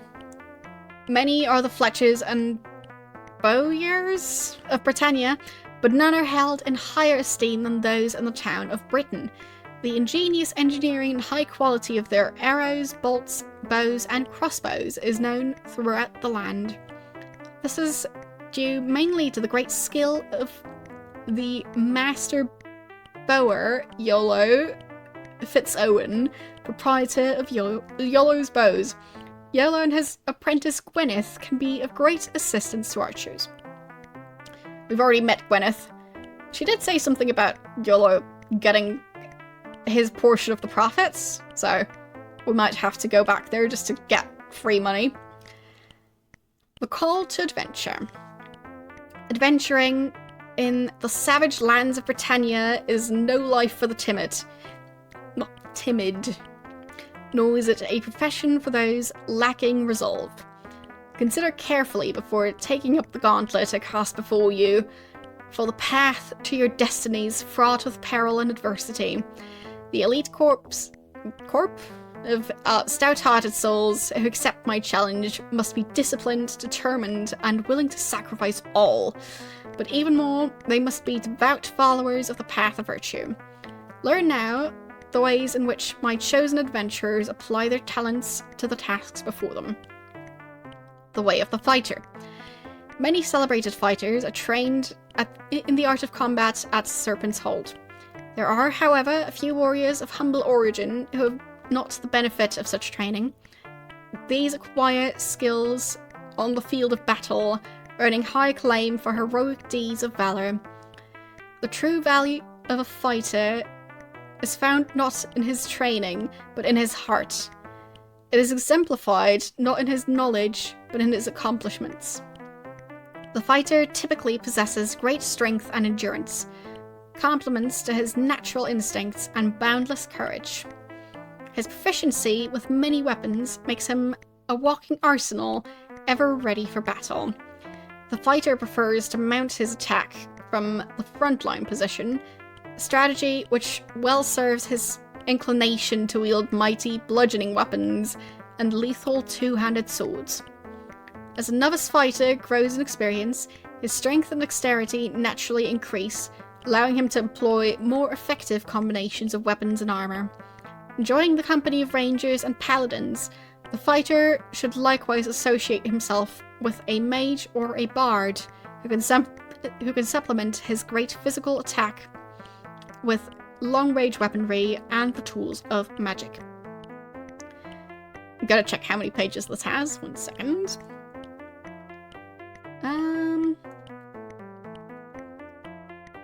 Oh, that's just the spells at the end there. So that's 36 pages, apparently. So we're close to halfway through.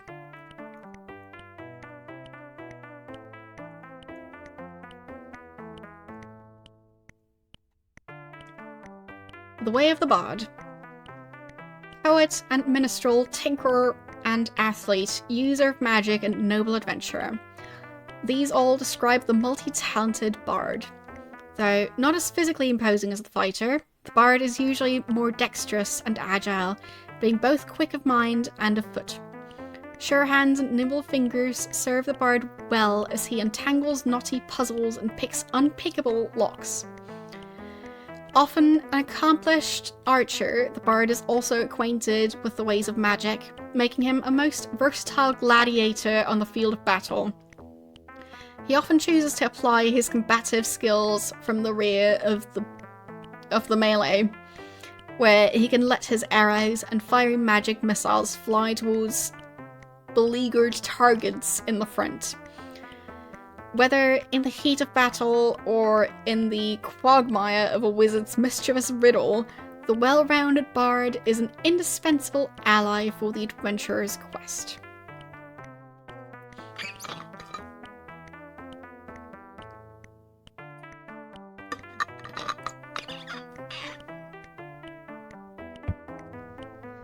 The Way of the Mage.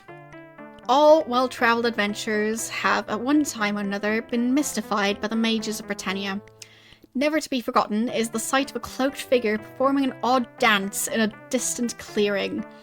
Puzzling indeed is the whispered transaction between a mage and an apothecary, as the magician acquires the plants and animal parts that are the raw materials of his trade. Hello, how are you doing today? We're currently reading the lore book, but yeah, we only just started this game today. Seeing what cannot be seen, hearing what no man hears, communing with beings not present, what ancient spirit possesses the mage that his mind constantly dwells on things not perceived by the common man. One never chooses to become a mage. A mage is born a mage, having from birth exhibited magical inclinations and abilities which defy rational explanation. A mage usually spends his early years studying the esoteric writings and diagrams contained in the libraries of the Lyceum, or poring over bottles and boxes of exotic herbs and minerals found in its laboratories. The tools and weapons of the mage are found in his spellbook, which never leaves his side. This tome is filled with pages of cryptic runes, which describe the auspicious times, places, and methods for various types of sorcerous work. The illusions and spells at the mage's command often cast him in the role of equalizer when a party of adventurers finds itself in an otherwise one-sided conflict against a megalithic foe. From a well-protected position at the edge of the battle, the mage makes the necessary preparations and utters the mysterious incantations to unleash the force of his chosen spells against an unsuspecting foe. Certain skilled mages possess remarkable power over nature and matter, being able to create and destroy living and inanimate things as well at will. The deeper secret of the mage will be discussed later in this treatise. Such secrets are not for the eyes of all men. So, it'll be discussed later because other people can't manage to skip to the end of the book. Yeah. The Way of the Avatar. Embodying the fortitude of a fighter, quickness and quick-wittedness of a bard, and the mystic insights of a mage, you have spent long years mastering the principles of virtue. Many other times you have savoured the syllables of the mantras and the spicy scent of incense during morning meditation, but you're equally stirred by the sounds and smells of combat, being as much at home on the field of battle as in a solemn shrine. We did read this earlier, but I'll reread it just to have everything together in context. As a paragon of integrity, you've always sought total understanding of the world around you, often journeying to the libraries of the Lyceum or conferring with the scholars of Moonglow and you. However, your love of scholarly pursuits does not weaken your ties to the world outside the cloistered halls of Academy. I still don't quite know how to pronounce this word. It's Academe. Don't know. Your devotion to your companions and those in need is total, and you are ever aware that the principles of virtue are designed to guide us in our relationship with our fellow man. Your path offers both great risk and grand reward, but you are concerned with neither. Driven to follow this, the highest path, by forces unknown and unknowable, you follow the way of the Avatar, and the Avatar to whatever end destiny has decreed. It's spelled Academe. It's not with a Y. I guess it could be Academy, just an old-timey spelling. That could be. But yeah, just saying it's weird. So. Academe? Really? No Academy?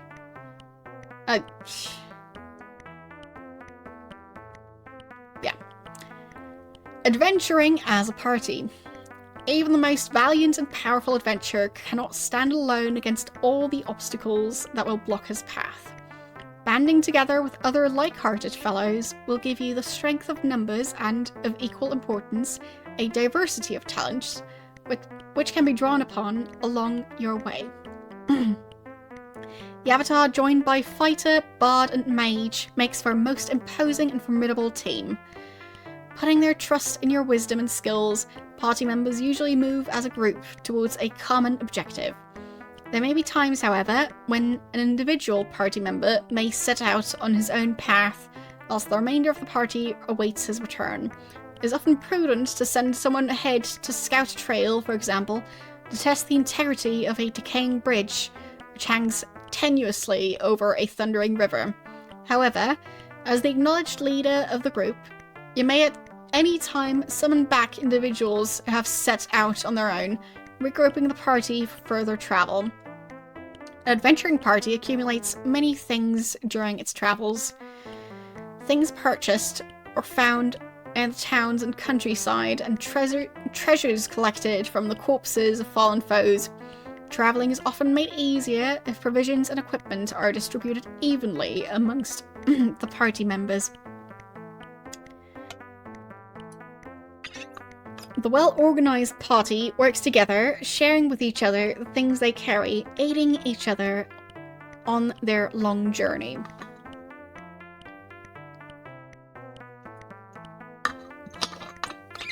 My voice is starting to get a bit tired, but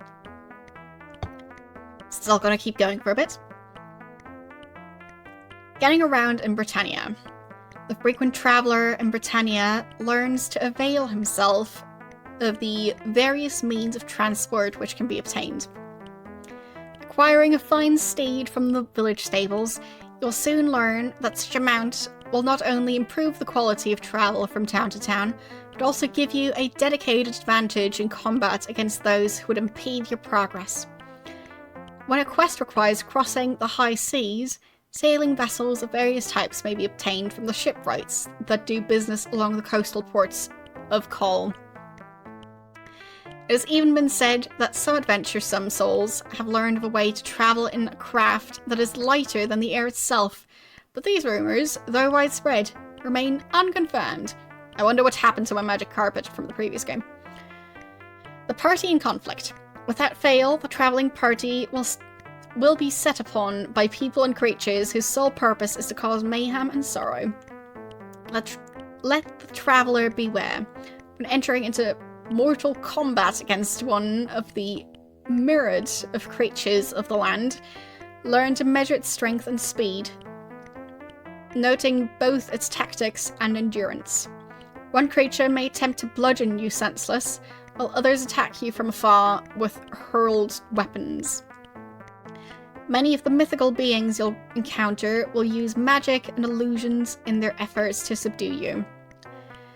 If you can survive their attacks and deal punishing blows of your own in return, you will share the victor's right to search their fallen corpses for whatever bounty they carry.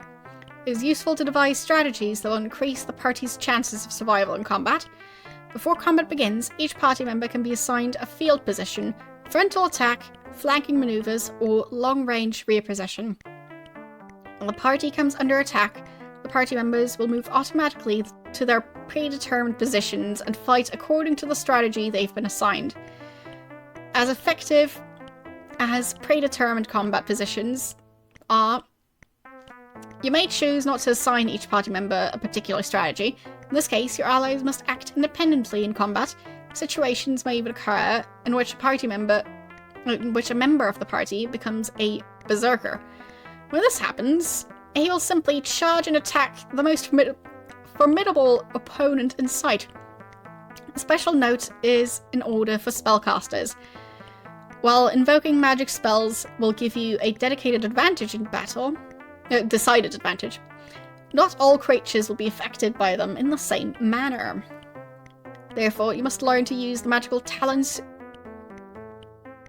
judiciously, lest you waste the value of reagents and psychic energy. The party at rest.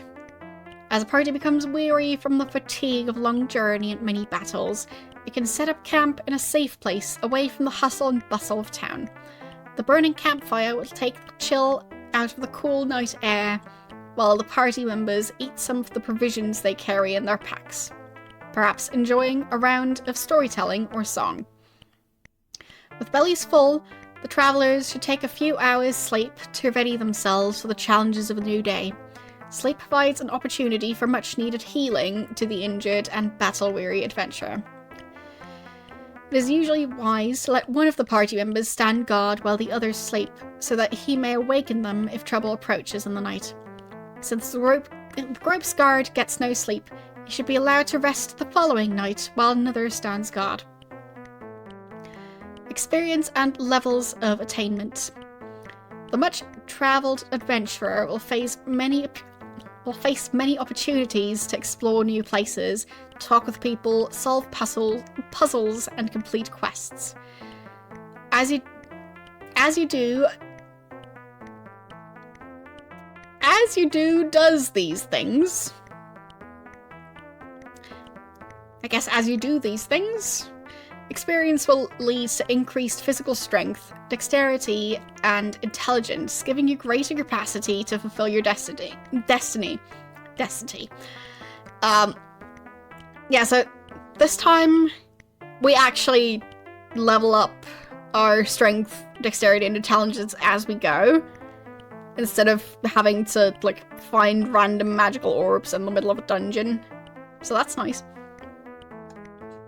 You can only gain a true appreciation of such increases by returning to one of the shrines of virtue and engaging in reflection and meditation. Fine, so we do still need to go to the shrines. To meditate, learn the mantra of the shrine of your choice. Then talk to the shrine and follow its instructions. Cosmology. There exists an extraordinary cosmic association between the gravity of the moons and the delicate fabric of time and space. As though pulling the strings of some cosmic marionette, the moons cause radiant moon gates to appear on the land below. Step through one of these shimmering corridors of light, and you will be transported to a new time or place. Moon gates generally appear at locations where fragments of extraterrestrial rocks called moonstones have been buried. There are at least two types of moon gates, blue and red. Blue moon gates, generated by moonstones, generally focus on destinations in but a single world, the world in which they appear. Their power, awesome though it may seem, is limited, allowing the traveller to teleport only from the location of one moonstone to that of another. The moonstone the user travels to is determined by the phase of the moon that appears directly overhead in the sky. Through experimentation and observation, the Moongate traveler can correlate the phases of the highest moon with the destination the gate will select. Red gates, generated by the powerful obsidian orb of the moons, can send the traveler anywhere in Britannia. In fact, the holder of this black stone can teleport to worlds other than his own. I, Lord British, have used the red gates often, but there is, no doubt, much more to be learned about these gates.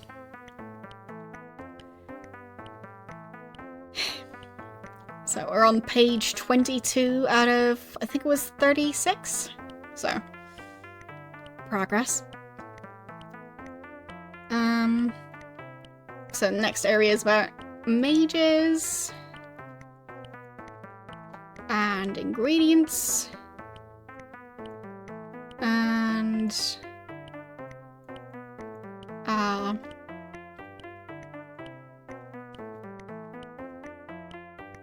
fine, there's the part that's basically added to it.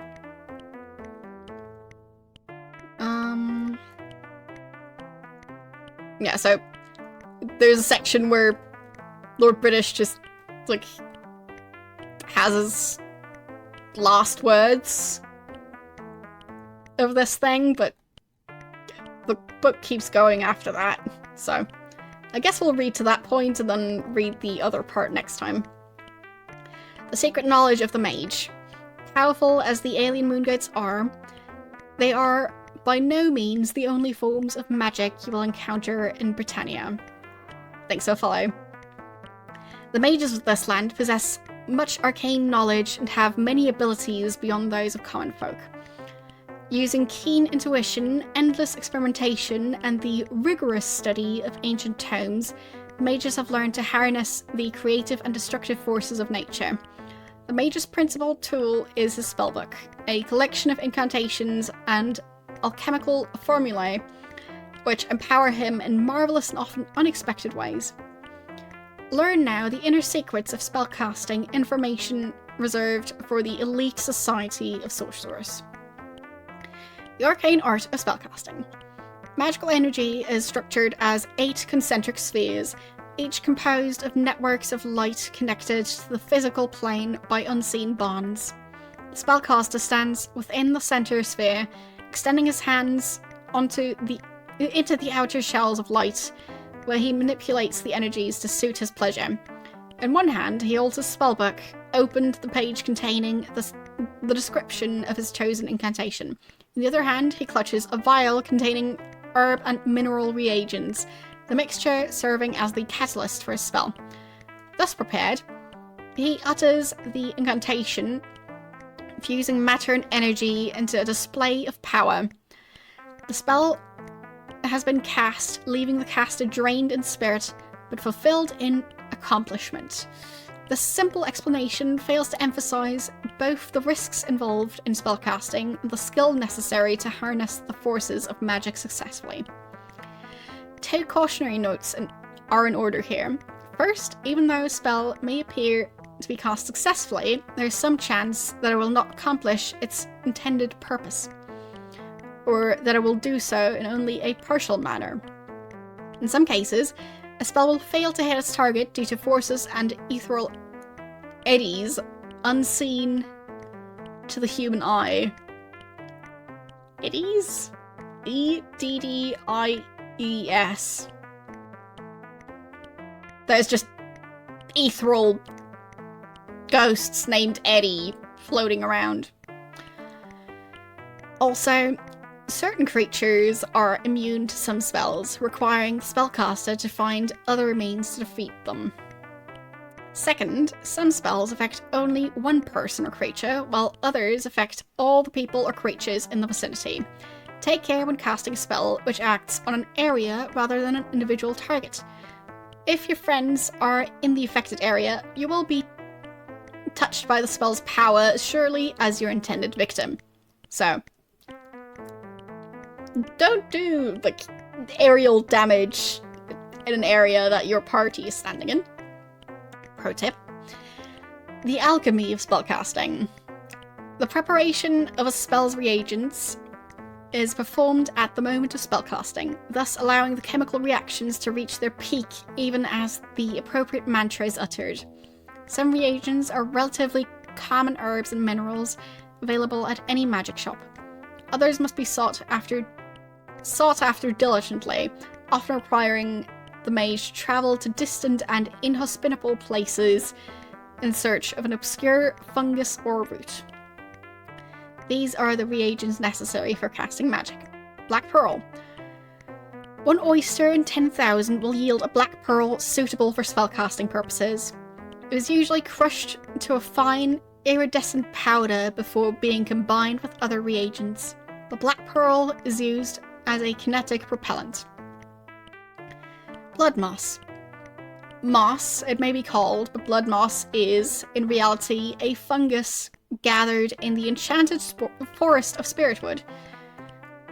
There it is found glowing under the loose, dead bark of fallen trees. Blood moss is used to enhance mobility and movement. Garlic. This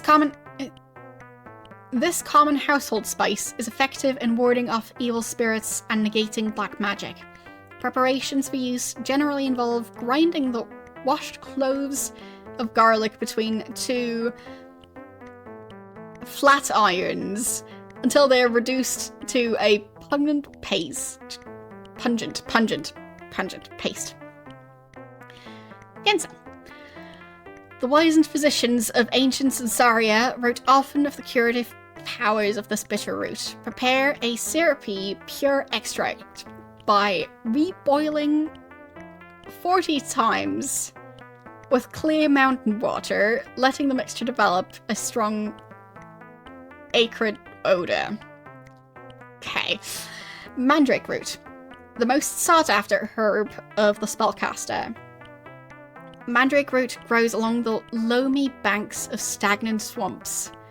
Once found, Mandrake must be dug up carefully so as not to damage the tap root. For it is the root that the greatest concentration of active ingredients is found. In the root. Now, carefully remove the tough outer skin, again, giving special attention to the sensitive taproot. Using a fine-toothed silver fork, comb out the cotton-like fibers that make up the root's heart. The combed matting is boiled in pure water for no more than an hour, after which it is dried thoroughly and stored in a tightly sealed jar. When used in a spell, Mandrake Root increases the power of the desired enchantment.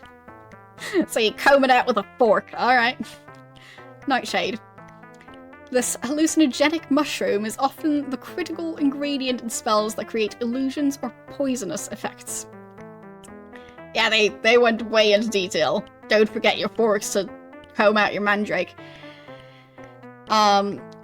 Sprouting in swamps and only in the dark of night, this mushroom is easily distinguished from the others by the way its stalk bruises when crushed. Retain only the fungal cap and discard the tough stalk. The spores housed in the underside of the cap provide the active ingredient and can be chopped into a fine mincemeat or boiled into a bitter tea. Spider silk. It takes many spider webs to make a full ounce of spider silk, but the binding power it adds to spells makes the effort well worthwhile. Though the web of any spider will do, one can reduce collecting time by scraping off the fine silken hairs that cover the webs of giant spiders. Rumours have been heard of a cave where spider silk can be found in abundance. What would we want to change the names to? Because I wouldn't know. I mean, I guess we could go for the usual ones of, like, Reginald, Violet, and Blob, but, well. Sulphurous Ash. Mod names. I mean, we could, but you probably have to mod the game in some weird way to do that, so not gonna do that. But it would be funny. Yeah, as I was saying, sulphurous ash. The product of violent volcanic eruptions, sulphurous ash adds high levels of energy to the spells which require it. It is recommended that freshly collected ash be sifted through a fine mesh sieve, ensuring consistency and easy mixing. Yeah, of course, they're, like, the usual names of the characters, so, yeah. But in the previous games, you could just name them whatever. Well, some of the previous games. Like, Ultima 1 didn't have any other characters. I think Ultima 3 was the first one that had more than one character. But I think Ultima 4, it was the pre-named ones.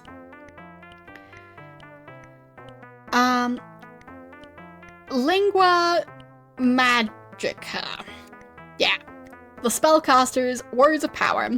The meanings of the syllables that form the incantations uttered by mages during spellcasting have been passed down from one Britannian generation to the next. The mage's apprenticeship begins when he learns these potent syllables. The next task is to learn the proper way to speak the syllables. It is important that the mage first prepare himself mentally by meditating on the sound of his breathing, projecting his soul into a sublime state of concentration. To speak an incantation properly, the spellcaster draws a deep breath, followed by a determined, forceful enunciation of each syllable. The entire breath should be fully expelled on the speaking of the final syllable. The 26 syllables and their general meanings are as follows. An, negate, dispel. Bet, small. Corp, death. Des, lower, down. Ex, freedom. Flam, flame. Grav, energy / field. Her, wind. In, make, create, cause. Jux, danger, trap, harm. Cal, summon, invoke. Lore, light. Mani, life, healing. Nox, poison. Ort, magic. Pour, move or movement. Quaz, illusion. Rel, change. Sanct, prospect or protection. Or, no, protect or protection. Tim, time. Ooze, rise up. Vas, great. Wiz, know or knowledge. Zen, creature. Lem, why Lem? It's letter Y, letter L, letter E, letter M. Lem, yeah. Yelem? Elem? I'll go with Elem. Means mature, and zoo means sleep. These syllables are combined to form the incantations used when casting spells. A list of spells appears at the end of this treatise. This list, while not necessarily complete, collects all of our current knowledge of the ways of magic. Last words. Consider carefully the thoughts I have set down in this treatise. Refer back to these words often. Why is it just randomly doing the ending and then continuing? Who knows? Anyway. Refer back to these words often, that you may better understand your experiences as you journey throughout the land. To reinforce the knowledge I impart through these words, I have instructed the royal map makers to create a map of Britannia for your use. Sorry.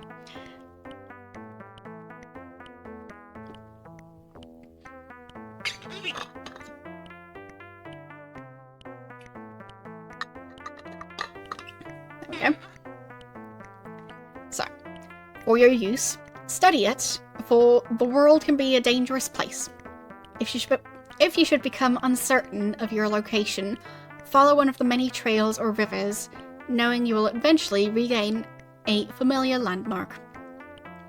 You are further advised to keep a personal journal of your experiences, take notes of conversations with good citizens of Britannia, record information found on signs or read in books or scrolls. Keep track of the location of provisions. Items that seem unnecessary at one time may become useful at another. Do not hesitate to inquire of the people you meet about things that you seek. You may hold information vital to your quest. Finally, I must share with you news but recently received from the scholars of the Lyceum. In compiling information about the demonic gargoyles invading our land, they've begun to detect a pattern. It appears that our foes are trying to capture the shrines of virtue found near the major towns. The moonstones are now in their possession, and as each new shrine falls, a stone is placed on the altar there. To prevent anyone from removing the stones, the gargoyles have erected impenetrable force fields around the altars. Go to the shrines at your earliest opportunity, free them, and seek guidance at the altars through prayer and meditation. I urge you, my avatar, to uncover the dark purposes of the gargoyles before the lost shrine falls. I fear you may be Britannia's last hope. But yeah, and then it goes on to talk about, let's see.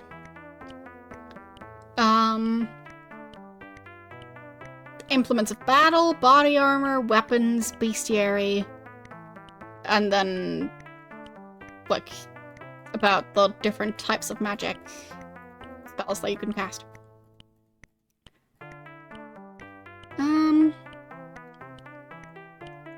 I mean, stuff about weapons is, well, probably gonna be a lot of the usual. And the bestiary is extensive. It's several pages of that one. So I think we'll read that next time, since my voice is obviously having some slight issues.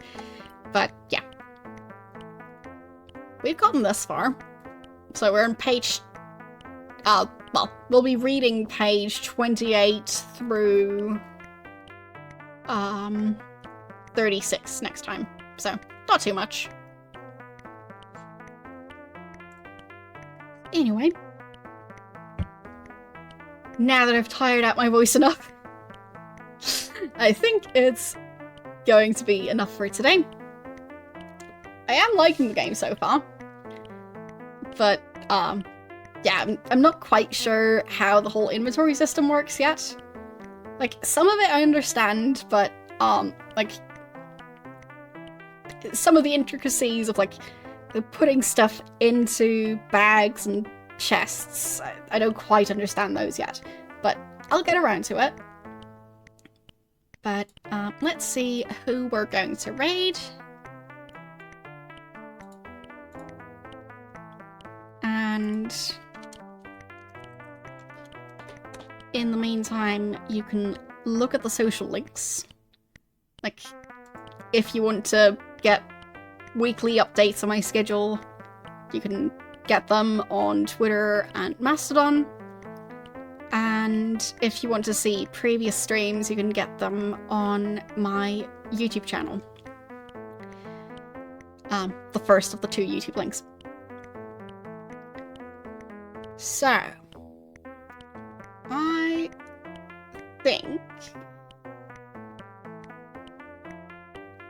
we will raid Badger, who's playing Majora's Mask again. Because, why not? Yeah, X, I know. I still call it Twitter. I'm gonna keep on calling it Twitter until it stops existing, which I feel it might eventually. But, yeah. Anyway. Also, fun fact, apparently, since Twitter got changed to X, they, have seen a large, or noticeable decrease in downloads from, like, the app stores and stuff. So, you know. Works great. Anyway. As I was saying, we're going to go and raid Badger. So, I will see you guys tomorrow with more Daggerfall, which I will finally be able to play in windowed mode functionally, which I am glad about because it means I'll actually see stuff at the correct aspect ratio. So, yeah. And hopefully it'll also look a tiny bit sharper on stream. We'll see. Anyway, thanks for watching, and I will see you guys tomorrow. Bye!